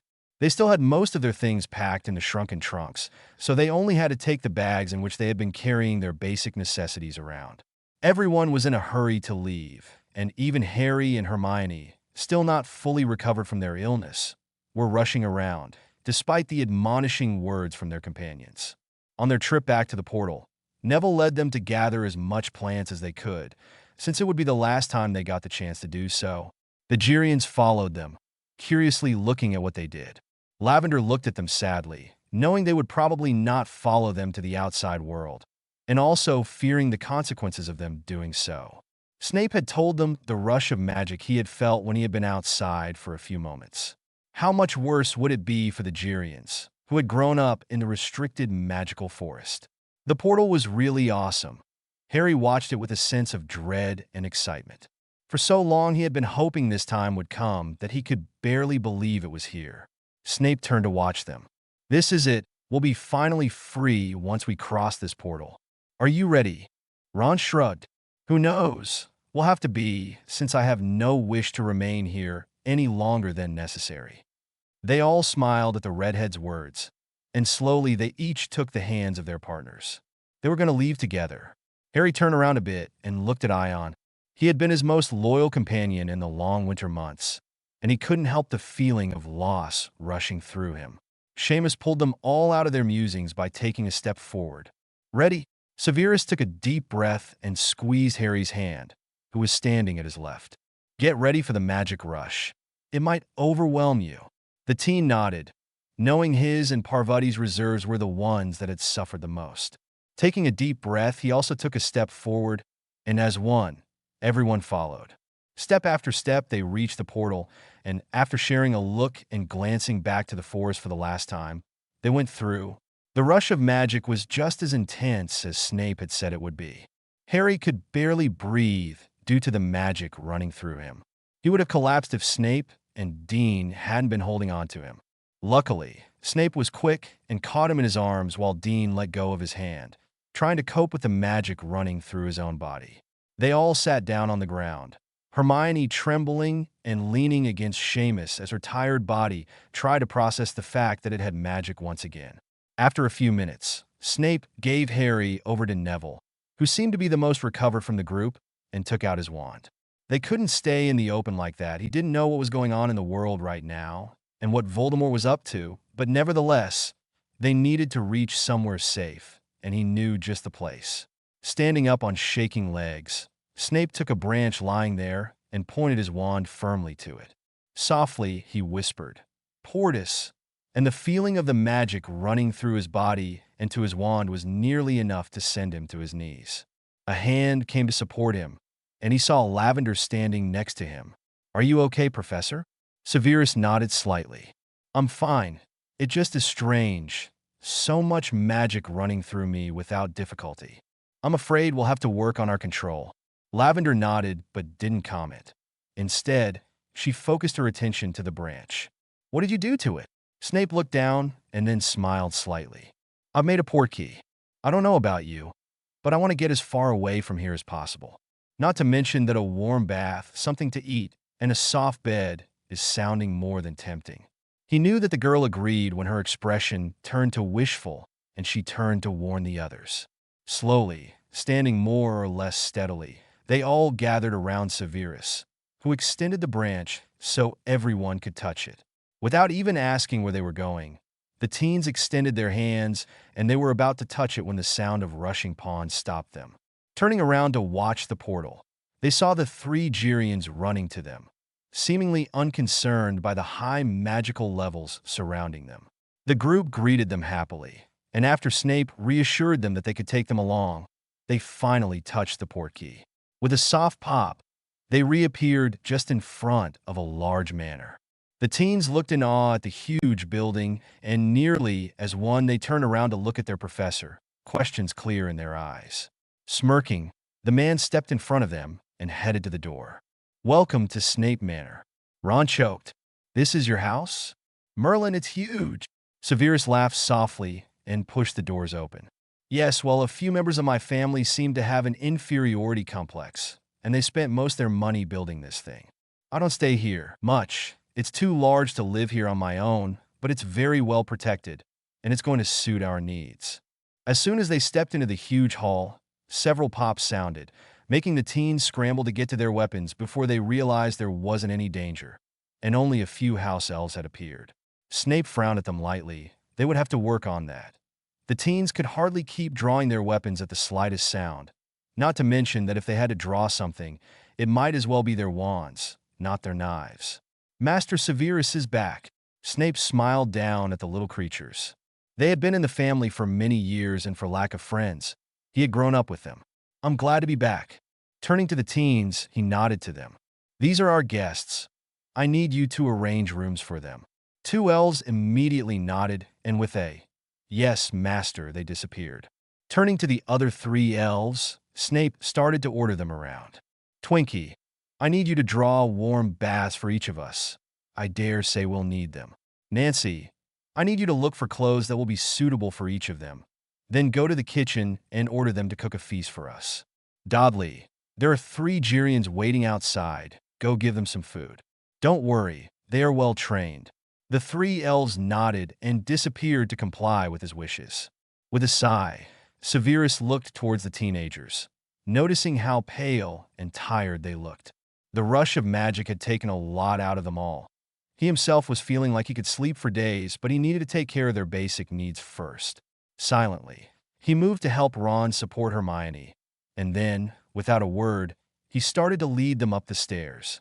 The 2 house elves that had been sent to get the rooms ready reappeared at their side and quickly showed them their rooms. Snape was pleased to see they had used part of the family wing. They were all close to his own rooms. Curious how much he considered them family now. Hermione entered her room, helped by one of the house elves. Peppy was its name, and Snape had ordered him to take care of her since she was still weak. A long time ago, she might have protested about this, thinking that house elves should have more rights, but now she was just grateful that Peppy was there to help her. Silently, she undressed, not minding that the creature was still in the bathroom with her.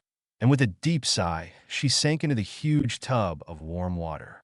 Hermione could barely contain her tears as she felt the warm water envelope her. It had been so long since she had had such a simple pleasure. Closing her eyes, she leaned back against one of the sides and decided she wasn't going to move anytime soon. Most of her friends seemed to have similar thoughts, because it wasn't until nearly 3 hours later when they got together in the common room of the family wing. They were all dressed in soft, silk pajamas and warm bathrobes. It didn't matter that it was summer. Even if it was ending, the comfort they drew from the clothes was enough to compensate the warmth from them. Once Severus entered the room, the food appeared on the large table, making their mouths water. Without waiting for invitation, they all sat down and started to eat as if they hadn't eaten in years. So desperate were they to once again savor the food they had so missed while in the forest. Finally, once finished, they slowly drifted apart, intent on getting a good night's sleep before they needed to decide what to do. A/N. Thanks for all reviews, and thanks to my beta reader Vinny. For those of you that don't read Web of Lies, several issues came up, and I want to have the answer to 2 questions. 1. Should I make chapters longer? That would mean for me to keep writing as I have, but just post the chapters 2 at a time, making the waiting time longer. 2. Should I answer your reviews? I suspect it wouldn't be that bad here, but I just did it for my last chapter of Web of Lies, and the answer to the reviews was longer than the actual chapter, not to mention that it took me more than an hour to do so. Hope to have your opinion on those questions. Hugs, Star Polaris. Messages. Disclaimer. I don't own any of the characters. Forest of Mystery. Without opening his eyes, Harry relished in the comfort coming from the blankets tucked around him.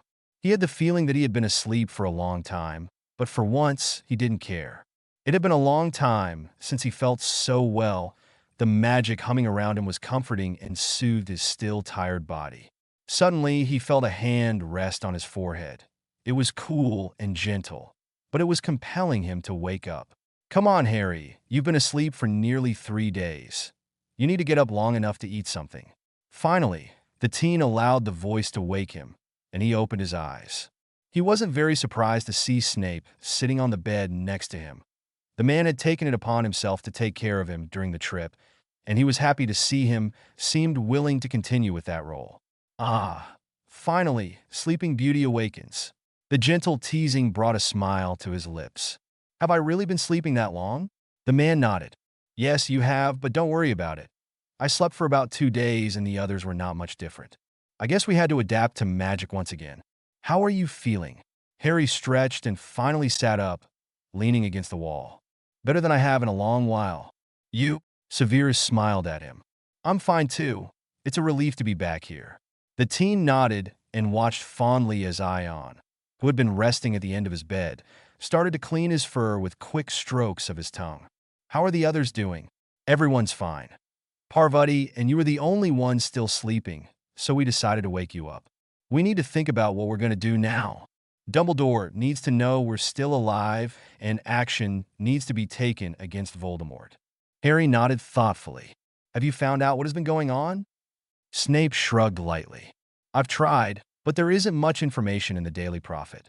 There have been several attacks, but it seems that so far the Order and the Ministry have been able to keep Voldemort in line.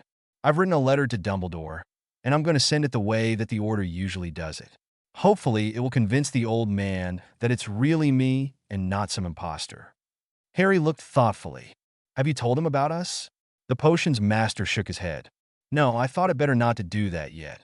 He probably doesn't know what happened to me, since my discovery as a spy was unexpected, but he knows I had ways to leave the Death Eaters should such a thing happen. I think it might be much more believable to know that I escaped than to know that the 9 of us are alive after about a year in the forest. Harry nodded. Probably right. Are you going to invite him here? Severus nodded in reply. There's no sense in allowing anyone to see us at Hogwarts. Albus knows of this place and how to reach it. I expect him here with a few Order members by the end of the day. At least, if he believes my letter. Without giving the team the chance to reply, the older man stood up. Come on, get dressed. Lunch is waiting for us in the common room. I'm going to send the letter. Harry watched with a small smile as the man left his room. He was glad to see that the potion's master wasn't back to being a bastard. He had been half afraid that would be the case, but it seemed they were lucky. Meanwhile, at Hogwarts, an old man sat in his office petting his beautiful phoenix. The years had started to get heavier on his frail shoulders, and he didn't know how much longer he would be able to keep up with everything going on. The children's disappearance had been a great loss to their side, and people had started losing hope. The disappearance later of their only spy had also been a heavy blow. While they had managed to get a new spy in Voldemort's inner circle, the loss of Severus still rested heavy on the man's conscience. He had known that Voldemort distrusted him, but even so, he had sent Severus back. A soft knock on the door startled him from his pained thoughts. Looking up, he saw Minerva standing there, a worried frown on her face. Albus, it's time for lunch. The old man nodded, but didn't move to get up. He was so tired. Suddenly, a soft pop ran through the silent office, and Dumbledore watched a letter appear in front of him. Knowing it was from one of the Order members and that it was probably important, he took the letter in his hands, dreading the message it contained. Minerva quietly closed the door behind her and went to sit in front of the old man, trying to offer him all the help she could. Swiftly, Dumbledore opened the letter and nearly dropped it as he recognized the handwriting. Feeling himself grow pale, he quickly read through the short message, trying to control the tremble in his hands. Albus, as you have probably heard by now, Malfoy discovered me as a spy several months ago. I don't know if you were aware of my punishment. Suffice to say, it wasn't as deadly as Voldemort would have liked it to be. I apologize for not getting in contact with you before, but it was impossible for me to do so. I'm back to my manor now, and I would appreciate it if you could come by to talk. I have no wish to go to Hogwarts since I think that my supposed death can be used against Voldemort. I realize this could be viewed as a trap. That's why I used this way to get the letter to you. Bring with you as many people as you wish. I don't mind. I only ask that the ones who come with you are trustful. I hope to see you soon." Taking a deep breath, Dumbledore lowered the letter. Could it be true? Could Severus really be alive? The transportation method was attuned to each member personally, and only a few of the most important members were attuned to his own office. The only one missing was Severus, and since he knew that no one else would do something like this as a joke, he couldn't deny the fact that the dark-haired potions master was alive. A smile started to blossom on his face as hope grew in his old heart. Minerva, who had been watching him worriedly until now, was startled to see that smile. It had been a very long time since she had seen it. "Albus?" The old man looked at her, blue eyes shining brightly, overriding the shadows that had settled in his eyes. "Severus. Severus is alive." Minerva gaped at him in shock, barely willing to believe his words. Then a smile started to blossom in her own face. "Really? Are you sure?" Dumbledore laughed softly. "Nearly. The letter is from him. No doubt about that. So unless he sent it from his grave, Severus is alive." The woman frowned. "Why didn't he get in touch with us before this?" The old man shrugged, a frown growing once again on his face. "Who knows what Voldemort did to him? I'm still amazed to know that he's alive. He says he's in his manor, and we're welcome to join him there. Why doesn't he come here?" Albus' eyes twinkled at her as he stood up. "I guess he wants to keep his advantage. After all, Voldemort won't take him into account if he thinks that he's dead." The woman laughed softly. "You have a point there." Dumbledore approached the fireplace and threw a bit of flue powder. Madame Pomfrey's face appeared in the fireplace, a concerned frown marring her features. "Is there something wrong, Albus?" The old man shrugged slightly. "I'm not sure, Poppy. I need you to come with Minerva and me. Be ready to heal injuries, as we don't know what we'll find once we're there." The woman looked at him curiously, but nodded, grumbling under her breath about his stupid fondness for cryptic messages. The old man stood in front of the fireplace for a moment before throwing another pinch of flue. "The burrow." Molly's face appeared in the fireplace. "Albus, is everything okay? Is something wrong with Ginny?" Since Ron's disappearance, the poor woman lived in constant fear that someone else in her family would be hurt. The old headmaster quickly reassured her that her youngest daughter was doing fine and asked to speak with Bill. The young man had moved back to England to help his family and was now one of the most trusted members of the order. "Headmaster?" "Hello, Bill. How are you doing?" The young man smiled at his mentor. "I'm fine. Mom said you wanted to speak with me? I would appreciate it if you came to Hogwarts. I need you to come with Minerva, Poppy, and me to check on something." Seeing his concerned face, he rushed to reassure him. "I'm nearly sure it's nothing dangerous. In fact, I think it's going to be something very good, but one can't be careful enough these days." The younger wizard nodded curiously, and after confirming that he would be there in a few minutes, he broke the connection. Albus turned around and went to one of his cupboards. After roaming in there for a few moments, he turned back with a black box in his hands. Minerva looked at him curiously. "What's that, Albus?" The old man sat back in his chair. "It's a portkey to Snape Manor. Severus gave it to me a long time ago in case something happened to him, and I needed a safe place to use. The manor is huge, and it's extremely well protected. Not to mention that, to my knowledge, no Death Eaters know about its existence."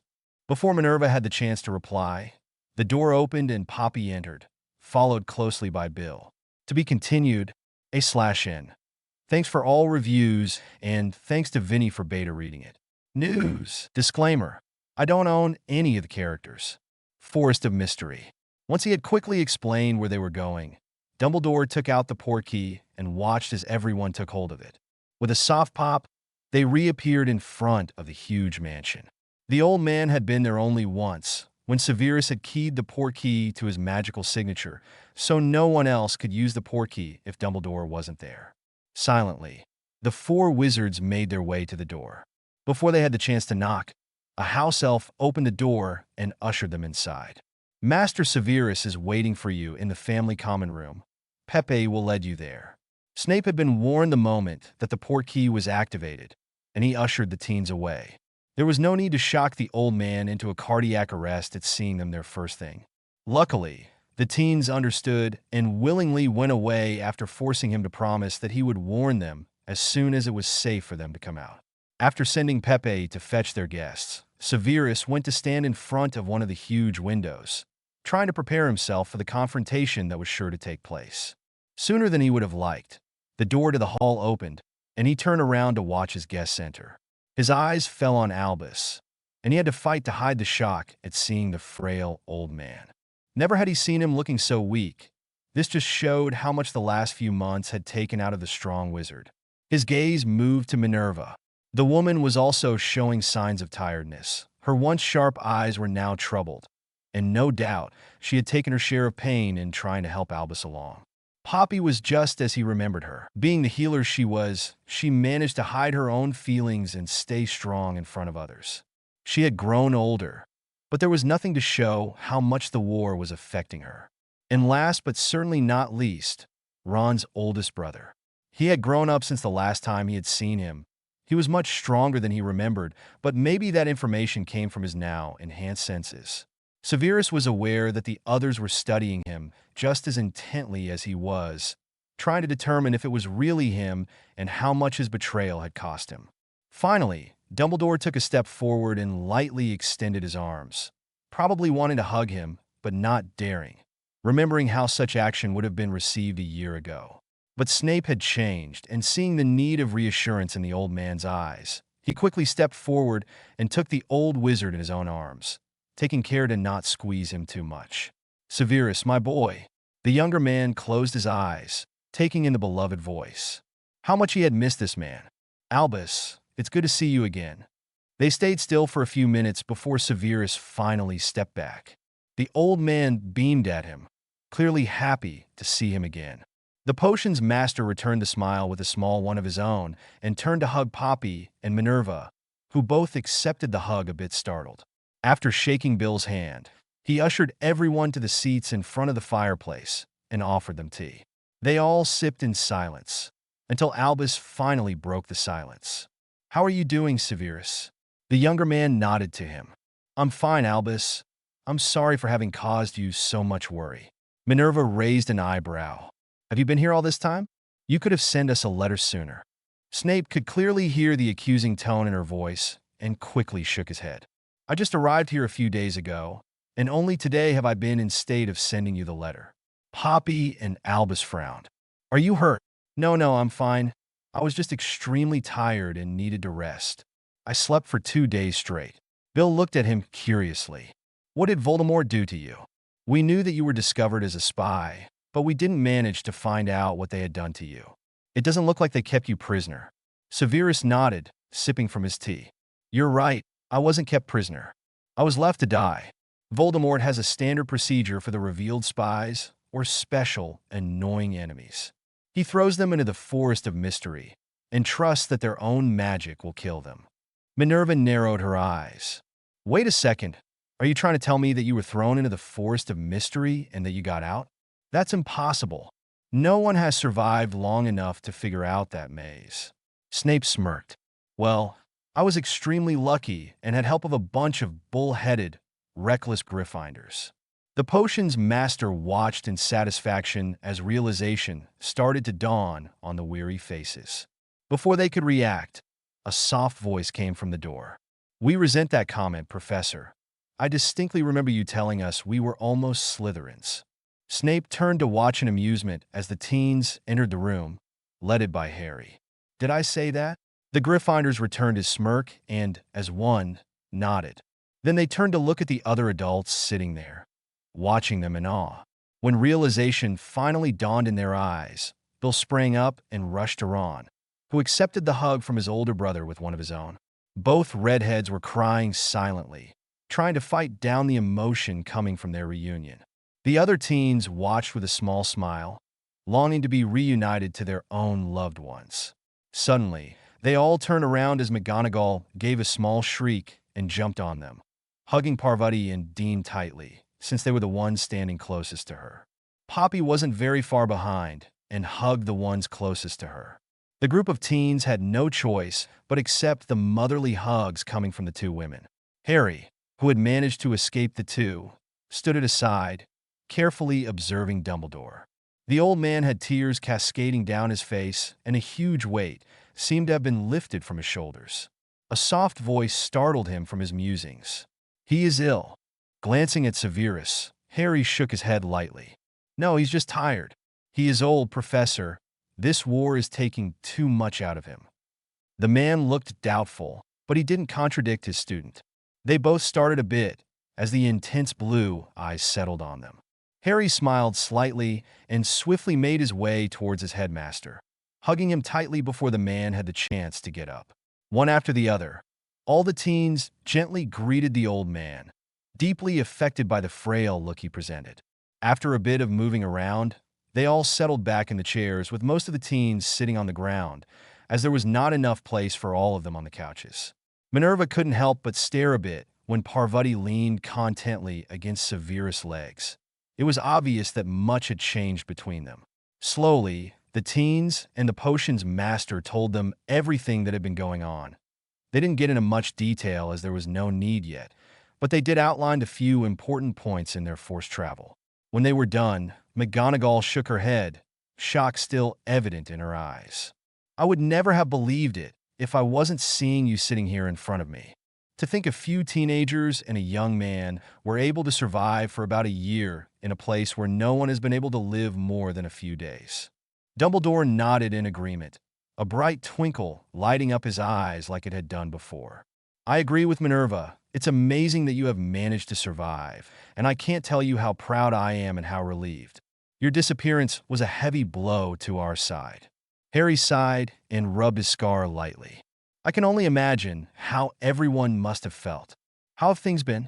"Professor Snape said you seem to have been able to hold your own against Voldemort, but I don't really trust the Daily Prophet in such matters."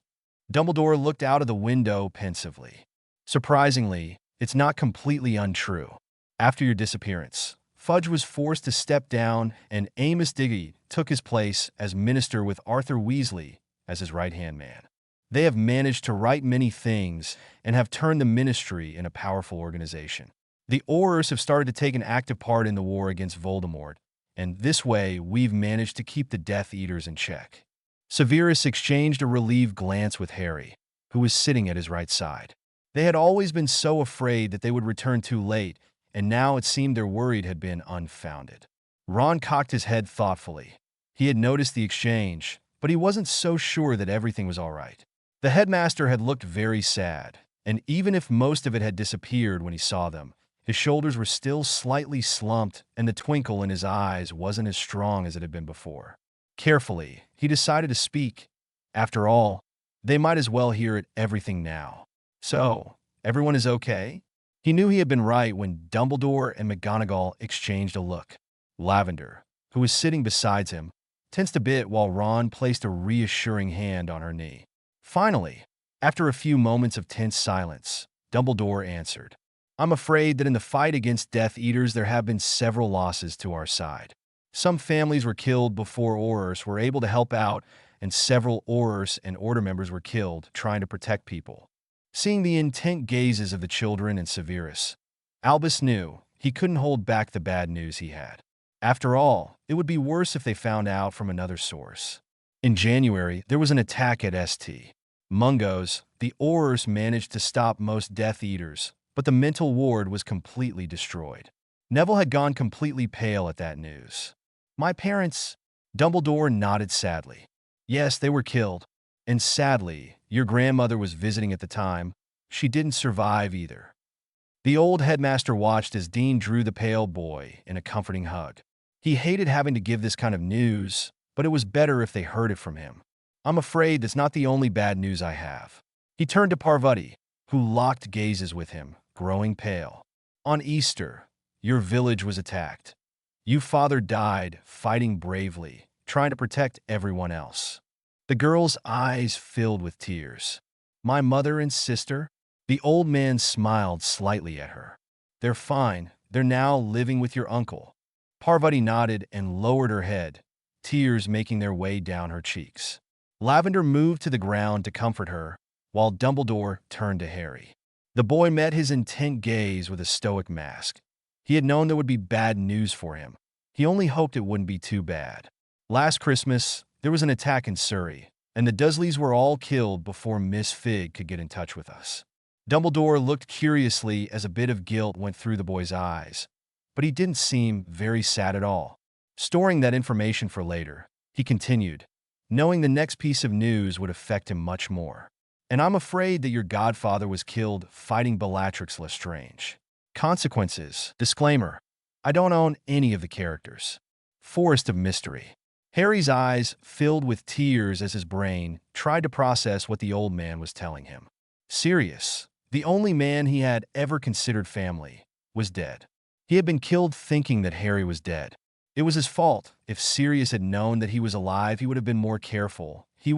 His thoughts were interrupted as strong hands picked him up and he was placed on someone's lap. Looking up, he saw intent black eyes staring at him sternly. A soft voice spoke to him. Don't even think that this is in any way your fault. You had no way to be here. Those words broke something in Harry, and he couldn't help but throw his arms around the man's neck and bury his head in his shoulder as tears started to run down his face. Dimly, he heard Parvati crying softly at his side, but he was too intent in his own hurt to take notice of it. Someone would help Parvati. For once, he needed help himself, and Severus seemed more than willing to do so. Minerva watched within shock as her younger colleague comforted Harry. If she had had any doubt that Severus had changed, it had disappeared by now. After all, the old potions master would have laughed at Black's death, and he would have berated Harry for being weak and crying. While the teens tried to come to terms with their losses, Madame Pomfrey stood up. Severus. The man looked up, his arms still firmly around the teen he was holding. Yes. The nurse smiled softly down at him. Do you have a room in which I can set up my things? I need to examine all of you and make sure you are all right. The man frowned a bit, but knowing that arguing with her would be no use, he softly called a house elf. When Pepe appeared, he told him to lead the nurse to one of the unused rooms close to the common room and help her with anything she needed. Once the two of them had disappeared, he turned his attention to Harry, who had become quiet while still gripping him around his neck. Better? Harry nodded slightly, but didn't move from his position on the man's lap.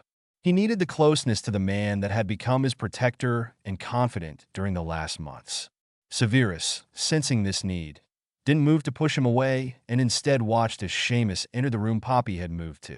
They all sat in silence for a long while, with Dumbledore, McGonagall, and Bill giving the others time to process the news they had given them. Finally, about half an hour later, Seamus reappeared with a frowning Poppy on his heels. Sensing the woman's confusion, Dumbledore looked at her curiously. Is there something wrong, Poppy? The nurse shook her head slightly. Just a few shocking things I came across, but I need to check on everyone else before making a statement. Mr. Finnegan is healthy, so don't worry about it, but he has gone through some changes, as was to be expected. Now, if you excuse me, would you mind coming in, Miss Granger? Mr. Finnegan has told me you haven't been feeling well.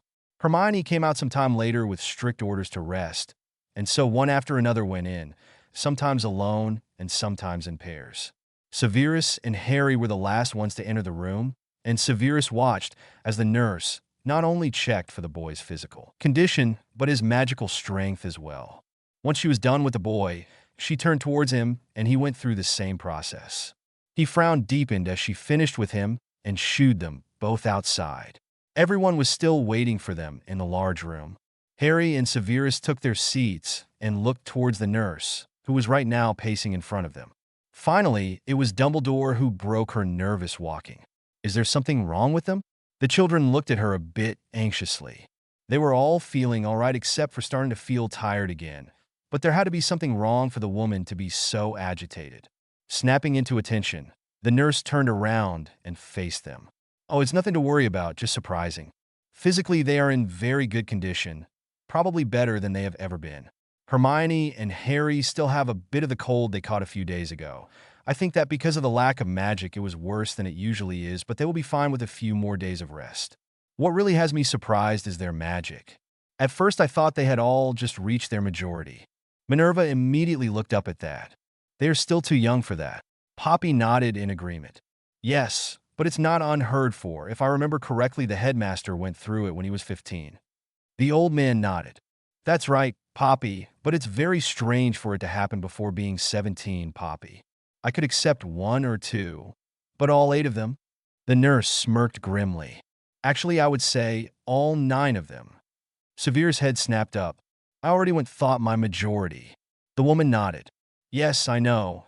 That's why I think that the children haven't gone through it yet, but I can't deny that their magical powers have grown quite a lot, same as your Severus. You're much stronger than when you went into the forest. They all stayed silent for a long while, trying to process the meaning of the woman's words. Finally, Hermione broke it. It kind of makes sense, doesn't it? I mean, we're wizards. We use magic almost unconsciously to live. In the forest, the amount of magic we used was very small because we knew it would be dangerous, so subconsciously we tried to store as much magic as we could. Snape nodded lightly. You're right. In trying to store up so much magic, we stretched our reserves to the limit, making them larger than they ever were, and now that we're back into a magical, they have filled completely. The teenagers nodded while still thinking about that theory. Dean cocked his head and looked towards the potions master. But then what about Harry and Parvati? They have been the ones to use the most magic. They wouldn't have had the chance to fill their magical reserves enough to stretch them. Poppy was the one who answered. You are right in some way, Mr. Thomas. Harry and Parvati's magic has been the least affected, but they both had larger magical reserves than you. And if I'm not mistaken, they didn't really use all of it. Most teenagers have more magic than they are aware of, and they usually never reach to activate all of it. I think that their stay in the forest has managed to awaken their sleeping reserves, making them stronger. Once again, everyone fell silent. Finally, after a while, Dumbledore sat up straighter. We need to discuss what we're going to do now. Snapped out of her own musings, Poppy quickly interrupted. Not now, Albus. The children and Severus should go back to bed. All this magic around them is tiring them out more than you think. They need time to adjust to their new surroundings. Not to mention that you could do with some rest too, Headmaster. The old man was about to protest, but was cut off. Severus and Harry, while they wanted to discuss what was going to happen, saw that Poppy wanted the headmaster to rest, and agreeing completely with her assessment, they stood up. The other teens imitated them without a word, while some of them didn't know why they were doing as the nurse said without arguing. They knew better than to question it right now. Their questions would be answered when they were on their own. Minerva smiled slightly when she heard Albus start to protest. Ignoring him, she helped the nurse to lift him on his feet. Turning to Severus, she smiled at him. We'll be back tomorrow after classes, Severus. Try to get a bit of rest. Snape nodded lightly and led his guests towards the front door from where they would be able to use the portkey to head back to Hogwarts. Poppy held him back from the group and regarded him seriously. I'll be here to check on you tomorrow morning. Try not to use magic until you've rested a bit more, and make sure the children don't do anything. You have had years of experience controlling your power, and probably won't have much trouble, but Merlin knows what they could do if they started to fire curses. Severus nodded seriously. He had already thought about that, and would make sure to warn his former students of it. Not that he thought there would be many problems, they just weren't used to use magic anymore. Don't worry, Poppy. I'll warn them. The nurse nodded and smiled sadly at him. Try to make sure everyone sleeps, Severus. They need to rest, and some of them have had quite a few shocks today. Maybe a bit of dreamless potion wouldn't be amiss. After the man nodded in agreement, she added, and don't think that because I want you to keep an eye on the students you don't have to rest too. I want you to get at least 8 hours of sleep tonight, and I'll be sure to check with your house elf if you have done so. Severus groaned softly, making the nurse smile. He knew her well enough to know that she would do just as she said. /n. Thanks for all reviews, and thanks to Vinny for beta reading. Amusement. Disclaimer. I don't own any of the characters. Forest of Mystery. Once everyone had left, Severus returned to the room where he had left the children. They were sitting on the floor, drawing comfort from the roaring fire and each other. They had left an open space between Harry and Lavender obviously meant for him. So after asking one of his house elves to gather sleeping potions for everyone and put them in their bedrooms, he went to join the Gryffindors. As soon as he was seated on the warm rug, Harry shifted so he was leaning against his side. The black-haired boy was pleased when a strong arm went around him, curling around his waist and offering the comfort he so needed after the terrible news that the day had brought. It must have been nearly an hour later when the silence that surrounded them was shattered by a high-pitched shriek. At once they all jumped up, frantically searching for their knives that were no longer where they used to be. Severus had forcefully forbidden them from carrying the weapons in case a house elf startled them, and they killed it without meaning to. Finally, remembering they were wizards, Ron took out his wand, only to have it snatched out of his hands by his former potions master. Hey, the older man scowled at him. Ron, right now our control is worse than the one of a first year, and we have about 10 times their power. Unless you want to blast us all to pieces, I suggest you all keep your wands to yourselves. The redhead was about to argue when the door that led to the room burst open. Everyone tensed up, expecting a horde of Death Eaters, at the very least. Instead, they saw Shirlena racing into the room with a house elf attached to its tail. The poor little being was still shrieking at the large feline. Stop! Bad Kitty must stop now. Bad Kitty, not allowed to go in there. The teens and their professor stared dumbfounded as the Jirian suddenly stopped running, propelling the house elf over his large form until it landed on one of the couches. Sharing a look, everyone started to laugh, breaking the glumness that had surrounded them until now. Even Severus was chuckling softly, supporting Lavender, who was about to collapse in laughter. Gathering his breath, the tall wizard reassured his distraught elf that everything was fine and dismissed him. Then, straightening up and allowing Dean to hold the still snickering Lavender, he glared down at the innocent-looking Jirian, who was calmly cleaning one of his paws. At seeing the death glare on the man's face, Dean started to laugh again. Look, guys, Professor Snape is back. That sent all the teens back to laughing and made the man shift his glare to them. I think it's time you all went to bed. You're obviously more tired than I thought. Those words immediately stopped all laughter. The teens didn't feel like going to sleep yet, but Severus didn't allow them to argue as he started to drag Harry and Seamus with him, forcing the other teens to follow with only a look. Harry looked up half amused at the man. He somehow felt like they were being put to bed like naughty children. That thought made him giggle again, which earned him a stern look from the tall wizard. But it seemed he had not been the only one having had the same thought, because when they reached Hermione's room, the girl looked up pleadingly at their former professor. Please, Professor, can you wait until I'm asleep? Severus was about to snap at her rather harshly, quite tired of the jokes already, when he saw the real need behind those laughing eyes. She might be saying it as a joke, but he had come to know her well enough to see that she really meant it somehow. Go get into your pajamas.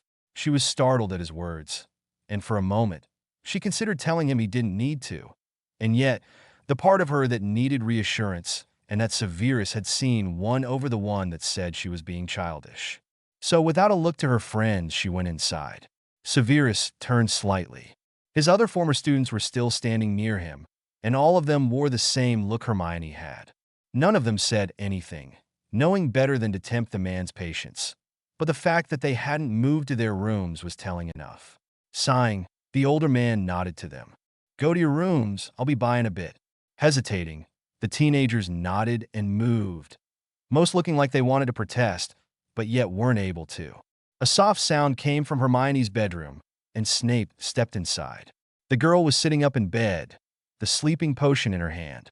She refused to look up at him when he went to sit at the foot of her bed. I'm sorry about that, Professor. I only meant it as a joke. Severus raised an eyebrow. Did you? I doubted Hermione. She bit her lower lip, but couldn't really argue with him. She had wanted someone here with her until she was sleeping, wanted the reassurance that everything would be okay, so she could sleep peacefully. Of course, she hadn't really expected there to be a sleeping potion in her room. So when she had seen the small vial, she felt ashamed. And yet, the man was here, sitting patiently beside her, and he had known the potion would be here. Who else would have ordered it to be there? She was startled out of her thoughts when he placed a hand on her foot. Lay down, Hermione, and drink the sleeping potion. You need your rest, and everything will be better when you wake up. She smiled at him. I never took you for being an optimist, Professor. The man sneered softly down at her. Who says I am? I merely guessed that was what you needed to hear. Laughing softly, she drank down the potion and handed the vial back to the wizard. Pocketing the empty container, Snape stood up and helped her to lay comfortably down. The potion quickly took effect, and she was already more than half asleep when she felt something brush her forehead. Storing that information for later, she let herself go into the calm blackness of sleep. Sighing, Snape left the room, closing the door softly after him. He still had 7 brats to go before he could rest, and some of them would be in worse shape than Hermione was. In the hall, he met Dean and Seamus, already dressed in pajamas, talking quietly in front of their bedroom doors. Both boys smiled slightly at him, and after wishing each other good night, they entered their rooms. Snape followed Seamus first and waited till the teen had downed his potion before stepping closer and tucking him in. The younger wizard smiled lightly, his eyes already closed. "Thanks, Professor." After repeating his actions with Dean, he moved to Parvati's rooms. He wasn't very surprised to see 2 girls lying in bed instead of one, so he didn't say anything. He settled down next to Parvati as the 2 girls turned to watch him. "How are you doing?" He gently passed a hand through the girl's hair as she smiled a bit up at him. "I'll miss him so much, Professor. He was always so kind and protective of Padma and me, and he died thinking I was dead." Tears started to fall down her cheeks, and Lavender hugged her tightly from behind, while Severus gently dried the tiny droplets. "I know how much it hurts to lose someone dear to you, but remember that you still have your mother and your sister, and your family. You're not alone." Parvati smiled through her tears. "And I have you, all of you. I don't think you know how much it means for me that you're sitting here now, Professor. Everything that happened in the forest was important. We helped each other, but we really didn't have a choice in the matter. We needed to work together to survive. But this, you allowing us into your home, being here for us, it means that you really care about us. And I want you to know that I care about you in return, and that if you ever need anything, I will do whatever is in my power to help you." Severus didn't know what to say. He saw Lavender nod from her place behind Parvati. Instead of saying anything, he gave her the small vial with the sleeping potion. Both girls seemed to understand what he didn't want to say, and at the same time drowned their potions. Severus silently tucked them in, and after they were sleeping, he left them, heading for the next room while his mind was still reeling at the young girl's words. Uncle Severus. Disclaimer: I don't own any of the characters. Forest of Mystery. Ron was standing in front of the window staring pensively into the dark night when Severus entered his room. The redhead nodded to the man, and with a last look outside went to the bed. Instead, getting in, he sat down on the edge, taking the vial in his hands and looking at it intently. Snape raised an eyebrow, wondering what the problem might be. "I assure you there's no poison in there." The teen looked up startled. "That's not what I was thinking. I know that you wouldn't poison us. I may not show it as much as the others do, but I really trust you without a doubt, and I appreciate everything you've done and are doing for us." Smirking slightly, he added, "If I wasn't afraid you would have my head, I would have started calling you something else besides Professor a long time ago." Snape was rather startled at those words. After what Parvati had said, he didn't think anything would shock him that night, but he had been wrong. Of course he had noticed that the teens called him Professor, but he had never thought they might want to call him anything else. After all, a name other than Professor and Sir would show that they were more than teacher and student. That realization, together with the girl's words from earlier, forced him to admit that they had left the teacher-student relationship a long time ago. Sighing, he went to sit next to the teen, wondering if he would be able to sleep after everything that was being revealed tonight. "I had never thought about that. What would you call me?" Ron looked pensively back to the potion. "I'm not sure. Before getting out of the forest, I would have called you Severus." The teen smiled up at the man. "That's actually what we called you when some of us addressed you, and you weren't near." He returned his gaze to his hands. "Now, though?" Frowning, the man put a hand on the boy's shoulder. "Now? Why not Severus anymore? I don't think I would mind much. I just didn't think you wanted me to call me anything but Professor." Ron shook his head. "But it's not right anymore. Here it isn't. Here we can't ignore the fact that you're more than 20 years our senior, and that you were our teacher. Everyone else wouldn't take it well if you allowed us to call you Severus. It would be uncomfortable." Snape had to admit that the boy was right, but he was starting to get a headache from just thinking about it. How could a name be such a large problem? "So, we're back to Professor then?" He wanted to tear his hair out when the teen shook his head. "But that's not right either. I mean, Professor is okay if you're teaching us or if we were at school, but it's very impersonal, and I would like to think that we're more than just teacher and students." Snape nodded. He could see the boy's point. Okay, so what would you call me? Any idea? Ron smiled a bit sadly. Oh, yes, of course, but it's not something I would dare to propose. You would kill me. The only thing he knew right then was that if the redhead continued with this, he would kill him. Ronald Weasley, I'm really getting tired of this, so either drink that potion and go to sleep, or tell me what you would call me. Looking at the man, and knowing he was about to lose his patience, Ron took the easiest way out. Standing up, he slid under the covers, ignoring the man's groan, and drank the potion. Ignoring the irritation he felt, Severus took the empty vial out of the relaxed grasp and tucked the boy in. He was about to draw away from the bed and leave when the boy's soft voice reached his ears. Night, Uncle Severus. He must have stood there for 10 minutes at least, frozen in shock at the teen's words.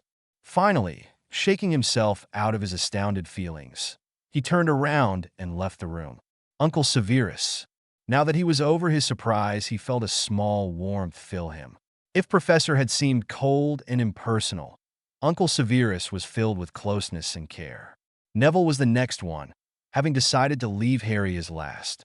Severus entered the boy's room, only to find him curled up on the floor with tears streaming down his face. Cursing himself softly, he went to sit down next to the teen and drew him close. Part of him told him he should have dealt with the ones that had lost family first so they wouldn't have time to dwell on what they had been told, yet another part of him knew that they needed time to try and deal with it on their own time. And as much as their friends might mean, the closeness they shared could be overwhelming sometimes. He didn't say anything as Neville cried quietly against his shoulder. He would just sit with him, waiting for the tears to pass. After a while, the teen spoke. You know what the worst of everything is? The man gently passed a hand through the boy's hair. What? Neville shuddered. It hurts more that my grandmother is dead than that my parents died. I mean, how can I really feel sorrow when they have finally been liberated from a world they didn't live in anymore? I can't even say I'll miss them.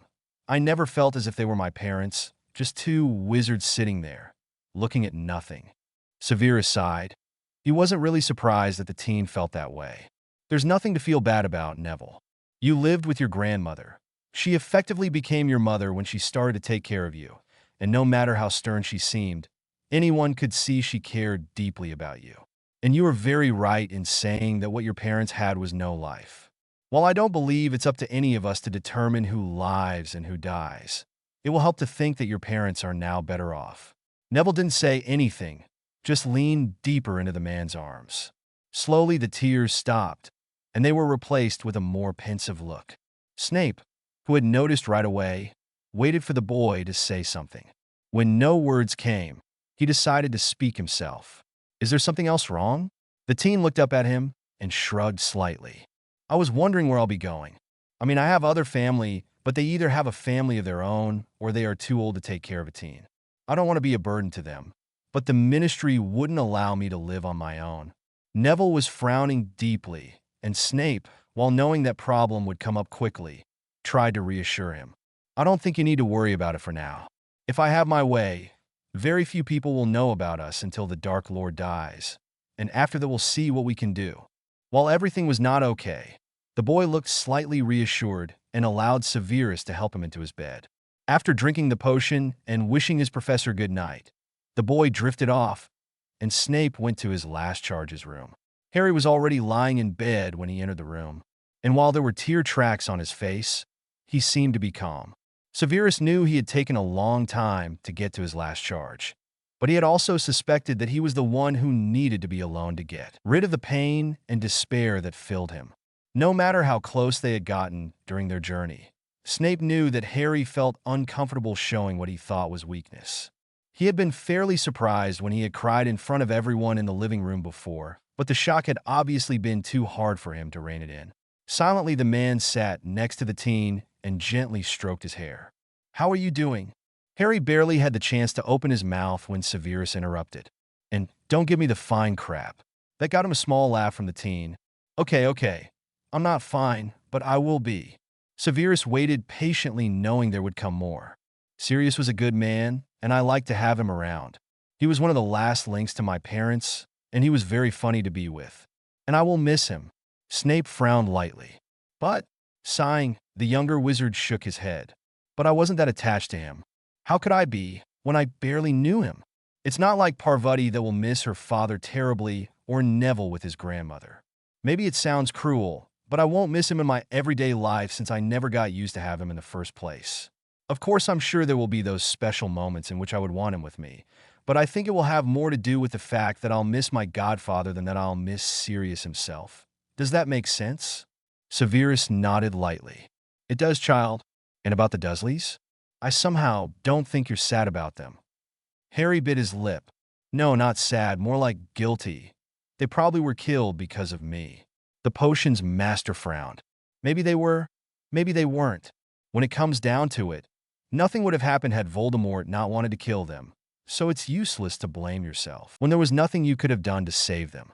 After all, it was not even you who wanted to live with them, and you can hardly feel guilty for living. Harry's face told him that he could indeed feel that way, which made Severus glare down at him. Harry, don't be ridiculous. The Dursleys' death was not your fault, and even if I have to tell you 100 times, I refuse to allow you to feel guilty about that. It's bad enough that you have the tendency to feel guilty about absolutely everything that happens. No sense in adding to it. Even if he knew that Severus was speaking the truth, all his friends had pointed that particular thing more than once before, Harry still couldn't get over the thought that his relative's death was his fault. He was only happy that they didn't really get along. It would have been much worse had that been the case. Looking up at the man sitting next to him, he saw he was troubled too. Professor? What's wrong? Did something bad happen? Severus, jarred out of his thoughts, shook his head. No, nothing's wrong. Seeing the boy's stubborn look and knowing that he wouldn't get out of it easily if he didn't explain, Severus sighed. It really is nothing, just some things Ron and Parvati said that got me thinking. Harry sat up, deciding he wasn't going to go to sleep now anyway. Care to share? It wasn't anything bad, right? Snape shook his head. No, nothing bad, just some things I never thought about. The teen raised an eyebrow. Like, scowling, the man answered. You're not going to leave this alone, right? Not waiting for an answer, he continued. Parvati was just thanking me, letting me know how grateful she was about what I was doing for you all. Not that it's much, I'm just allowing you to stay with me, and it's not like I want you exposed to the whole wizarding world right now. But it got me thinking, I never thanked you lot for saving my life, because I have no doubt that without you, I would have died in there. Harry took his hand and squeezed it gently. You don't need to thank us. You have done as much for us as we have for you. Look at what happened with Hermione. We might have lost it had it not been for you. And while I know that Hermione and Neville helped, it was you who developed the potion that allowed us to see portals. There really is no need to thank us, and I know how Parvati feels. I mean, we're here in your home, and you're behaving very kindly towards you. Severus groaned, putting his head in his hands. Next you will be calling me Uncle Severus too. Harry, having had to listen to Ron's musings earlier in the day, kept a straight face. Oh, don't worry. I prefer to call you Daddy. Snape looked up sharply, his eyes wide in shock. Oh, no, you don't. I can get used to you lot calling me uncle if you insist, but there's no way any of you are going to make a parent out of me. Harry laughed, knowing deep down that no matter how much the man complained, he already was a parent to him. Anyway, he got what he wanted and didn't wait to let the man know. Oh, okay then, Uncle Severus, I guess we'll be able to live with it. Seeing the smirking face in front of him, Snape knew he had just been masterfully manipulated. Slytherin, no doubt about it.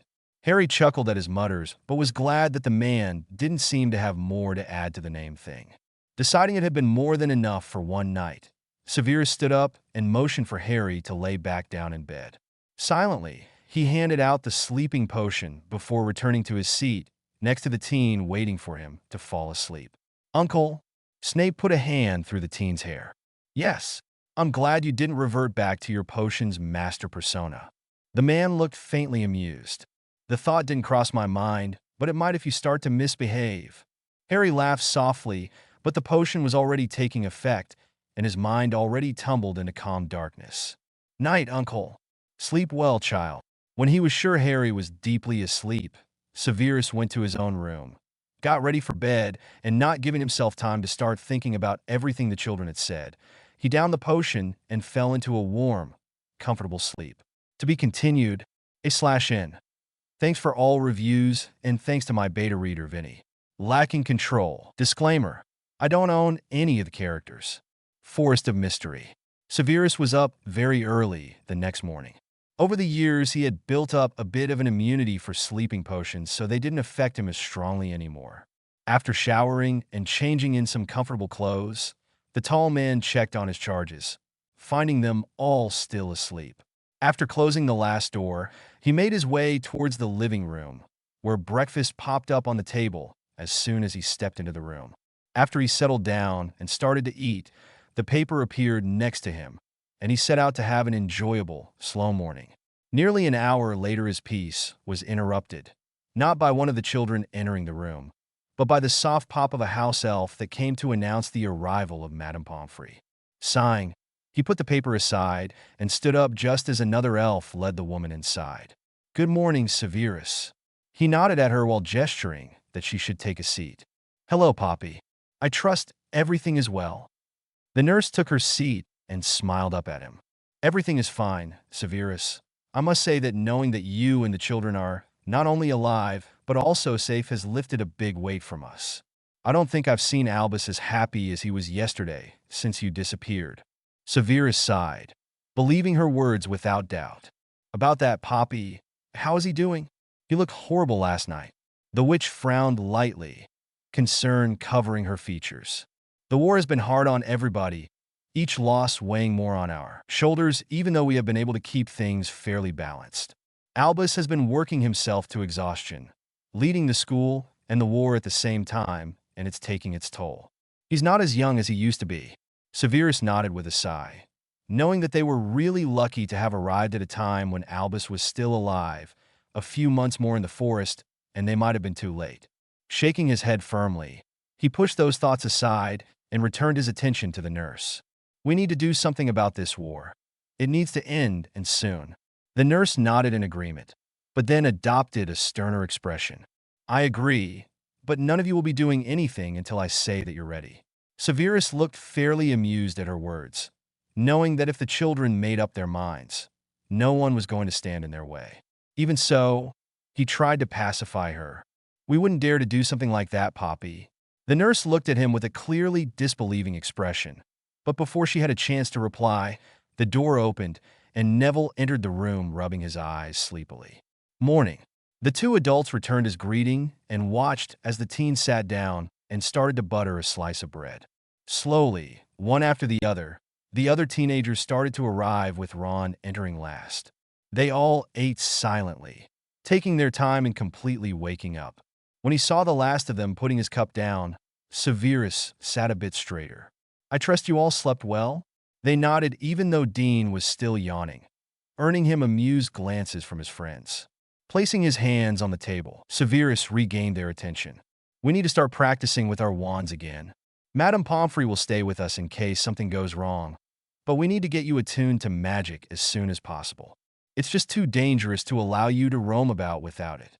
Glancing at the teens, he added, "And I would ask you to not carry any weapons around the house. I don't want you to kill one of my house elves because he startled you." The children sighed but nodded in agreement, knowing it would be difficult to get used to the fact that no dangerous animals were going to jump at them here. They were all shooed away to change into comfortable clothes that the house elves had provided for them, and then they were led to a large room placed in the dungeons. Once there, Severus started to lecture them and made them practice against some stone statues. To say it was a disaster would have been an understatement. When Severus finally called a halt, Lavender was nearly in tears, and most of the boys just dropped their wands and left the room. They had been completely unable to control the simplest spell. A Wingardium Leviosa had crashed all the statues against the ceiling, breaking them in small pieces. Thankfully, Severus hadn't reverted to his snarky bastard persona, else it would have been horrible. With a sigh, the potions master looked at Harry, Dean, and Hermione, the only ones still in the room, and quietly told them to go change in some clean clothes. When the children had left the room, Severus turned to the nurse with a sigh. "Well, that could have gone better." Poppy nodded and came closer while Severus gathered Neville and Seamus wands. "They will just have to keep practicing. You'll have to help them through this, Severus." The potions master shrugged. I don't know if I can help them much, Poppy. I was too careful and try not to snap at them and too afraid that I would say something wrong. They need someone that won't be afraid at snapping at them if they mess up. I can no longer be that person. I've become too attached to them, and if they have to live with me, I don't want to have to be both, their teacher and their guardian. The nurse nodded pensively. You might be right. They will need your comfort and understanding, and you won't be able to give those freely if you're trying to push them in the lessons. I'll talk with Albus. There has to be someone who is trustworthy enough and capable to help the children. Severus nodded, relieved that the nurse had understood his problems without much explanation. After exchanging a few more sentences, the nurse shooed him to his chambers to have a nice talk with the kids while she returned to Hogwarts to talk with the headmaster. The potions master went to change his robes, as they had gotten covered in dust during the practice, and then went in search for his charges. As expected, he found them sitting together in front of the fire in the living room. They were sitting silently, mostly staring into the roaring flames. Without making a sound, he walked up to them, and as usual, a seat was made for him between Harry and Neville. Sighing, he sat down, wondering why on earth they had to sit on the floor when there were perfectly comfortable couches in the room. For a while he remained silent, allowing the children to regain their composure and gather their thoughts. Finally, when the silence started to grow uncomfortable, he spoke. You couldn't expect it to be easy. You haven't actively been using magic in nearly a year, and your reserves have been expanded. Anyone would have trouble in such conditions. Lavender didn't even look up at him when she spoke. You don't have any. Severus shook his head. Firstly, I'm quite older than you, which means I already had more control over my magic before all this happened. Second, going through your magical majority is much like this. Your magic goes completely awry. We're lucky Hogwarts is so well warded. Else the 7th years going through their majority would have destroyed it long ago. It is difficult to get control over your magic again, but the teachers help the 7th years, so it's nothing you won't be able to do. That actually seemed to reassure them quite a bit, and some of the children sagged a bit, as if a great weight had been lifted from their shoulders. Now, Poppy and I decided that it would be best if there was someone else teaching you this. Seamus snapped his head up, his eyes narrowing in suspicion. Why? Can't you teach us? After all, you've been teaching us physical fighting plus lecturing about all those charms and curses. Severus smirked to the youth. Something I would appreciate if you kept quiet about. Anyhow, that was different. In the physical fighting, I just practiced alongside you and learned as much from it as you did. The lecturing part was just me talking and you listening because you were interested. If you hadn't wanted to listen, I wouldn't have forced you to listen. Some of them nodded, but yet they didn't seem to see what difference it made. It's just that to really help you, someone has to push you and force you to work hard on this, even if you want to give up or get harmed a bit. I don't know if I can manage that without reverting back to Professor Snape, as you call my teacher persona.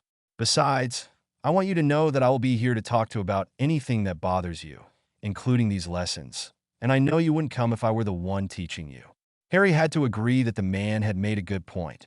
He knew that personally he would prefer that someone else taught them, and that Severus remained just Uncle Sev to them. Who is going to teach us then? Severus shrugged slightly. I don't know yet. Poppy will tell Dumbledore, and he will decide what he thinks is best, as usually. That made the teens smile, and soon they were talking amongst themselves as usual. The potions master watched them carefully, and when he was sure that they were more or less over their temporary depression, he handed Neville and Seamus their wands and stood up, settling down in a chair and summoning one of his books. About an hour later, one of the house elves entered and found the children sitting on the floor, listening to the man talk about a charm to change appearances. The elf shuffled a bit before sighing and calling out, Master Severus. The man and the children quickly turned around and stared at the small being that started to fidget a bit. I apologize for interrupting you, Master, but Headmaster Dumbledore is here. To be continued, /N. Thanks for all reviews, and thanks to my beta reader Vinny. Chosen teachers. Disclaimer. I don't own any of the characters. Forest of Mystery.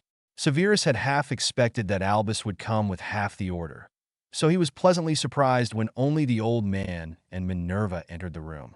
The teenagers greeted their former teachers with nods and smiles, but otherwise didn't say anything. After everyone was settled down and the house elves had served the tea, Dumbledore broke the silence that had fallen over the room. Poppy has told me the problems you're having with your magic. She said Severus would prefer not to teach you. The old man looked towards the younger wizard to make sure that was right.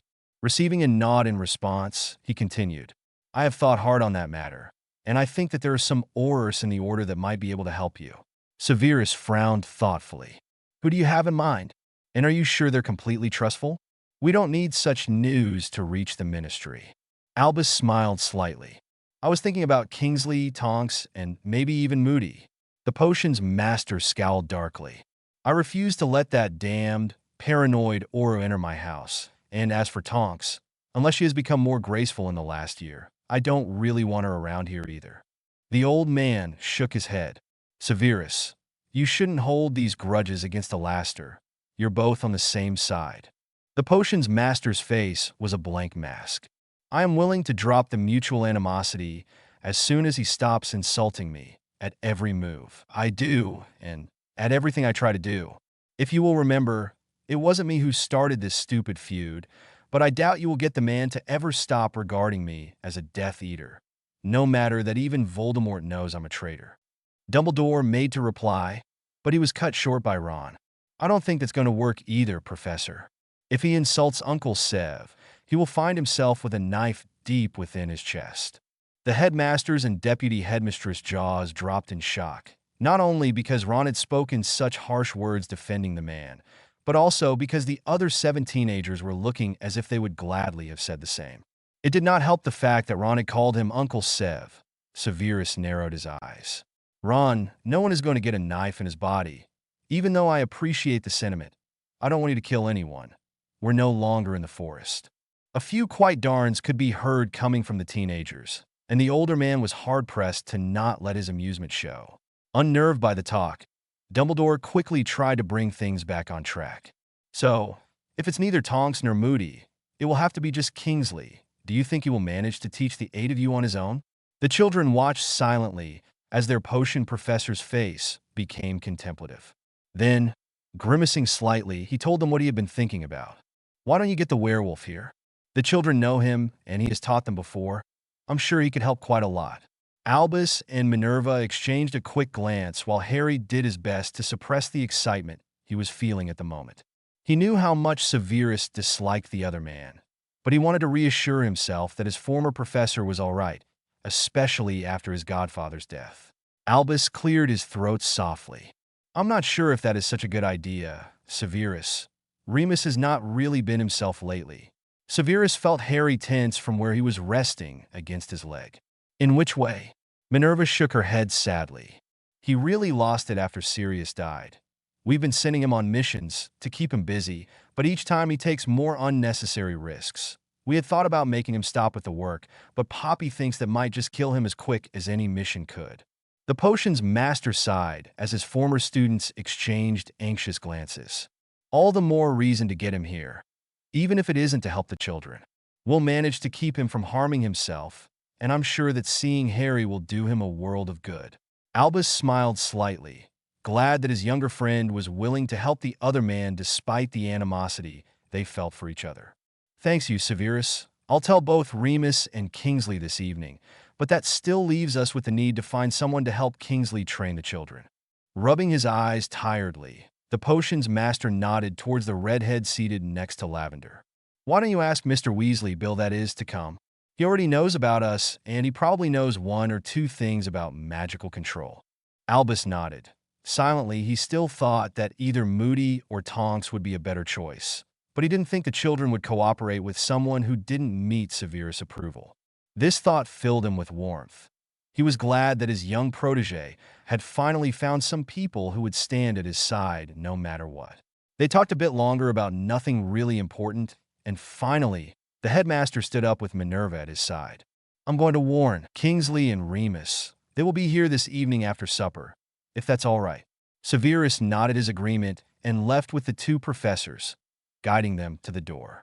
Once they were out of the room, the teenagers glanced at each other, sighing slightly. Dean stretched out on his back and frowned to the ceiling. I'm afraid these lessons are going to be even worse than potions used to be. Soft sound of agreeing ran through the room, but Parvati smiled slightly. I'm just glad that Uncle Sev won't be teaching us. While we were at it earlier, I was waiting for him to start shouting every time I messed up. Neville smirked a bit. You and me both. Remembering how many times the boy had been at odds with the potion's master for burning cauldrons, the other teenagers answered his dry remark with a laugh, slightly easing the tension from the room. Soon their imminent training was forgotten as chatter filled the room. Ron and Lavender took out a chess set and started an intense game of chess with Seamus looking intently, waiting for his turn to play against the winner. Hermione settled back in a comfortable couch with a book on her lap, while Parvati sat next to her with a piece of parchment and a pencil. After drawing so many maps for the last months, she felt the need to draw something different. Harry, Dean, and Neville settled together in front of the fire. The dark-skinned boy looked at his companions. How are the two of you holding up? Neville drew his legs up so that his chin was resting on his knees. Fine, Iges. Grandmother was old, and I knew already that she might die soon. I'm just sad I wasn't there for her, and that she died thinking I was dead. Harry nodded. I feel the same way about Sirius. I would have liked to tell him I was fine before he died. Dean looked down at the dark-haired boy. Will you be okay with Professor Lupin here? Neville also turned to watch Harry, waiting for an answer. I guess I'll be fine. If this is hard for me, imagine how he must feel. I at least have the lot of you to keep my mind off of things, but he doesn't really have anyone to lean on. I'm glad Uncle Sev asked him to come. I think it might do him good. The other two boys nodded in agreement, and Neville turned his head so he could look at Dean. What about you? Are you holding up? The boy blinked in surprise. Fine. Why shouldn't I be? The blonde-haired boy shook his head slightly. It can't be easy. We're out of the forest, and you can't see your parents. I can't imagine how frustrating that must feel. Dean bit his lips slightly. You're right, of course. I long to see them, but I understand that we can't right now, and I keep reminding myself that I will see them soon enough, that I still be able to see them because they are fine. Harry started to frown at those words. His friend was right, his family was fine now, but what if something happened before they had the chance to kill Voldemort? How would they feel having had the chance to see them, to tell them they are all right and not taking it because it was considered too dangerous? Telling himself he would talk to Severus later, Harry returned his attention to the conversation, which had turned to the plants Neville wanted to plant now that they were out of the forest. Chapter 33. Disclaimer. I don't own any of the characters. Forest of Mystery. It was right after dinner, and Albus was calmly waiting for the three men to arrive. Severus had agreed to allow them to live in the manor for a few weeks, so as to limit their comings and goings, and remain hidden. Kingsley had been willing to take a few weeks off work, even though he didn't know exactly what Albus needed of him. Bill had been far easier to convince once the old headmaster told him he would be staying at Snape Manor. The young man had been having trouble at home. He longed to tell his parents about Ron and the others, but Albus had sworn him to secrecy. The call for his services was very fortunate, even though Molly wasn't happy with either of them. Remus, on the other hand, had been a bit more difficult to convince. He would have parted for a near werewolf colony the next day, and he felt as if Dumbledore wasn't willing to trust him anymore with the important task of gathering the dark creatures. It took the old man quite a bit to convince the man that he was needed elsewhere and that he wasn't merely pulling him back. It wasn't until Dumbledore mentioned that he would be going with Kingsley and Bill that the man agreed. At 8:45, the three men arrived at his office. Bill was practically bouncing in his place, trying not to draw attention to himself, since he didn't know how much the other two men knew. Remus sank in one of the comfortable chairs, allowing his bag to rest against his leg. He was looking very pale and thin, and Dumbledore couldn't help but feel grateful that Severus would be taking care of him. Kingsley followed the werewolf's example and sat down, breaking the silence as he did so. What's with all the mystery, Albus? What is it you need us to do? The old man chuckled lightly. All in good time, my friend. While safe, my office is the best place to talk about these things. I need you three to help with a special project that I think will help us greatly in our war against Voldemort. I think it better not to tell you the details here. You'll be taking a portkey to your destiny and meet there with your contact. Anyone who knew the headmaster well enough could see that his eyes were dancing with suppressed amusement. Bill was also smiling lightly, though he wondered why they needed their help. Nodding towards the youngest man, Albus stood up. Bill knows where you are going and who you'll be meeting, so everything should be fine. Your contact will tell you what we need you to do. Remus was frowning by the time the old man was done and also stood up. I really hope this is worth our time, Albus. The old man had to restrain a deep sigh as the usually even-tempered man snapped at him, reminding him of Severus. Silently, he decided he wouldn't go to the manor for a while yet. Let Remus and Severus settle their differences first. Without answering the werewolf, Albus drew out the portkey that would take them to Snape Manor and gave it over to Kingsley. This will activate at 9. Don't worry about getting back. You'll be able to apparate out of there. The Auror nodded and extended the portkey to his two companions, who also took it. A few seconds later, when the clock struck 9, they felt the pull at their navels, and they were off. The trio landed outside a large house. Kingsley looked up at the few lightened windows with a frown. Turning to his youngest partner, he nodded towards the door. Albus said you knew where we are. The affirmation was more of a question, and Bill went to answer when the large doors opened and light flooded out. Once the three were used to the new brightness, they realized that a tall, dark-robed man was looking down at them in amusement. There you are. I was starting to think that the old man had forgotten that the portkey activated at 9. Sensing the shock coming from the other two men, Bill stepped forward a bit and nodded at their host. Good evening, Severus. Kingsley could barely believe his eyes. They all had thought that the man was dead, but now he was there, standing in front of them as if nothing had happened. He was about to say something, anything, to break the stunned silence, but a movement at his side made him turn his head in time to see a growling Remus to jump on the other man. Both Bill and Kingsley moved forward to restrain the man, but were surprised to see that the potion's master didn't seem to need their help. Severus had been paying close attention to Remus. What Albus and Minerva had said about him had put him on guard, so he wasn't surprised when Remus had jumped at him. Now, while werewolves usually had superior strength, Severus had just spent several months living in the wilderness, so he had no problem grabbing the man's wrists and pushed them down. Even though his arms were effectively restrained by those strong hands, Remus continued to try and fight against the other man. Where on earth were you? You bloody coward. We needed your help. Do you have any idea how many people have died while you were God knows where? Severus tried to keep those words from affecting him. He knew he couldn't have been there. He had told Harry the same thing often enough, and yet the pain behind those words made it difficult not to feel guilty. Kingsley frowned and moved once again forward to help Severus, even though the man didn't seem to need it. Remus was being completely irrational, and even though the man's face was impassive, he could nearly feel the hurt pouring out of him. He was about to reach the two men's side when his attention was caught by a shadow emerging from inside the house. He had seen enough Weasleys in his life to not recognize the new man as one, but even so, he didn't recognize which one it was. He didn't think he had met him before. Severus also seemed aware of his presence as he turned lightly to face him. Can you give me a calming potion? I think he needs it. The young man nodded and went back inside.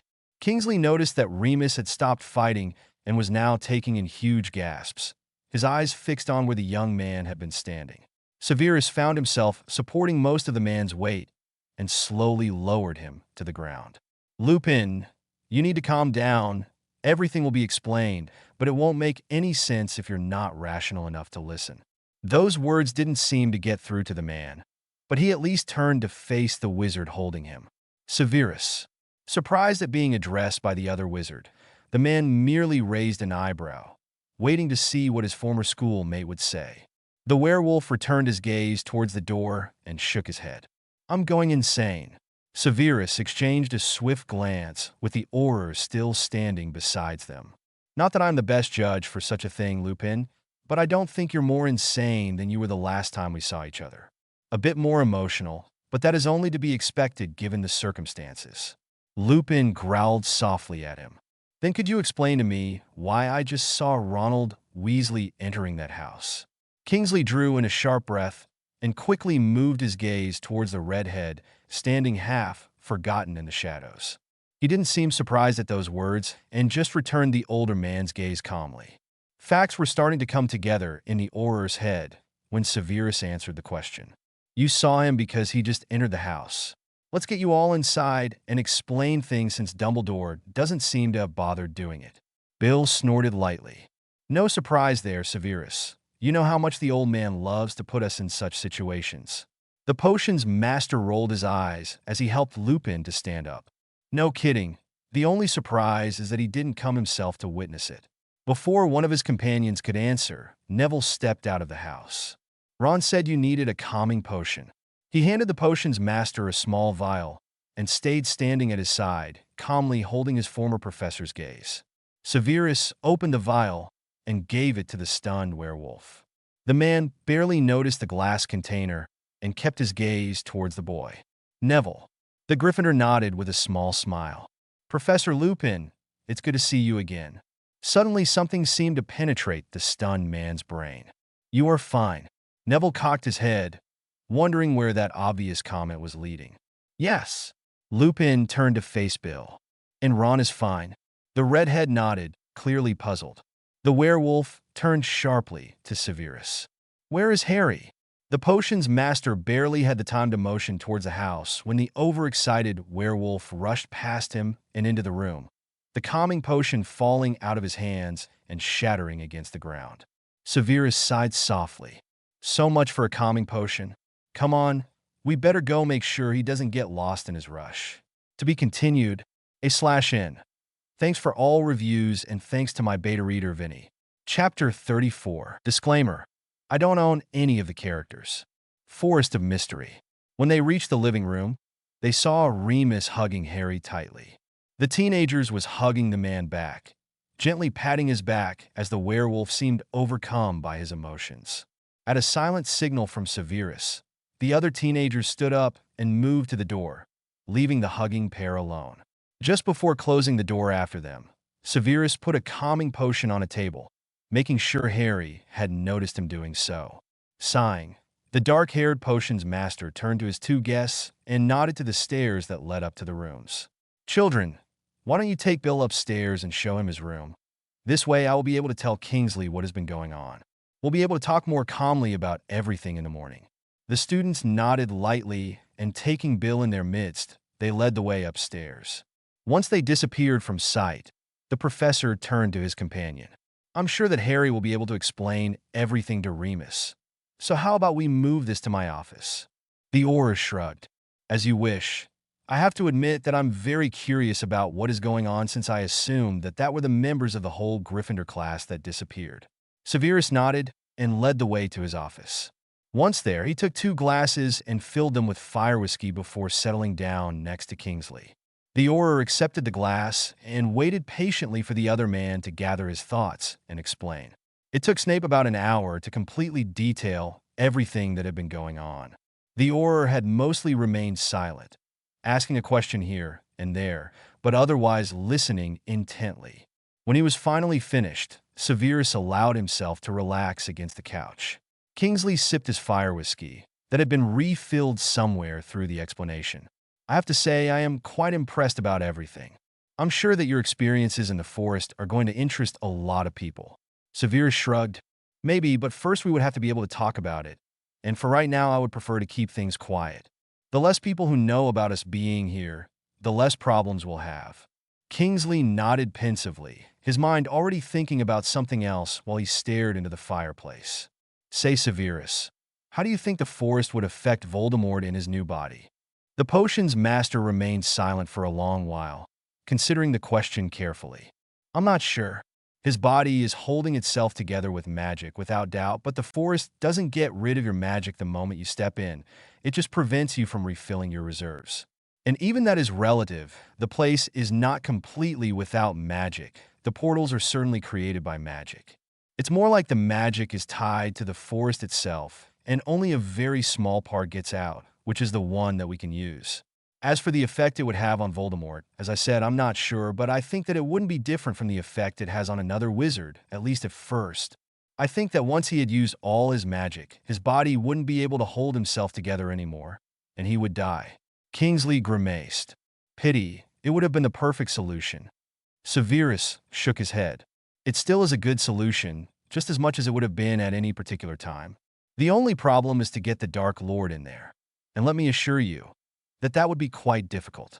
The aura sat up a bit straighter. But it could be done. Severus shrugged.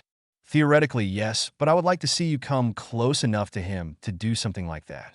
The other man sighed and rubbed his bald head. And portkeys won't work. Snape remained silent at that comment. When the children had disappeared, they had tried to make portkeys that zoomed to their location. Making a portkey directly to any part of the forest was impossible, since the magic was too tightly wound for it to latch on. But what if his mind was working frantically? He needed to talk to Hermione about this. Maybe she would have an idea on how to pull this off. The silence they had been in was broken by the soft sound of a door opening. They both turned and saw Harry standing there. "Oh, I'm sorry, I didn't mean to interrupt you. Can I talk to you later? Uncle Sev?" The dark-haired potions master motioned the boy inside. "Come in, child. We were done talking anyway." The teenager stepped into the room and went to sit on the floor next to Snape. For some time he remained silent, and Severus knew he would have to start the conversation. "How is Lupin doing, Harry?" The boy smiled slightly. "He's sleeping now. I told him everything, but I think we will have to go over it again. It didn't look like much went through to him." Snape nodded. "It certainly must have been a shock to him. Did you give him a sleeping potion?" "Yes. I didn't think he would sleep well without it." After a short silence, the young wizard started again. "Say, Uncle Sev, I've been thinking." A groan from above him made him stop. "Merlin, save us all." "Uncle Sev, be nice." The dark-haired man raised an eyebrow. "Are you actually asking me to be nice? What has the world come to?" The teenager glared up to him. "Oh, shut up. You know what I mean?" Before the man could make another remark, Harry quickly pressed forth. "I was thinking that maybe we should tell the families of the others that we're here." Snape frowned. "Harry, we've gone over this already. It's much safer this way." The boy nodded. "I know, but what if tomorrow Dumbledore comes and says that Mrs. Weasley was killed? Or Mr. Thomas? How can we keep the others from their families when they can be killed at any given moment?" Severus' frown deepened, and Kingsley looked slightly surprised. "The boy has a point." The potions master rubbed his forehead in thought. "I know. I'll have to talk to Dumbledore. There must be a way to let them know, but keep them safe and quiet at the same time." Harry looked up. "Couldn't we bring them here? There surely is place enough." Snape shook his head. "No, that wouldn't be a good idea, at least not for a long while, and not all at the same time. Someone would easily figure things out if all your parents or relatives suddenly went missing." Harry pressed his lips tightly together. He knew the man was right, of course, but that didn't mean he had to like it. "When will you be able to talk to the headmaster?" Severus shrugged lightly. "I'll send a house elf to him tomorrow morning, asking him to come by, so we can talk privately." The teenager wizard nodded in agreement. He was feeling impatient and would have wanted to get it over with at the same moment.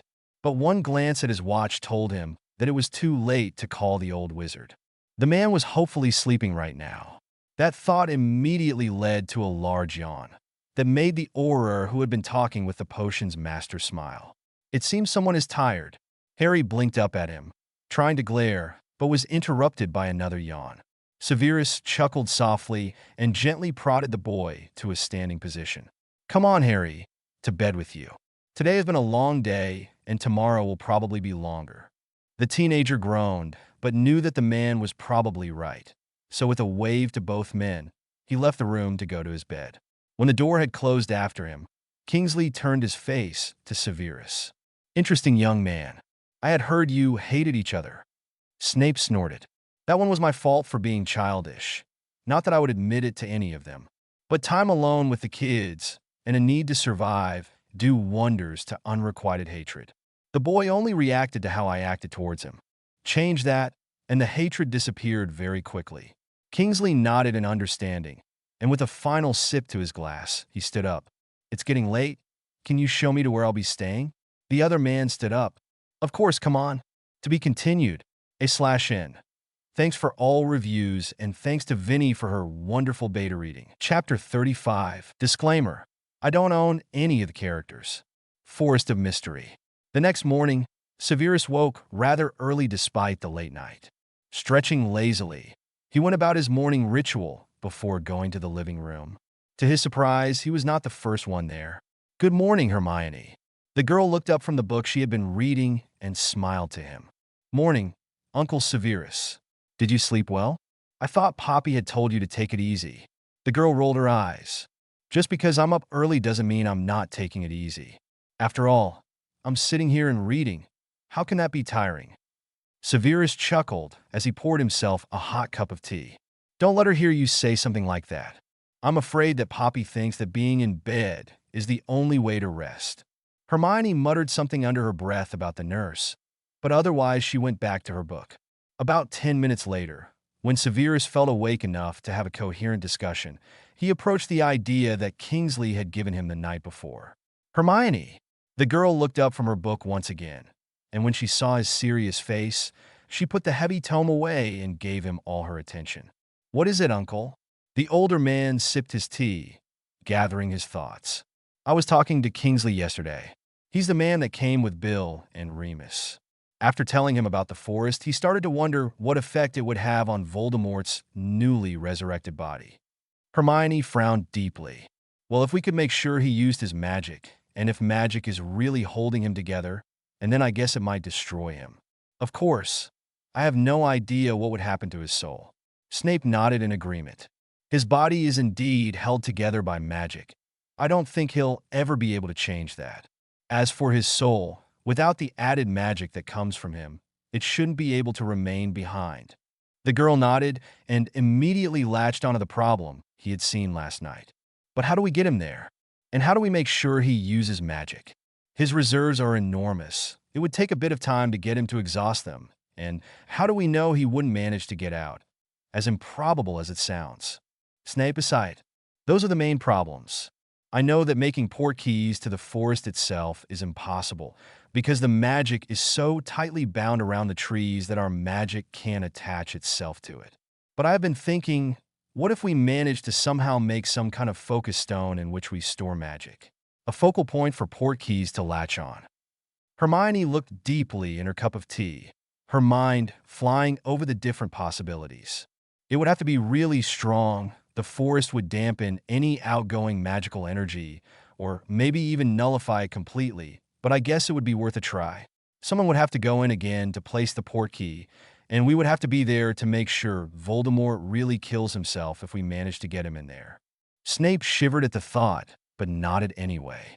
He had hated the feeling of magic being his enemy, but it was a fact that if they had to do something like this, it would be better to do it sooner rather than later.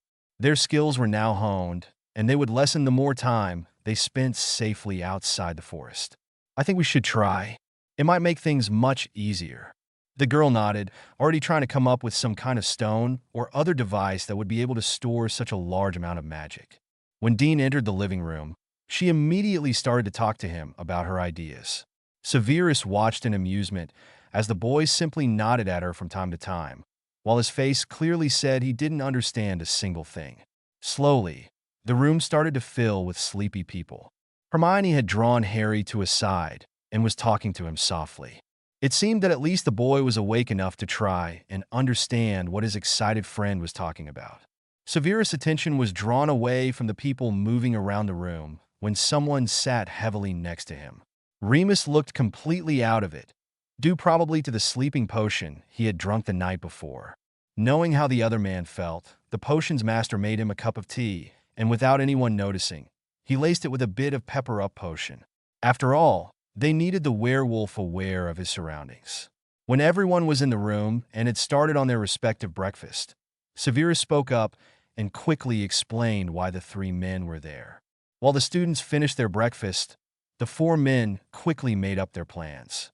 It was decided that Severus would stay completely out of the training since the man knew that if he were present, he would probably interfere. They would separate the children in 3 different groups based mainly on their magical power and how much it had grown. Kingsley would take Harry and Parvati. He was used to draw up untapped potential, and both youths were the ones with the highest magical signature from them all. Remus would take Neville, Ron, and Dean. The 3 boys had gone through a severe increase of power, especially Neville. And this way, Bill wouldn't have to deal with his brother, since the young man admitted that he might be tempted to pay more attention to him than to the other teens. That left Hermione, Lavender, and Seamus under Bill's tutelage. Once they had all finished their breakfasts, A house elf led the teenagers with their new teachers to the training room they had used the other day. The Auror put wards around the room, separating 3 spaces so they could proceed with the training without getting in the way of the other groups. Once everyone was settled, he turned to his 2 charges and with a small sound, he let himself fall to the floor, motioning for the 2 youths to do the same. Madame Pomfrey has told me that the 2 of you have been uncovering your potential during your time in the forest. What we're going to do first will be to try and determine if all your magic has surfaced or if you still have untouched reserves in you. Seeing their nervous faces, he let a small smile come to his lips. Don't worry about it. It may be a bit difficult at first, but all Aurors go through this before starting their training, so I have got plenty of experience. That seemed to be the right thing to say. The teenagers relaxed and got more comfortable on the floor. Now, I want you to close your eyes. You're safe here, so don't worry about your surroundings. Just try and focus your senses to yourself. His voice acquired a melodic cadence, and he saw Harry and Parvati relax even more. Slowly, he talked them through the whole meditation process. A soft gasp coming from the girl told him she had found her magical core. He told her to look at it intently, just observe the flux as the magic ran through her. Once she was settled, he continued his talk like before, waiting for any indication that Harry had reached the same state as his companion. 10 minutes later, the Auror was sure that the 2 youths were deeply focused on their magical core. Now, try to keep your mind there, okay? When he was acknowledged by 2 dreamy voices, he turned his attention to Parvati. Okay, Parvati, tell me what you're seeing. The girl immediately started to speak. I'm floating in darkness. It seems to be an infinite space of darkness. The only light comes from a bright ball in front of me. Well, it's more like the center of a very large web that reaches out all around me. It's bright blue sprinkled with silver shades. I think it's the most beautiful thing that I've ever seen before. Is that my magic? Kingsley nodded, even if neither Harry nor Parvati saw him. Yes, that's right. The web representation is the usual pattern for magic. Harry, is it the same for you? The boy cocked his head slightly. His eyes were still closed, but he acted like he was looking at something intently. There's a web too, but there seem to be 2 centers closely pressed together. One is white, with gold edges. It is very beautiful and very bright. The other one is green. It is slightly dull and not as large as the other one. It kind of reminds me of the color of the killing curse. As if realizing what he had just said, his body tensed slightly. That's my link to Voldemort, isn't it? The part of him that remained in me when he tried to kill me. Kingsley looked at the calm, young face a bit unsettled. He knew from Dumbledore that the boy shared a link with the Dark Lord, but for it to show into his own magical core meant that he had to have a part of his magic. I think so, Harry. What color are the tendrils that come out of the centers? The teenager frowned slightly. They're mostly white, they're surrounding the green energy nearly completely, only a few green streaks run across the space. It feels a bit as if the white magic has been trying to swallow the green one. That's probably your body trying to process the strange magic, but the different nature of it makes it difficult. Only a bit of it must have filtered into your own magic, showing as gifts or the bond that you share with the Dark Lord. Those are represented by the green tendrils. Maybe with time and training, you could manage to get rid of the core of green magic, but for right now, I think it will better if we don't touch it, lest your own magic becomes unbalanced. Looking down at his watch, he noticed that it had nearly been 5 hours till they started. Deciding it had been more than enough for the day, Kingsley started to speak softly again, drawing both teenagers away from their cores. Harry slowly followed the calm voice outside of himself. He didn't know how long it took for him to withdraw completely, but he knew he had managed when a sharp light blinded his eyes and a fierce headache assaulted his senses. Groaning, he sagged against the floor, allowing the cool stone to soothe his flushed face. He heard Parvati breathing heavily at his side, but he was too tired to do much about it. He felt a hand move around his back and sitting him up, and he was soon leaning against the Auror. With the man's help, the 2 teenagers managed her to get on their feet and started to move to the door. A house elf met them there, and Kingsley softly ordered him to show him the way up to their rooms. They first entered the room that Parvati shared with Lavender, and saw that the other girl was already there, talking quietly with Severus. The potion's master looked slightly alarmed when he saw the two teenagers leaning limply against the oar. What on earth happened? With Severus' help, Kingsley settled Parvati on the bed. Don't worry, Severus. They're just exhausted. The man glared at him. I can see that, but why? The oarer smiled slightly at the overprotective tone the man used. I took them to their magical core. They did really well, but it is usually an exhausting trip, especially the first time. Turning to the girl lying with her eyes closed on the bed, he gently placed a hand on her forehead. Parvati, slightly dazed eyes opened and looked up at him. Sleep. Kingsley chuckled slightly. In a few minutes, I want you to eat something first, okay? And then you can sleep all you want. Tomorrow will be another day. The girl nodded and Severus and the oarer left her in the care of her friend. The two adults then went to Harry's room and settled the young wizard into his bed. After Snape made sure he had eaten as much as he could, he tucked him in and called in an elf so he would keep an eye on him. Then, both men went to his study, where the werewolf and Bill were waiting for them to have lunch together and talk about what had happened that morning. To be continued, /N. Thanks for all reviews, and thanks to Vinny for beta reading this. Chapter 36. Disclaimer. I don't own any of the characters. I own any. Aqui tenho o meu regal de reis XD. Forest of Mystery. After the four adults had lunch together, the three teachers explained to Severus what each of them had done that morning with the children, which they then all went their separate ways. The potion's master went to check on the children. Parvati was still fast asleep on her bed, and Lavender had joined her there. The morning hadn't gone very well for the brown-haired girl. She had gotten very frustrated, and Bill hadn't known how to handle her. While being an older brother gave him a lot of experience, patience was not something he usually applied when trying to keep his wild brothers in line. Therefore, it had been decided that Lavender would change places with Dean and continue learning with Remus, who would most likely know how to deal with her. Checking the other rooms for the children, he only found Harry asleep in his bed, but the other ones were empty. Guessing the other teenagers were around the house, he summoned a house elf and asked about their whereabouts. It seemed Neville had found his way to his indoors greenhouse and had cajoled Seamus into going with him. Dean and Ron were in the living room playing chess, and Hermione, not very surprising, was in the library. Remembering what they had talked about that morning, Severus decided to go see what she was up to. If the solution of Voldemort's demise was in the forest, then they would be the ones to pull it off. If it hadn't been for the stack of books lying on one of his usually tidy tables, Severus wouldn't have seen the girl. She was completely hidden behind two very high piles of books, and the potion's master couldn't help but wonder how they managed to keep themselves upright. When he circled the table, he saw 3 books spread out in front of the girl. Looking over her shoulder, he noticed that 2 of them were about portkeys and how their magic worked in order to transport people to the place they wanted to go, while the 3rd book was Hermione's notebook of their theories about the forest. The girl had insisted they should record everything that had happened while they were there, and Severus was sure that when everyone found out about their survival, the notebook would be turned into a book for everyone to read. How is it going? Hermione, who had been so absorbed in her notes that she hadn't heard the man approach her, jumped out of her chair and rounded to face him, hand already on her forearm where she used to wear her dagger. When she recognized him, she sagged in relief in her chair. Merlin, Uncle Sev, don't do that. The older man shook his head. For someone used to hear even the air moving, you sure seemed oblivious. His former student glared up at him. I was trying to concentrate on this book. Besides, you seem to forget that you seem to manage to move without moving the air. How you do that is beyond me.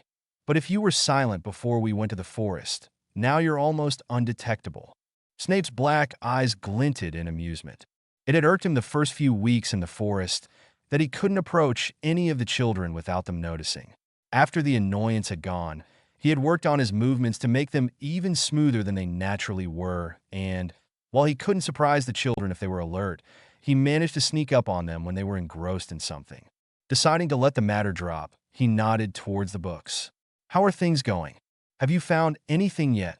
Hermione bit her lip and looked thoughtfully towards her books, not really seeing them, as she thought how to best explain her thoughts. The main problem about creating a portkey to the forest is that you can't manage to latch it to anything remotely magical. Even when porting to the Muggle world, the magic in the air is enough to stabilize the Portkeys' magic. The forest keeps all the magic tightly bound to itself, to the trees and creatures that live in there, so in the end it doesn't have a magic spot to focus on, and that causes the magic of a Portkey to go unstable and the Portkey explodes. Snape nodded. While he had never wondered about the theoretical workings of Portkeys, what the girl said made sense. So, what we need is a focus, right? Hermione nodded slightly. Yes, but that's going to be difficult. It needs to be a strong enough focus that it nullifies the forest's magical dampeners. Hesitating, the girl added the conclusion she had come to. I don't think there's anything within the forest that could work. Snape, who was watching her every emotion, detected the trepidation in her voice. There isn't, no, but something could be placed there. Hermione gave a slight nod. Some kind of focus stone that emitted enough magical power to stabilize the Portkey's power. Severus pressed his lips together. Someone would need to go in there again. The Gryffindor girl didn't bother to assent. It hadn't be a question after all, just a statement of fact. Snape leaned against the table, careful to not upset all the books. I don't like it. His companion shook her head. Me neither. She motioned towards the books. I've been trying to find another way, but everyone agrees that for a Portkey to work, it needs magic to focus on. They both remained silent for a long while, trying to come up with some other solution, but nothing came to mind. Finally, Snape sighed and straightened up. We'll talk to the others tonight. I don't like the idea of going back to the forest, yet since it's the best solution we've found till now to get rid of the Dark Lord, it would be stupid to just throw it aside. Hermione stretched and nodded in agreement. But if we're going to do this, we should do it soon. At Snape's questioning look, she pointed to her eyes. We're still able to see the portals, but for how long? Whatever it was that gave us the ability, we're no longer consuming it. So who knows if it's permanent or that it will go away in time. The potion's master nodded. You have a point, there's no sense in risking it. We'll decide tonight. With those parting words, the man turned around and left the library. After a glance to the books she had been using, Hermione started to put everything back in place. She hoped they would be able to manage to do this. That same evening, when Kingsley, Bill, and Remus had retired to their rooms for the night, the children gathered in the living room. Harry and Parvati still seemed quite tired, but they had both insisted that the meeting be held that day, sensing it was important. They talked for a while about the morning, the different methods the three men had been using, and how they had coped with them. Snape joined them about 10 minutes into the discussion, shaking his head at finding them sitting on the floor in front of the fire. You realize that the couches are to sit on, right? And with a pointed look towards his charges, he sat in the middle of one, instead of the armchair he usually preferred. With muffled laughs, the Gryffindor stood from the floor and started to sit on the chairs spread through the room, with Harry and Dean claiming the places on either side of the potion's master. Once everyone was settled once again, Severus nodded towards Hermione, who was sitting opposite of him, to start explaining. They talked deep into the night, trying to come up with a feasible plan that convinced them all. Around 3 in the morning, Snape sent them all to bed. Having made all the plans they could for now, they would need to start implementing them soon. The next few days passed normally as they settled into a steady routine. In the morning, the children would spend their time with their teachers while Severus started brewing potions for the headmaster. The evenings were mostly spent in the library, trying to find some kind of object that would be able to store and amplify enough magic to be sensed through the forest barriers. They had already come up with some solutions to the problem, but they wanted to have different options before they ventured into the forest. While they were sure they could get out again, none of them wanted to risk too many trips into their once prison. Around mid-October, Severus put a stop on their research. It was high time to act if they wanted to pull this off before winter started. If it started to snow, it would be unsafe for them to enter the forest, and they would have to wait till spring. Knowing that at least Remus would have grave misgivings about them entering the forest again, they decided to keep things quiet as they had done till then. After everyone had retired for the night, the teenagers and Severus gathered in the room Lavender and Parvati shared, papers and folders in hand. For a long while they argued about the different possibilities, and in the end, they settled on the two that seemed the most probable of working. The first one, and the one they placed more faith on, was a modification of a power stone so that it wouldn't only store the power they placed on it, but that it would also amplify that power. The main problem was that to make the magic stable so that it wouldn't overwhelm the stone and break it, they would need to bathe the power stone in a complicated potion. Severus had assured them that that wouldn't be a problem, so the only thing they needed to do was get their hands on the power stone. The second option was a complicated pattern of runes they would have to draw on the forest ground in hopes that it would allow magic to settle on the point they were drawn. Theoretically, that should work, but they were afraid that if Voldemort portkeyed too close to the runes, he would be able to use his magic to apparate out of the forest. Once they had all agreed, they moved on the subject of who would go to the forest to create the focus points and who would stay in a manor to create the portkeys. Much to Severus' dislike, the children had decided that he would be the one creating the portkeys, since he had done it before. That meant he would have to remain at the manor, which he didn't like one bit. His protests fell on deaf ears, and he couldn't really fight against the logic of the decision. Unless they involved another adult in their plans, they would need someone who could make a portkey flawlessly. Grumbling under his breath, the older man sat back as the children decided that Hermione, Parvati, Seamus, and Ron would be the ones entering the forest. Seamus and Ron were the two strongest boys in the group and would act as bodyguards for the two girls. Parvati, who had been the one to draw all the maps, would go along to guide them, as she had done before. The fact that she possessed a lot of magic and that she had learned quite a lot with Kingsley also helped. Lastly, Hermione would go with them to draw the runes, as she had been the one to figure out the correct pattern that would allow them to reach their goal. Harry wasn't very happy either about being left behind, but it had been decided that he would be the one placing the power within the power stones, and Severus was quite sure he wouldn't be able to leave so soon after expending so much magic. Neville, Dean, and Lavender didn't really care if they were left out. Neville's only petition was for the four adventurers to get as many seeds as possible on their way back so that he could continue with his studies of the plants that grew in the forest. An hour later, they each went to their own rooms, tired but satisfied that everything was planned out. Now, they would just need to wait for Severus to make his potion, and then they would be able to get a move on. To be continued, A/N. Thanks for all reviews, and thanks to Vinny for her work beta reading this. Chapter 37. Disclaimer: I don't own any of the characters. Warning: this chapter hasn't been beta read yet. I'll change it as soon as I get the corrected version back. Forest of Mystery. 2 days after their late-night meeting, Albus showed up at the manor while they were having dinner. Severus, a bit startled by his sudden appearance, invited him to sit down and eat with them. A house elf popped in and added a serving on the table, and the old man settled down with a small smile on his face. The chatter resumed between their teenagers, trying to suppress their curiosity at the headmaster's presence. Once everyone was done, Albus requested a meeting with Severus, Kingsley, and Remus, so the three men retired to the potion master's study to talk. Ron, who had settled with his brother to play a game of chess, looked over his friends, who were all engaged in different activities. What do you think that was about? Lavender, who had been combing Shirleena's fur, frowned slightly. I don't know, maybe something has happened at Hogwarts? All the teenagers frowned at that thought, but Bill quickly dispelled it. I don't think the headmaster would have taken the time to have dinner with us if there was something going on at the school. Harry nodded. He's got a point. Dumbledore would have just summoned Uncle Sev and the others if that was the case. A few other ideas were tossed back and forth more for the sake of conversation than for a real hope to guess what the headmaster wanted. It was not like anyone could usually understand the older man's actions. They had all settled down to their activities, and some of them were even considering going to their rooms when the adults returned. Dumbledore had seemingly gone back to Hogwarts since he was not there, but had left the three men with deep frowns on their faces. Looking back and forth between his friends and his mentors, Dean finally found his Gryffindor courage and was the first to break the tense silence. Is there something wrong, Uncle Sev? The man sat down with a sigh, rubbing his eyes lightly before looking at the children sprawled over his living room floor.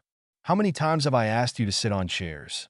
Groaning, Hermione and Neville complied with the implied request and went to sit on chairs while the other teenagers sprawled on the ground just remained there.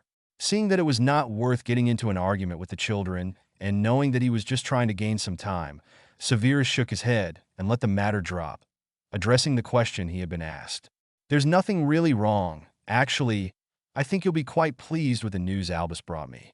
The teenagers shared a confused look, but returned their attention to their former potions professor. Albus considered that since Voldemort is still on a killing spree and that anything could happen before he is brought down, you will be allowed to see your families, despite the danger that might put us in. Several of the teenagers took in deep breaths of surprise. They had resigned themselves to not be able to see their relatives for a long while, and now they were being offered the possibility to do just that much sooner than what they had expected. Hermione, that despite her growing longing still was able to keep a cool head, questioned the older man. How are we going to do this? I assume we don't want to draw attention. Kingsley, who had been sitting silently till now, nodded in agreement. That's correct. We can't get them here, because that might compromise our position, and you really need a safe place to stay till Voldemort is dead. Remus and I will take a few of you each day to a safe house, where you will be able to visit with your closest family for a day before coming back here. Harry and Neville, who, while happy for their friends, weren't as excited about it, exchanged a calculating look.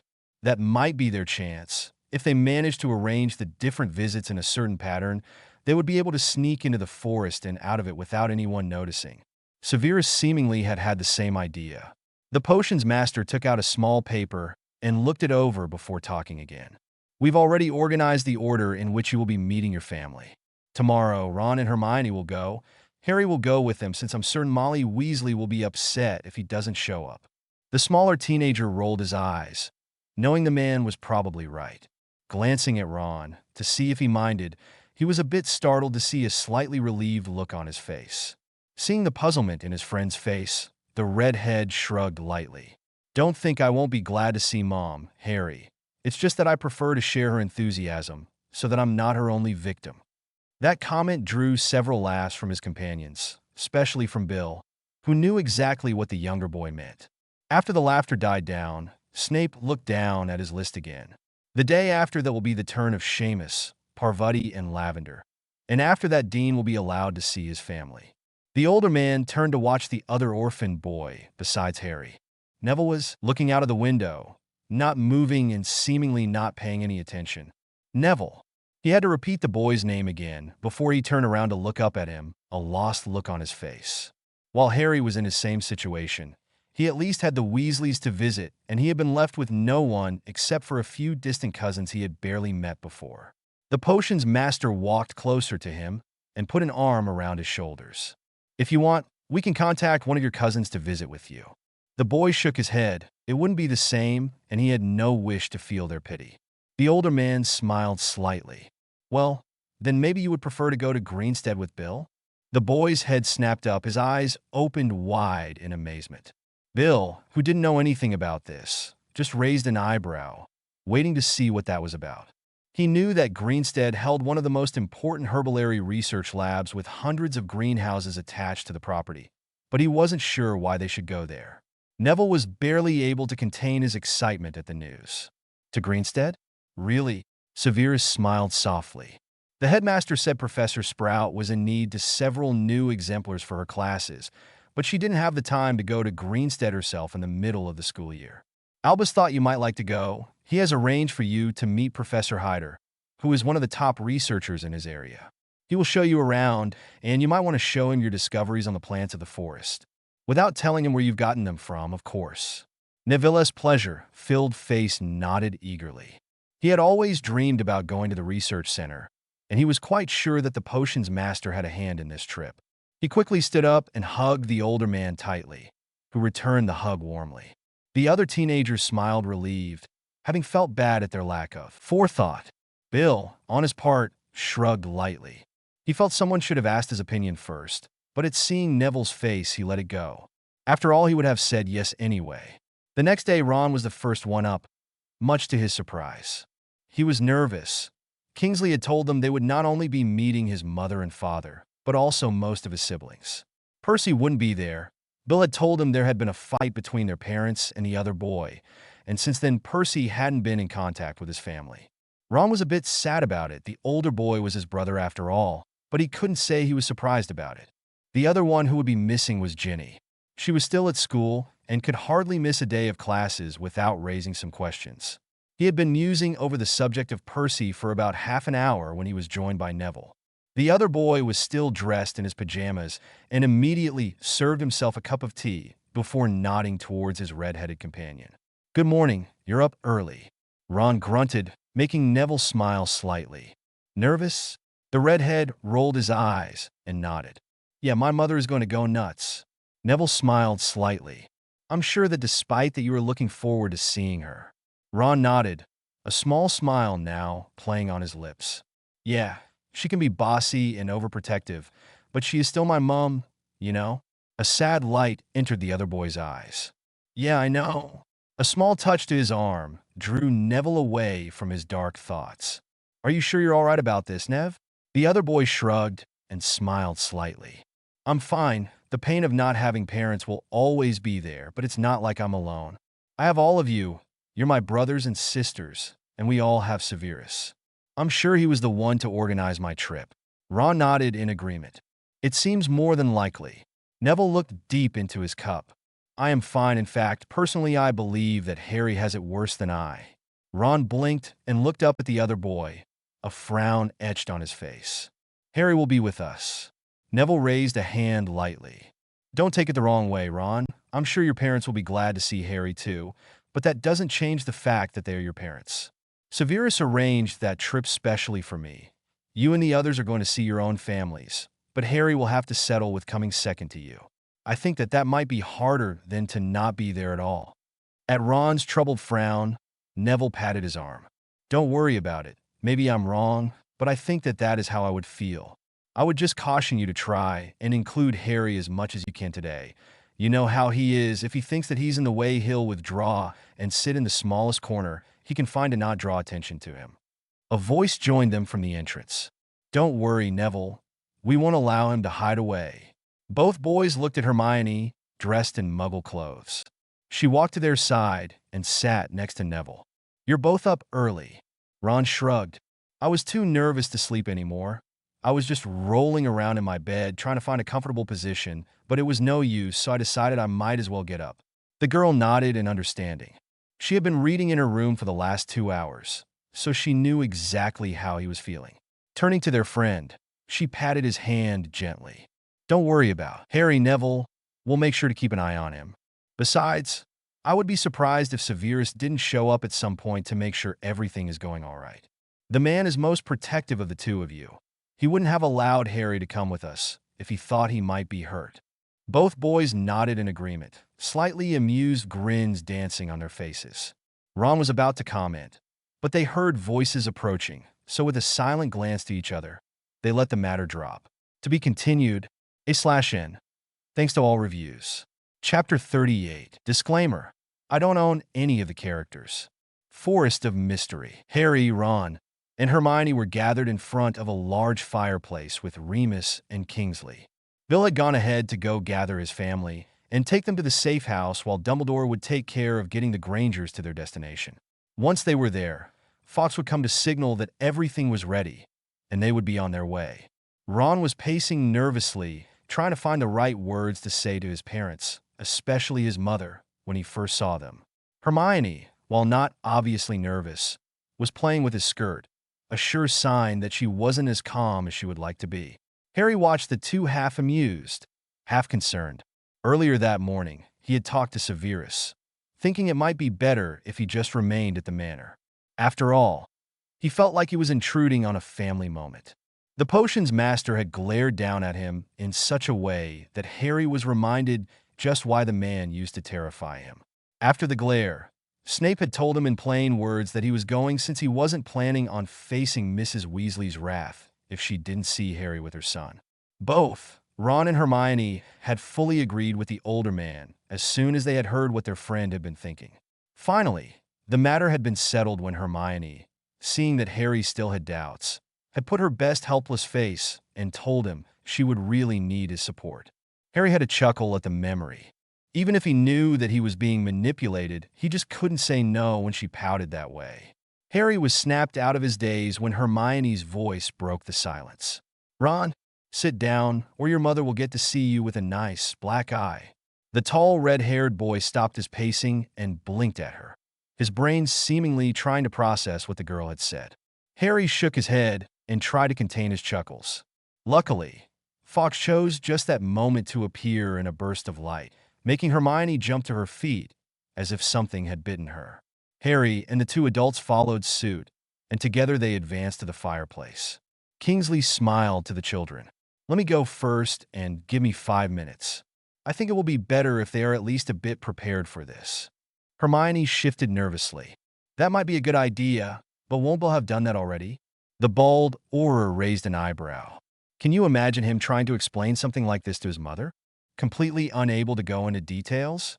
"I think Bill is a brave guy, but not that brave." Ron let out a half-strangled laugh, knowing exactly what the other man meant. His mother could be terrifying when she didn't get clear answers.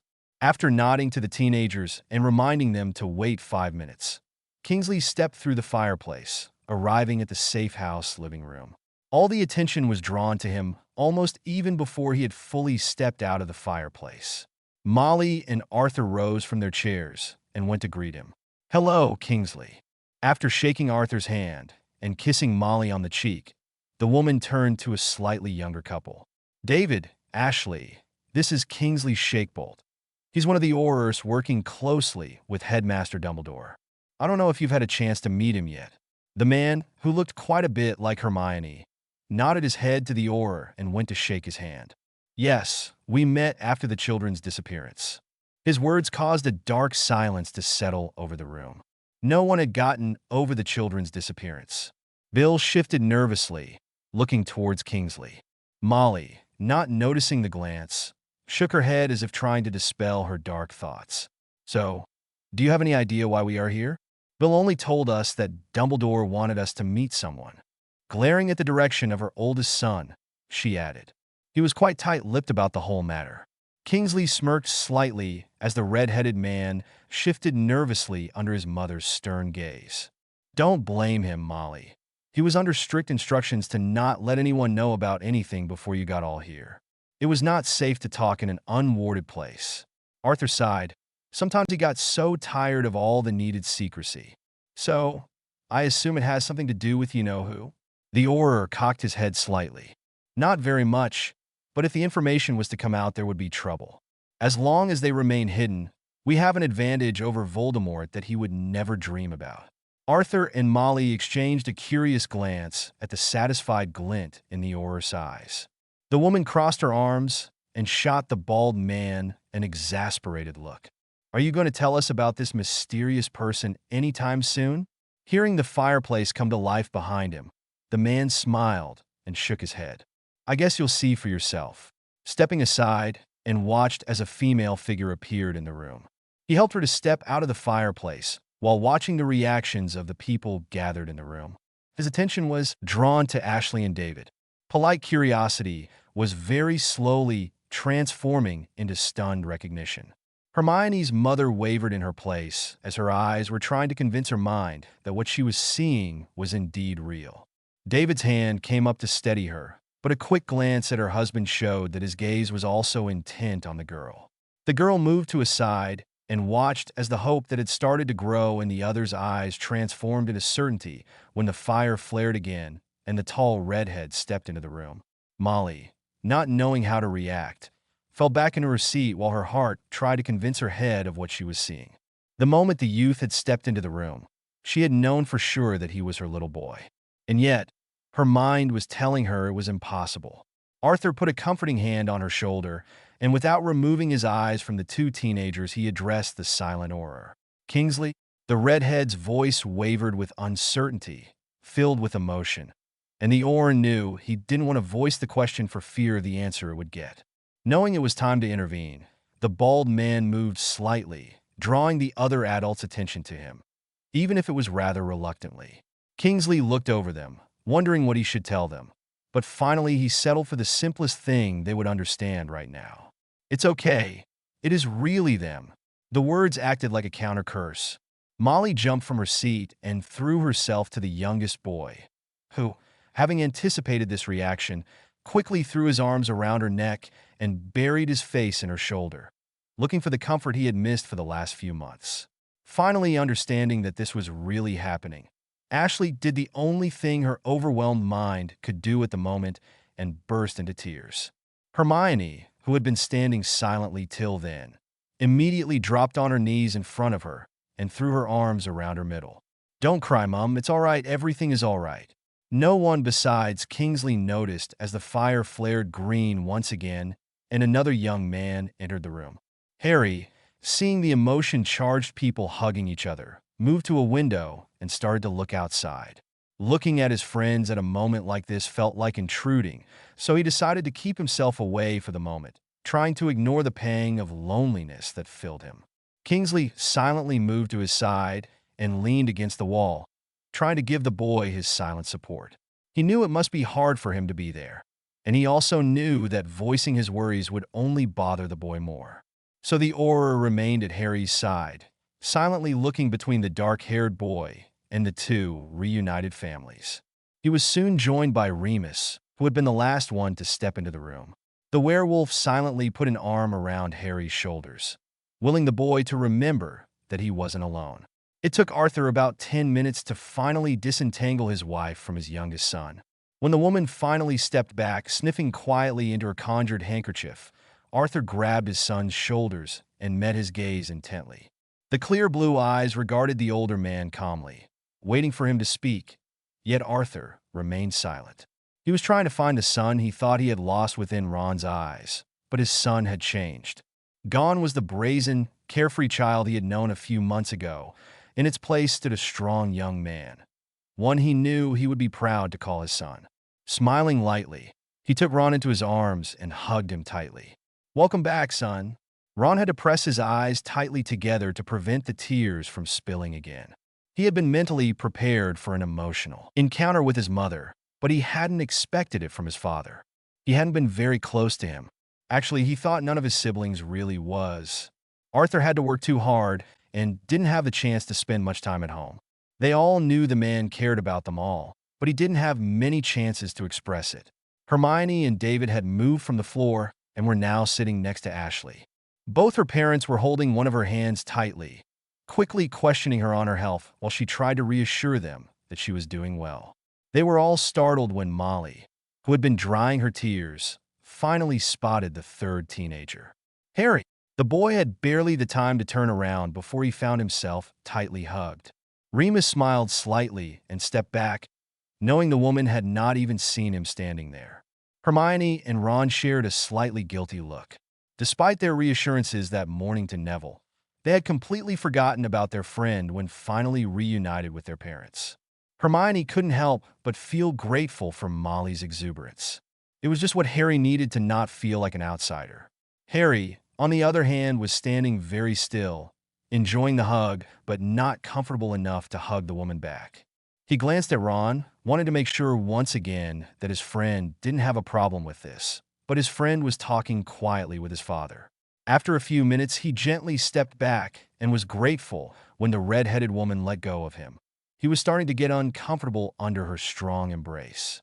Arthur had walked towards them with Ron and gently patted his shoulder and smiled to him in greeting. Then he took his wife by her elbow and gently led her to a couch. It was good to see the children, but while he still felt like he might burst of happiness at any given moment, the time had come to demand some answers. Hermione, seeing that Harry and Ron were no longer with Molly and Arthur, stood up and pulled her parents with her. The three walked to the two teenagers, and the witch smiled. "Mom, Dad, I would like you to meet my best friends, Ron and Harry." They all shook hands and exchanged a few words, but it was clear that the Granger couple's attention was completely centered in their daughter. Hermione shrugged slightly and gave the two boys an apologetic smile. Harry was about to reassure her when Arthur spoke up from where he was sitting with his wife. "I think I also speak for David and Ashley when I say that I would like to know how the children survived." Those words brought the whole group back to reality, and everyone sat down, ready to listen to the children.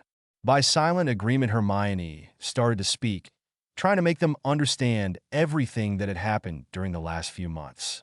It took Hermione nearly 3 hours to explain everything to the adult satisfaction, or rather to the Weasley satisfaction. She had the sneaking suspicion that her parents hadn't understood much of what she said. She would have to go over everything with them later on. But that didn't matter. She now had the chance to talk to them as much as she wanted and to finally say the things she had feared she would never get to say again. To be continued, /N. Thanks for all reviews, and thanks to Vinny for beta reading this. Chapter 39. Disclaimer. I don't own any of the characters. /N. This chapter is not beta read. Forest of Mystery. The day with the Weasleys and the Grangers had gone well. As Hermione had predicted, Severus showed up after lunch and stayed with them till it was time to leave. The adults had been very reluctant to be separated from their children again, especially since there wouldn't be a chance to communicate with them for some time. Kingsley was grateful for Severus' presence. The man was able to reassure the concerned parents that he would take care of the children and that nothing would happen. In his head, the potions master was praying to all gods that he wasn't around when they found out he had allowed the children to go into the forest again. The next morning, Parvati, Lavender, and Seamus left with Kingsley and Remus for their meeting with their families.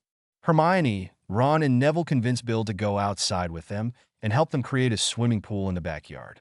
The night before, Severus had reluctantly given his permission for the project, since it would keep the older Weasley occupied while he and Harry worked on the Power Stone. He had been able to retrieve 2 Power Stones from the bowels of the manor, and early that morning he had bathed them with the potion he had been brewing for the last 4 days. Now the only thing they needed to do was fill them with power, which would be Harry's job. When Severus saw that the 3 teenagers and Bill had started working, removing plants and herbs from his garden, he stood up from the table he had been sitting on. Harry, who had been lying on the ground, with his head propped up against Ion's side. "It's time already?" The tall man nodded slightly, extending a hand to help the teenager up. "Yes, let's hope everything goes well." Harry just nodded as he stood up.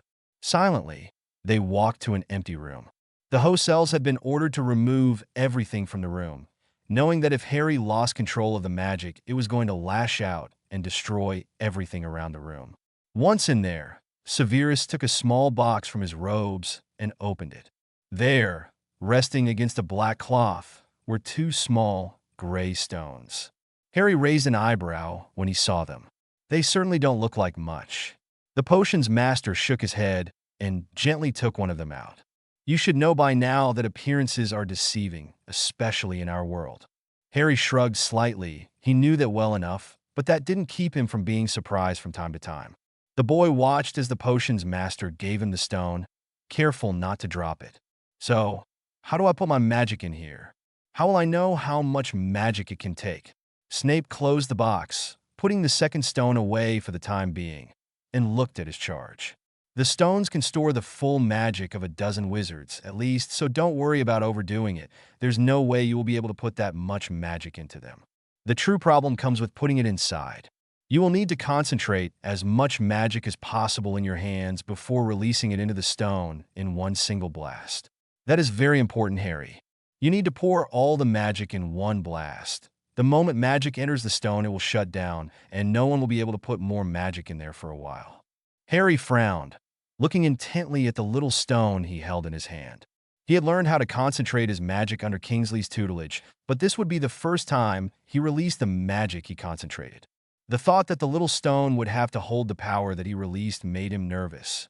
While he trusted Severus' word on the fact that that was a power stone, he knew that if it didn't hold, his power would be released into the room and the consequences wouldn't be pretty. He looked to where his mentor had been standing just a moment before and was surprised to not find him there.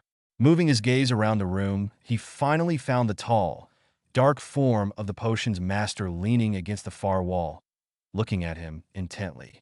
Frowning, the boy shook his head. "Uncle Sev, you don't really think I'm going to try to store my magic in the stones with you in here?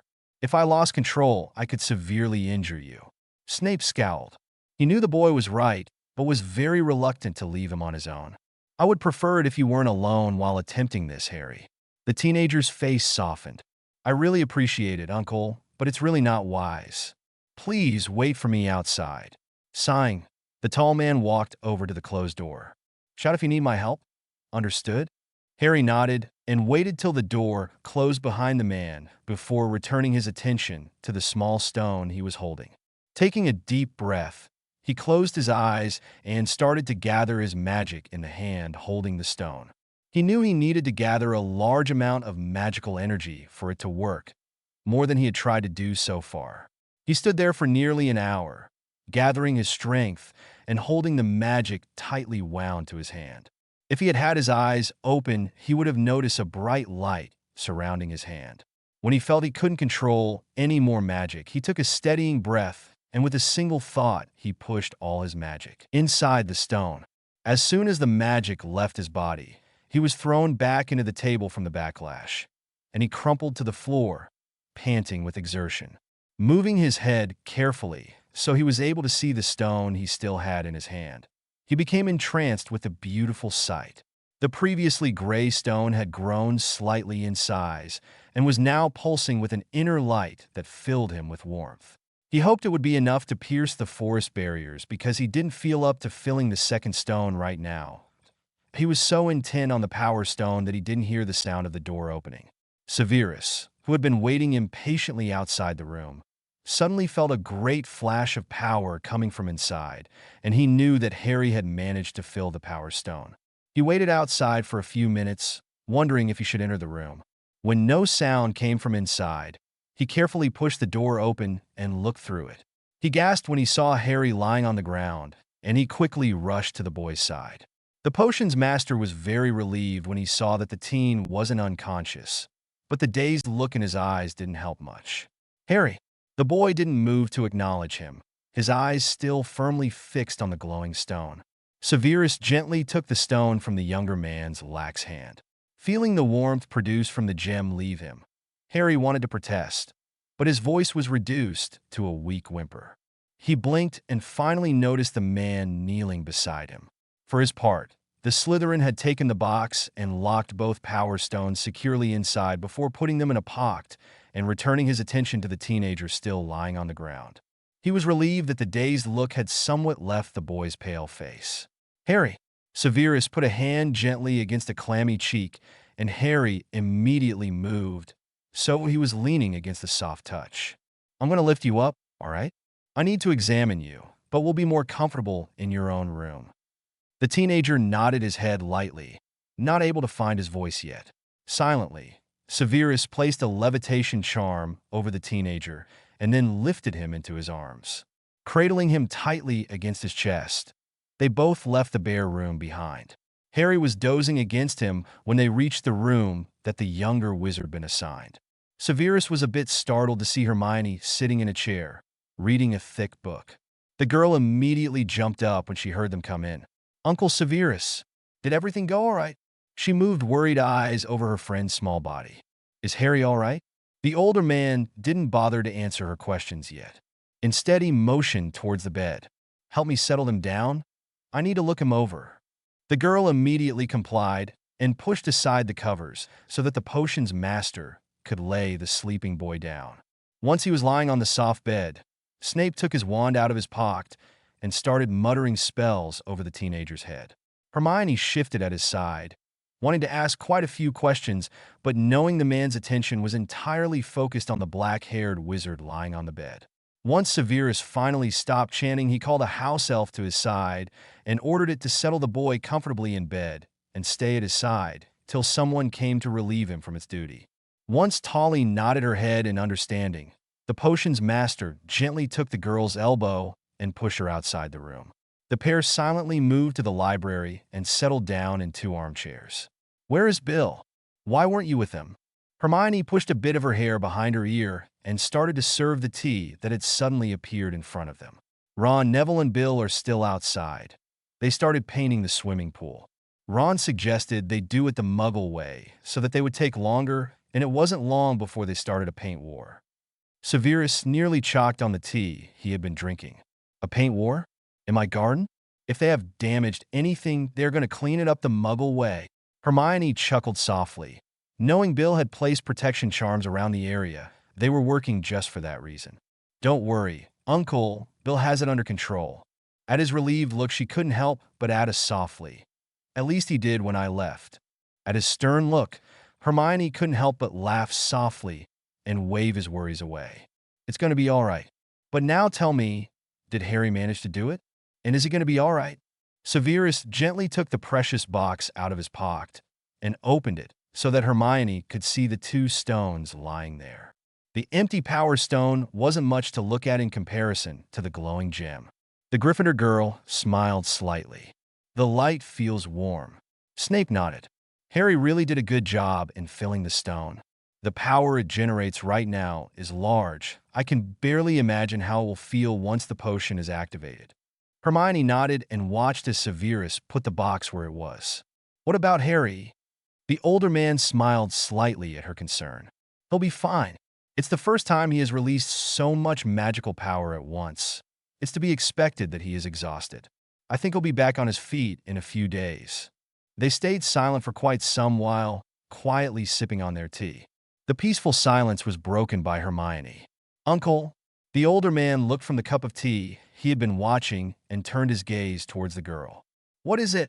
The Gryffindor sighed.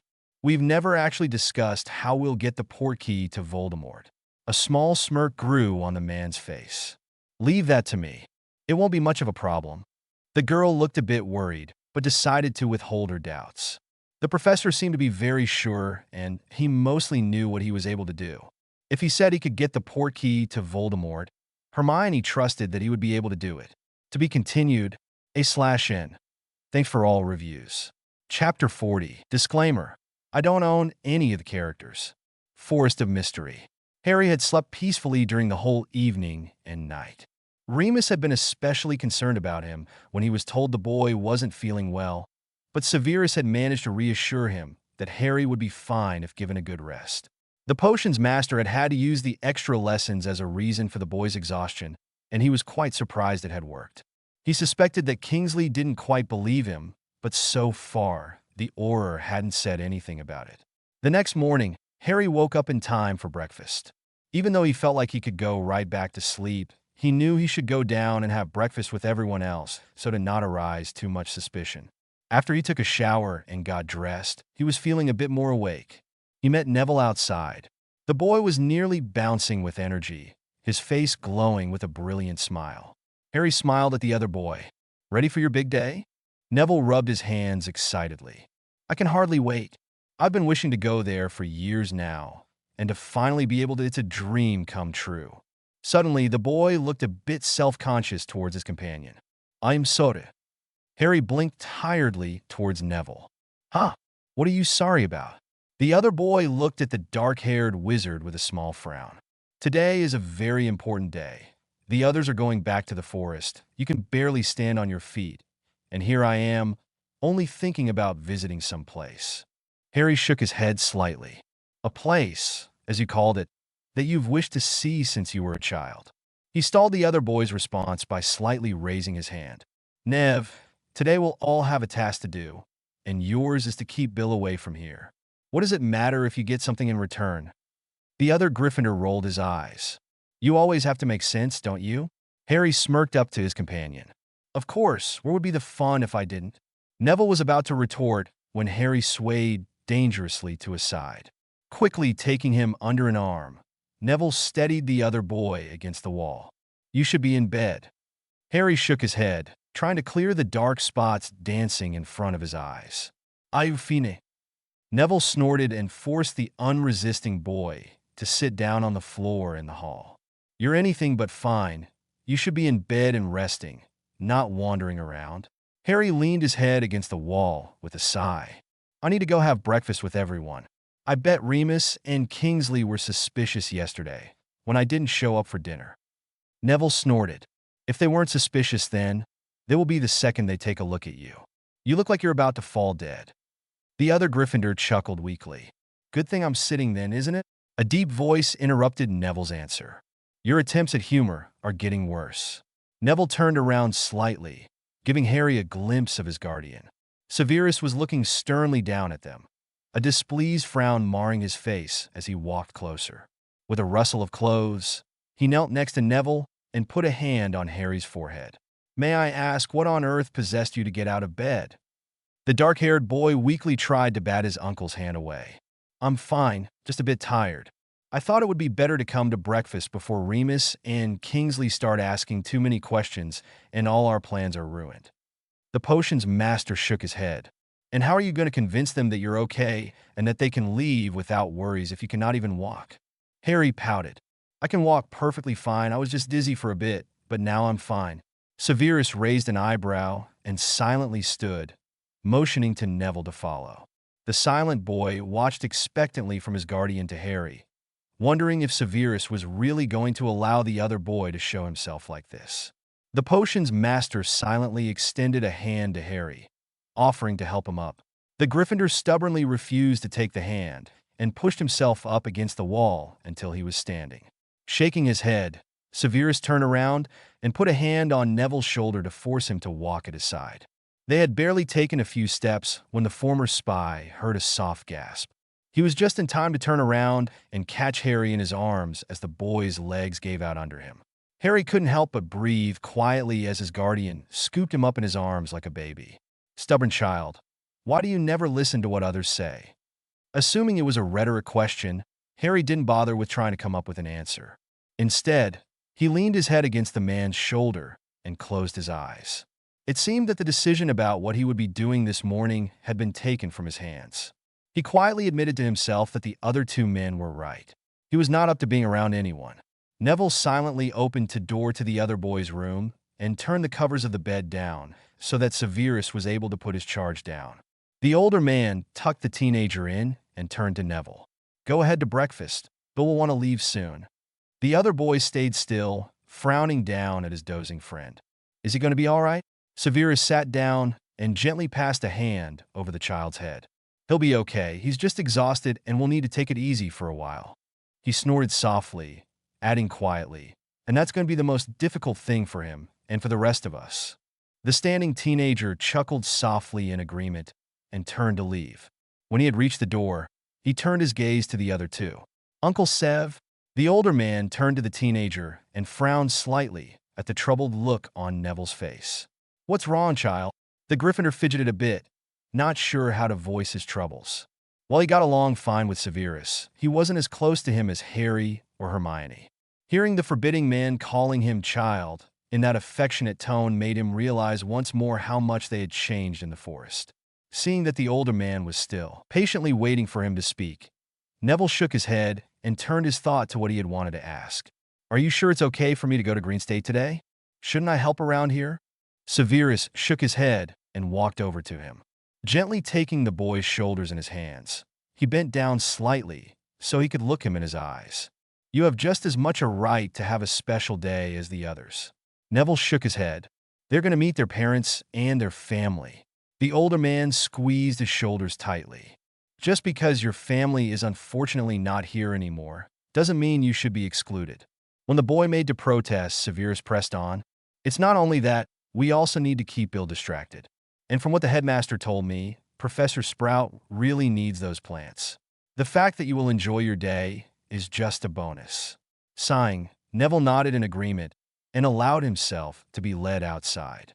Once the door closed after him, the teenager shook his head and made his way downstairs. Everyone was already having breakfast, and he allowed his earlier good mood to come up again. After all, it wouldn't do for the others to see him in a gloomy mood on his special day. It had taken nearly an hour to get the three adults out of the house. The most difficult had been Lupin, who hadn't relented until he was allowed to look into a sleeping Harry. Finally, after the last of them fled out, Severus couldn't help but sigh out in exasperation. The children, who had been looking at the proceedings from the table, chuckled softly at his irritation. Severus glared down at them in mild annoyance before taking the box that contained the filled power stone out and handing it over to Parvati. We need to get a move on. Do you have everything you'll need? The four children nodded. Lavender, who would be staying behind to help Severus with the port keys, looked worried at her friends. Do you have the maps? Parvati smiled slightly at the nervous girl. We have everything. Really, Lav. There's no need to worry. Severus growled softly. There's plenty need to worry. But sadly, we don't have a choice. You'll take Sherlina with you. Ron nodded in agreement.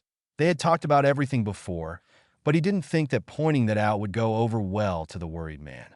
The five teenagers listened to the man continue with his talk, but finally Seamus had enough and stepped in. Uncle Sev, everything is going to go all right. but we really need to get a move on.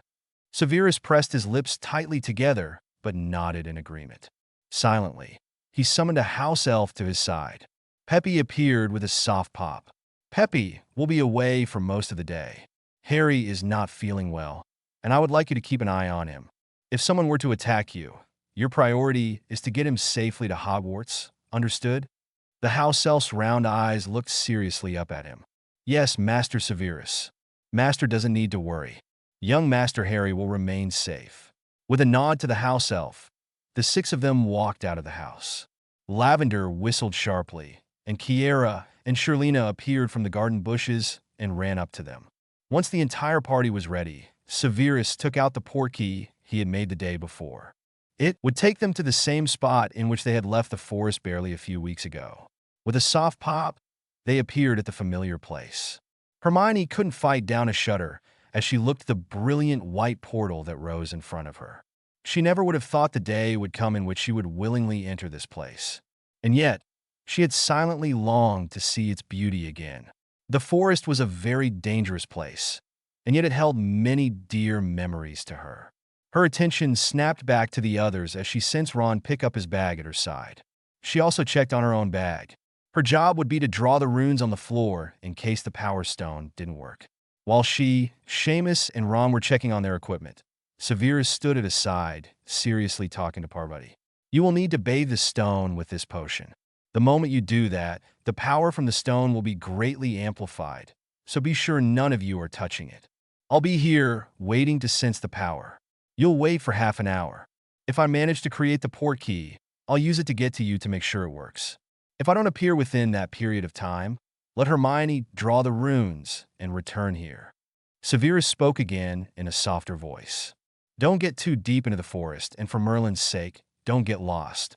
Parvati stepped up to him and hugged him tightly, drawing a startled grunt from the man. I promise we'll be very careful, Uncle Sev, but you have to promise to be careful too.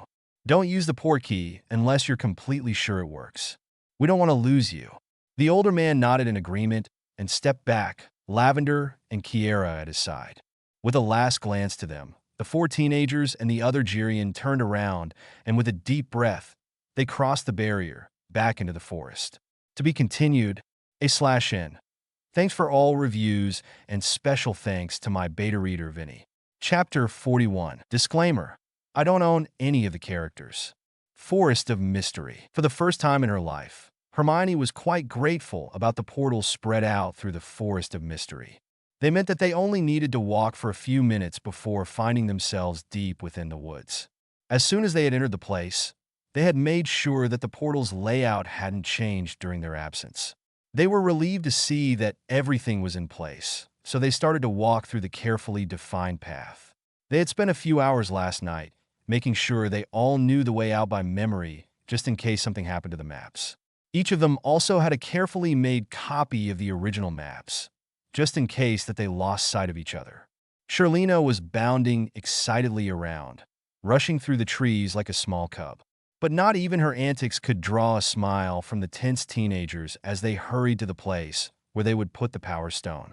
As they reached the place, Ron looked around and was pleased to see that the place was completely barren.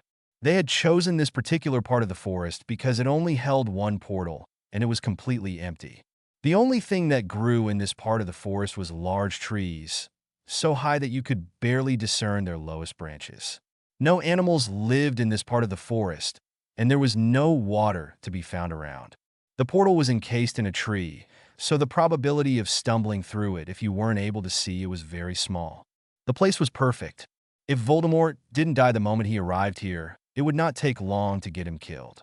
After all, surviving here would be nearly impossible without magic, and Ron knew that the smallest use of magic would deplete the Dark Lord of his magical reserves and kill him in an instant. The redhead was startled out of his thoughts when he saw Parvati and Seamus bend over the ground. He approached them and saw a glowing ball of magic lying on the ground. His soft whistle drew Hermione's attention to them.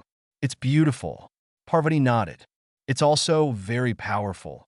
I have no trouble sensing it. Hermione hummed in agreement and stepped back into the portal. When she returned, she was faced with surprised stares. I only wanted to check if I could still sense it from there. Seamus raised an eyebrow. And the girl rolled her eyes. It's a bit weaker, but there are no other magical sources around here, so it's easy to pinpoint. I don't know if Uncle Sev would be able to pick it out from outside the forest. I doubt it's strong enough. Parvati rose to her feet and carefully took the potion Severus had given her from her backpack. That's what this is for. You should stand a bit away. Uncle Sev said it would get intense. The other 3 teenagers stepped back a bit and watched as Parvati poured the potion over the stone. The moment the first drop came in contact with the glowing stone, the 4 teenagers felt the sense of magic increase around them. Parvati quickly stepped back with a gasp as the light enveloping the small stone grew with each passing moment. Great Merlin! Seamus turned his face slightly to his red-headed friend. The power is amazing, isn't it? Ron nodded in agreement, unable to tear his gaze away from the stone. Much more practical than her friend, Hermione looked down at her watch and started the countdown. Now, they had to wait for half an hour. She hoped everything would go well. Outside the forest, Severus had his gaze locked intently towards the forest's entrance. All his senses were focused on the large mass of trees in front of them. He barely even noticed the girl sitting quietly at his side, petting the Girion. As the minutes slipped by, he became even more focused on the forest, scanning once and again for the familiar power. He was so intent on the forest that he nearly failed to register the small surge of power that finally came from the massive trees. At first he thought he had imagined it, but the surge grew a bit more and finally became stable. A small sense of triumph started to run through him. He knew that no one would notice the faint power coming from the forest. While he was aware that the power from the stone had to be immense, the forest powers dampened the magic. Lavender looked up startled as the silent man, standing next to her, quickly drew his wand. She turned to the forest, trying to sense the power the other man must have felt, but was unable to pinpoint it. She knew her uncle's senses were much more fine-tuned than hers, but she still had hoped she would be able to sense the power. Turning her attention to the potion's master, she saw that he seemed to have finished casting the Portkey spell and was about to touch it. "Uncle!" Stopped by the sudden voice, Severus turned his startled eyes to the girl sitting on the ground next to him. "Yes, be careful, please." His eyes softened a bit as he looked down at her. "Don't worry, child, everything seems to be going all right. I'll be back in half an hour with the others. If someone comes, there's a portkey to the manor in my bag. If you need to take it and leave, understood?" Lavender nodded in agreement and watched with a bit of trepidation as the potion's master touched the portkey and disappeared with a soft noise. The 4 teenagers had been wandering around, not very far away from the Power Stone, gathering a few seeds and plants Neville had asked for. Suddenly, Shirlena, who had been lying lazily under a tree, perked his head up and fixed its intense stare on a spot near the Power Stone. As soon as the teenagers noticed the movement, they turned their gaze to the same place, just in time to see a dark shape appear with a soft pop. Seamus and Ron high-fived as Severus shook his head slightly and smiled a bit. "Well, it seems it worked." Hermione and Parvati smiled serenely. Everything was going all right. Luck seemed to be on their side, and if everything continued like this, Voldemort wouldn't be more than a nightmare in a few days. The brown-haired girl shook her head. "It seems that way, yes. Now we only need to get the portkey to Voldemort." The 4 teenagers had to suppress a shudder at the small, dark smile that covered their uncle's lips. "Don't worry about that. I will take care of it."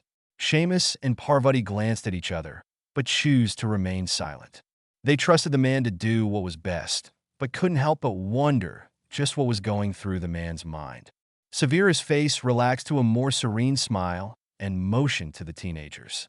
"Are you done here? I don't wish to remain in this forest any longer than necessary." Quickly, the 4 teenagers packed their bags, and after making sure nothing would disturb the Power Stone from its place, they made their way back to the outside. Lavender had been pacing nervously in front of the silver portal. She was almost counting the minutes down, worrying that her friends would get lost. The moment Kiera raised her head, she turned to look at the portal and was relieved to see her friends and her uncle step through the portal. She quickly went over to them and hugged each of them in turn, ending with her uncle, who she hugged longer than the others.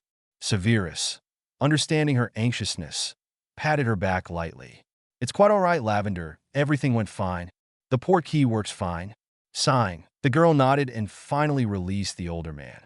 Before they returned to the manor, Severus made another port key, just in case they would need a reserve one.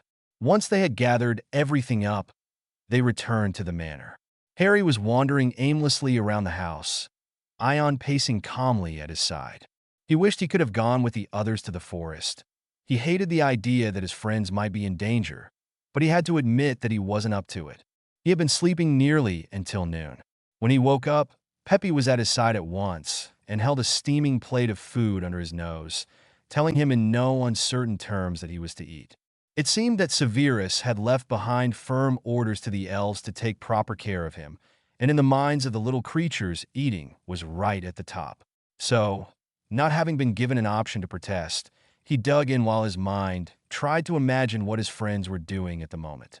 Once he was done, he got up, quietly escaping the watch the house elves had on him.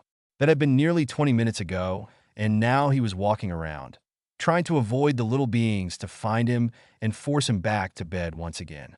He was starting to grow weary once again and was considering going back to his room to rest when an exasperated voice interrupted his musings. "Are you never going to do as you're told?" Startled, Harry turned around sharply, relieved to see the tall form of his uncle standing not far from him. The boy tried to quell his smile as he bowed his head under the man's stern gaze. "What, pray tell, are you doing out of bed, wandering around, when I left strict instructions for you to rest today?" Harry lightly raised his hands to try and placate the annoyed man. "I was tired of lying around sleeping. I just wanted to walk around a bit." Severus raised an eyebrow. "And couldn't you have told one of the elves that?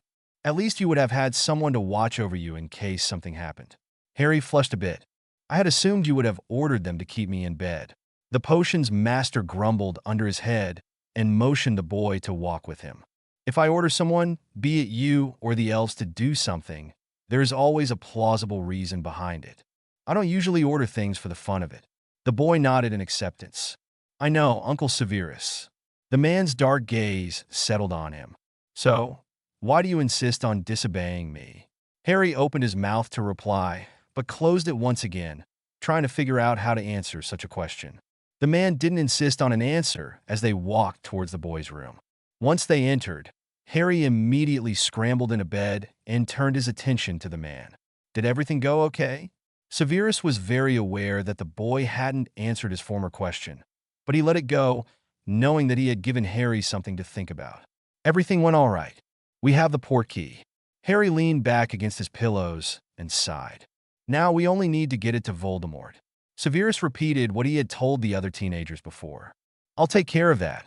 Harry blinked at him with a frown. "How? You're not going to walk up to Voldemort and give it to him, right?" The potion's master rolled his eyes. "Don't be silly, Harry. That would be something you might try. I think I'm quite a bit more subtle than that." Rolling his eyes, the boy slid back in bed until he was lying flat on his back. "More Slytherin, you mean?" Severus walked to the bed and put the blankets over the boy. "That's the same thing." Harry smiled faintly, eyes already dropping. "You're not going to tell us, are you?" The potion's master brushed his hair back. "You don't need to know. There are many things I prefer to keep to myself, as you well know." Before the boy could reply, the older wizard continued. "Take a nap now, Harry. If you remain in bed, I'll allow you to join us for dinner." Harry chuckled. "Okay, I'll be a good boy. I'll see you later, Uncle Sev." With a final glance to the dozing boy, Severus left the room, his sharp mind already planning the details on how to get the port key to Voldemort. /N. Sorry for taking so long between updates. Hope you liked the chapter. Thanks for all reviews, and thanks to Vinny for beta reading this. Chapter 42. Disclaimer: I don't own any of the characters. Forest of Mystery. Severus waited patiently as the woman in front of him continued to brew a complicated potion. He had arrived at her house nearly half an hour ago, and she had yet to acknowledge him. If it had been anyone else, he would have blown up at them long ago for ignoring him. But he knew from experience that if he tried to get her attention before she was willing to give it to him, he would find himself out of the house in a second.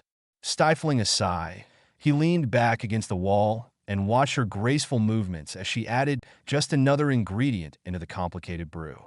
She hadn't changed very much since he had studied under her.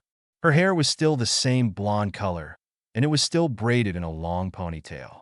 She was still as pale and thin as she had been 15 years ago, and her eyes seemed to be as sharp as they had been, even though she had only glanced up once during the whole time. Severus was startled out of his musings by her soft voice. "You look quite well for a dead man, apprentice." The potion's master sighed softly. He would always remain an apprentice to her, no matter that he had taken his master's more than a decade ago. The Dark Lord should be more careful on what he does with his spies. Aramis. She barely twitched at his admittance of the betrayal of Voldemort. Aramis had been forced into the Dark Lord's service by her husband when she was young. Once he had died, she had reached a silent understanding with the Slytherin heir. She would brew potions and take on a few apprentices as long as he left her alone. Severus knew quite well that she hated him as much or more than he himself did, but she was too smart to go against him without any assurances. As long as she helped him, she would be safe. Aramis snorted softly under her breath. "It has always worked before. The forest is quite the punishment. I'm very surprised to see you alive." By the flat tone of her voice, Severus couldn't have guessed that she was curious about how he had managed to survive. But a sharp glance from her deep, gray eyes were enough to assure him that he had piqued her curiosity. "Aramis, you don't really think I came all this way to see you just to tell you that I survived the forest, did you?" The woman smiled slightly, still bent over her potion. "Straight to the point as always." "Very well, apprentice. What is it you want from me?" Severus straightened a bit. "Can you give something to the Dark Lord for me?" The only sign that he had startled her was the small pause in her stirring. "What exactly do you want me to give him?" Severus took out the vial he had transformed into a portkey. "I know you're the one that brews the potions he takes. Do you think you could put one of them in here and give it to him?" Aramis gave a final stir to her potion, and with a quick wave of her wand, she froze the contents. For this she needed all her attention. "Come, apprentice. Let's move to a more comfortable place." Severus placed the vial back in his pocket and followed her through the familiar rooms until they reached the small living room. With a flick of her wand, she summoned a tea set, and they both settled down. "So, tell me, what is this vial?" Severus sipped his tea silently. He knew he would have to come clean with her. She would not agree to this if she was not sure of what he wanted to do. "It's a portkey. A portkey into the forest of mystery. I've keyed it to his magical signature. It should only go off when it comes in contact with him." Aramis' sharp mind quickly contemplated the possibilities. It's said to be impossible to create a portkey to the forest. Severus raised an eyebrow at her. "It's also supposed to be impossible to survive. I found a way to do both things." While the Slytherin potions master knew very well that he couldn't have done anything without the help of the children, he wasn't willing to get them involved with Aramis. The woman nodded. "You were always very intelligent. I guess that had to come in use sooner or later. So, you want to send Voldemort into the forest even though you yourself have admitted it's possible to survive." Severus smirked slightly. "My situation and the Dark Lord's are a bit different. I am not kept together by magic." A small light of understanding lightened the woman's eyes. "Ah, I understand." She sipped on her tea for a bit. "That could work indeed." She glanced at him. "How are you going to make sure I get out of the place?" "I doubt the other Death Eaters are going to calmly stand by while their master disappears." Severus took out a necklace from his cloak. "I believe it was one of your wishes to move away from here and start a new life in Italy. This will take you to a villa I have there. I don't use it, so I'll have it signed over to you as soon as everything is done." Aramis smirked slightly. "You know me well. What else is in it for me? I'll be risking my life after all." Severus didn't even bat an eyelash. He knew her very well, indeed, and he would have been disappointed if she had accepted to do such a dangerous mission without a greater reward. He carefully took a box out of his cloak and opened it. There was a small vial resting against a soft material. This time, the vial was filled with a green substance. Aramis raised an eyebrow and accepted the box. She didn't recognize the potion. She carefully took it out of the box and uncorked it so she could gently sniff the contents. The faint scent was unknown to her, but she could recognize several ingredients that had been used. However, as she went through the middle book in her mind, There was no potion she could think of that mixed those particular reagents. All right, I'm stumped. What does this do? And why do you think I would want it? Severus smirked slightly and extended his arm towards her. She barely blinked as he rolled up the sleeve to show her the dark mark. Or rather, the lack of it. Aramis was barely able to suppress an amazed gasp. She had been trying to remove her damned mark for years without success. She looked up at the stern, black eyes, looking for any sign of deceit. When she finally looked away, she nodded. All right, I'll do it. Severus sighed and relaxed for the first time since he had arrived. Everything would go well now. Amaris stared pensively at the innocent vial standing on her table. Severus had left a few minutes ago, and she had still to move from her place. To think that that little vial held the key to her freedom was mind-boggling. She knew that Severus' plan was foolproof. Nearly nothing could go wrong with it. She only had to hand over her usual pack of potions to the Dark Lord and leave without him noticing anything, just as she did every week. Shaking her head, the woman got up and cautiously took the vial. She set it down between the others and started to fill them with the rejuvenating potion that the Dark Lord had been taking since he regained his body.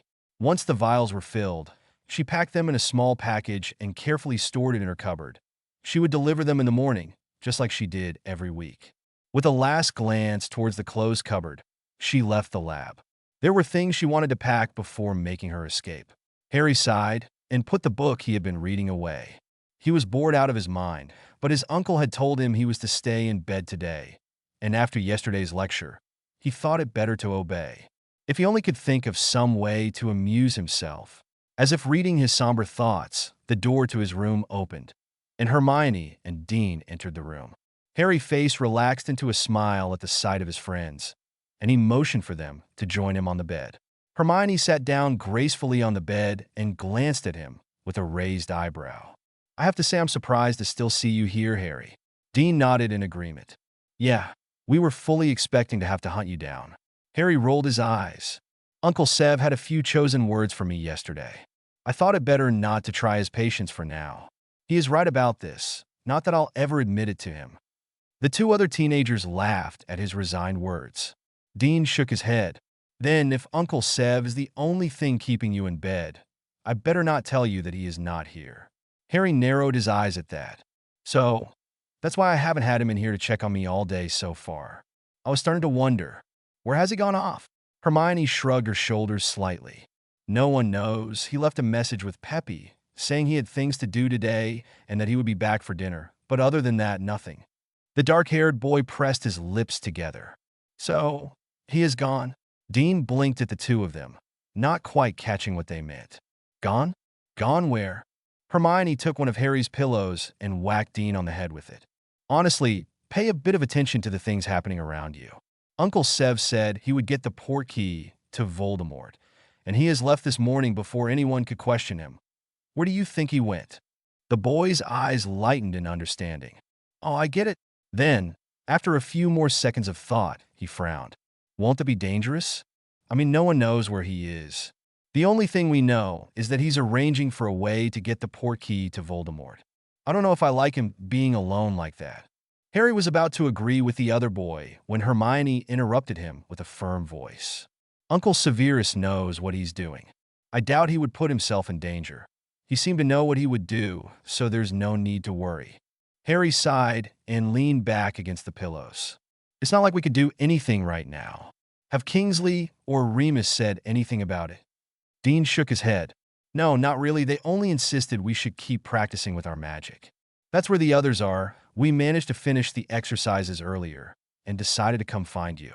The dark-haired boy nodded in understanding and steered the conversation towards their practice, wanting to know what they had been doing.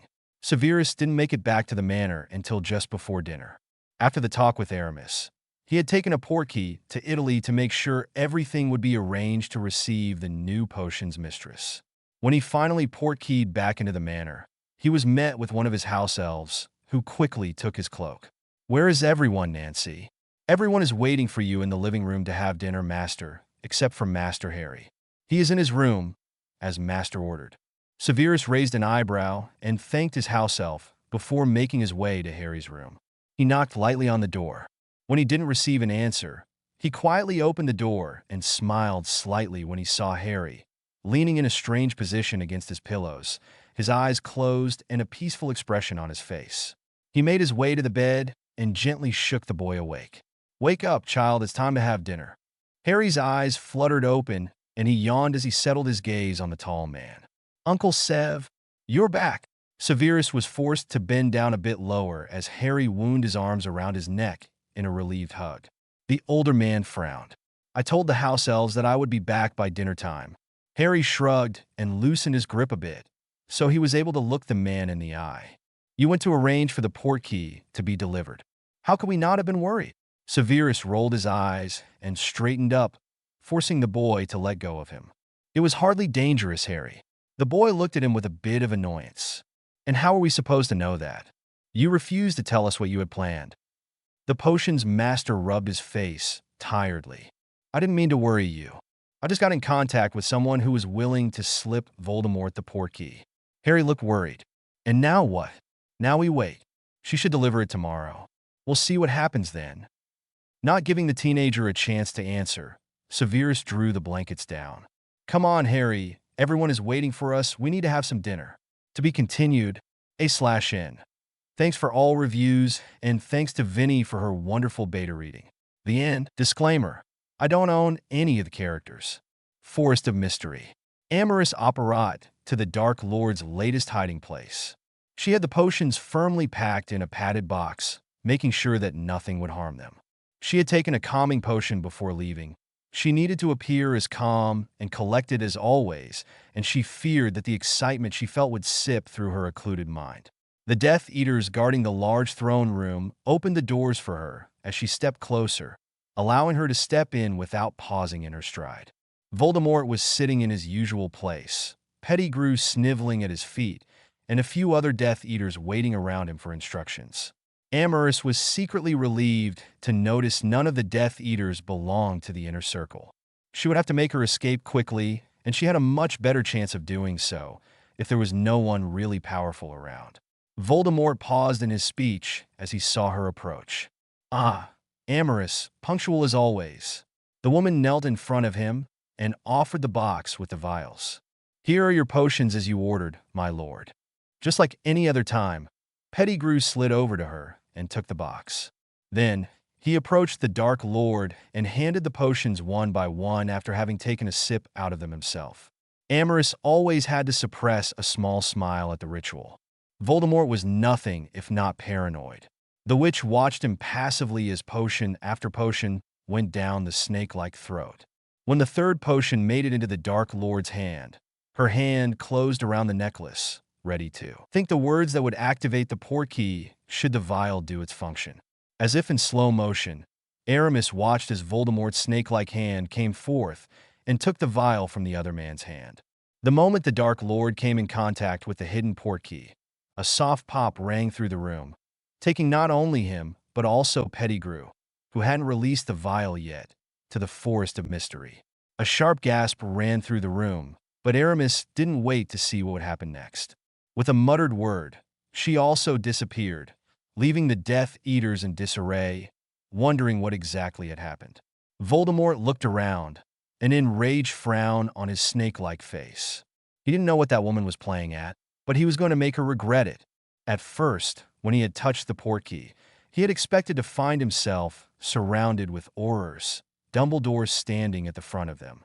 So, he was surprised to find himself outside, in some kind of forest, with Pettigrew sniveling at his side.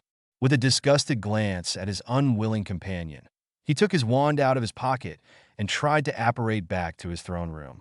The only thoughts that ran through his mind were the torture he would put Aramis through for trying to betray him. He didn't sense that anything was wrong until he failed to apparate away. He felt his magic leave his body, but he didn't move from where he was, and instead, he started to feel weak. There was something wrong. Peter watched in horror as his master fell on the ground with a weak groan. Under his terrified eyes, the Dark Lord's body started to disintegrate, and the snake-like man didn't seem to have the energy to utter a single scream of rage. With a last sigh, Lord Voldemort slipped into a peaceful death, killed by his own magic. His soul, which had already survived once before, didn't have the power to sustain even a half existence, so it was forced to slip away, leaving no other sign of the Dark Lord other than an used robe and one of his servants. Peter, scared at his master's demise, turned into his animagus form, finding out just a bit later that he no longer possessed the magic to turn back. He would remain a rat for the rest of his short life. Aramis sighed as she appeared safely at Severus' villa. The sun coming through the large windows blinded her momentarily, bringing a small smile on her shallow face. A sense of freedom filled her as she looked around the beautiful place. Severus sure had good taste. Moving towards the table, she saw a stack of papers lying on the table, the promised potion resting next to it. With a small smile, she swallowed the potion, watching in wonder as the dark mark left her arm, just as the man had promised her. She was finally free. After so many years, she could finally live her life as she wished to. With a small laugh, she looked through the papers, seeing that Severus had signed the house over to her, as well as the service of 2 house elves. With a small spring to her step, she left the room, intending to look through the whole place before starting to set up everything she had brought with her. It was time to live again.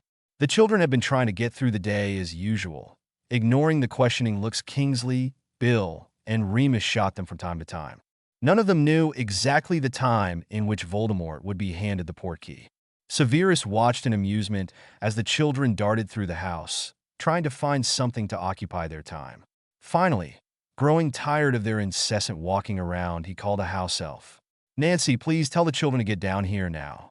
Kingsley, who had been reading at his side, raised an eyebrow at him. "What's going on with the kids? They're acting as if a mound of presents is waiting for them, and they have to wait to open them." Severus snorted, thinking that Voldemort's death would certainly be a fine present to anyone. Who knows what got into them today, but it's about time someone put a stop to it. The children started to come in, curious looks on their face. Severus motioned for them to sit down, and they did, sitting as usual on the floor in front of him. When finally Neville entered, and they were all there, Severus took out a book on charms. "I think it's about time we started to work a bit on magical theory." All the children groaned, and the older man sent them a stern look. "If you're so bored that you can't settle down on doing something, you can study for a while." While some of them pouted, they admitted to themselves that having something to do would be better than to wander around waiting for the big moment. 20 minutes later, they were engrossed in an intense discussion about cleaning charms and their uses and misuses. None of them noticed when Dumbledore, Minerva, and Remus joined them, watching in amazement as Severus lectured his charges with patience, answering all their questions and allowing for a debate to grow around them. The older witch shook her head in wonder. If he had taught that way, the students would have been much more happy with their potions lessons. Remus smirked a bit. "I doubt it would have worked very well." Dumbledore was about to add his own opinion to the soft voices when Severus' deep voice stopped abruptly. They all turned to the potions master as his gaze glared intently to a window. Ron, who had been sitting closest to the older man, put a hand on his knee. "Uncle Sev," the potions master turned to them. "It has started. The portkey has been activated." The children looked at each other in excitement, wondering what would happen next. The tension in the room was growing, and Dumbledore was about to ask what was going on when suddenly, Harry bent over with his hands to his head, a groan of pain coming from the boy. Severus and Hermione, having half expected it, were at his side at once. The other children stood up and stepped back a bit, giving the two space to work and also preventing the other adults of crowding the trio. Severus quietly bent over Harry, noticing that there was blood seeping from his cursed scar. "What's going on, Harry?" The boy's pain-filled eyes looked dully up at him. He is enraged. He feels that someone has betrayed him. He was interrupted with another sharp pain, and then a sense of peacefulness started to fill him, leaving him numb and tired. He tried to apparate away and couldn't. His magic is leaving him. "He's dying, Uncle Sev." The weak voice from the boy brought home a terrifying realization. Voldemort was sucking Harry's power to remain alive. With more strength than necessary, Severus turned Harry's head to him, startling Hermione. "Harry, look at me." The boy's eyes blinked open slowly and locked with the dark eyes of the older man. In an instant, Severus was inside the boy's mind, trying desperately to find the link that united him to the Dark Lord. He was delving deeper into the boy's mind when he suddenly found that he wasn't alone anymore. Harry was standing right next to him, looking up at him seriously. "He's trying to take me down with him, isn't he, Uncle Sev?" The older man snorted softly. "I doubt it's intentional. His body is trying to support his failing magic." The man cursed as he continued to look for the link. "I should have thought something like this might happen." Harry watched as his guardian continued his frantic search, a curiously flat expression on his face. "You shouldn't bother." Severus froze and slowly turned to look at him, a deadly expression on his face. "What did you just say?" Harry regarded him calmly. "The second Voldemort dies, my destiny will be fulfilled, and there won't be a need for me to live further." Severus stared with raising fury as the boy continued. "It would be better for everyone if I died with the Dark Lord. That has always been my destiny anyway." With 2 quick steps, Severus was at Harry's side. He turned the emotionless boy around and spanked his behind 3 times, drawing a surprised grunt from the teenager. Severus turned him around once more and looked him intently in the eye. "Now you're going to listen to me very closely. If you ever say such nonsense again, I will have you over my knee in a second, and you will get the spanking of your life. You are not going to die. I'm going to find that link and break it. Then we'll go back to the others, and we're going to have a very serious talk about what you said there. Got it?" Harry nodded, a stunned expression on his face. He felt himself grow stronger as Severus continued his search, unconsciously supporting his failing magic. It seemed the man wasn't about to give him up. With a small sigh, Harry started to help with the search. Knowing his mind much better than the other man, he was quickly able to locate the link. He quietly forced it to the surface of his mind so that Severus could see it clearly.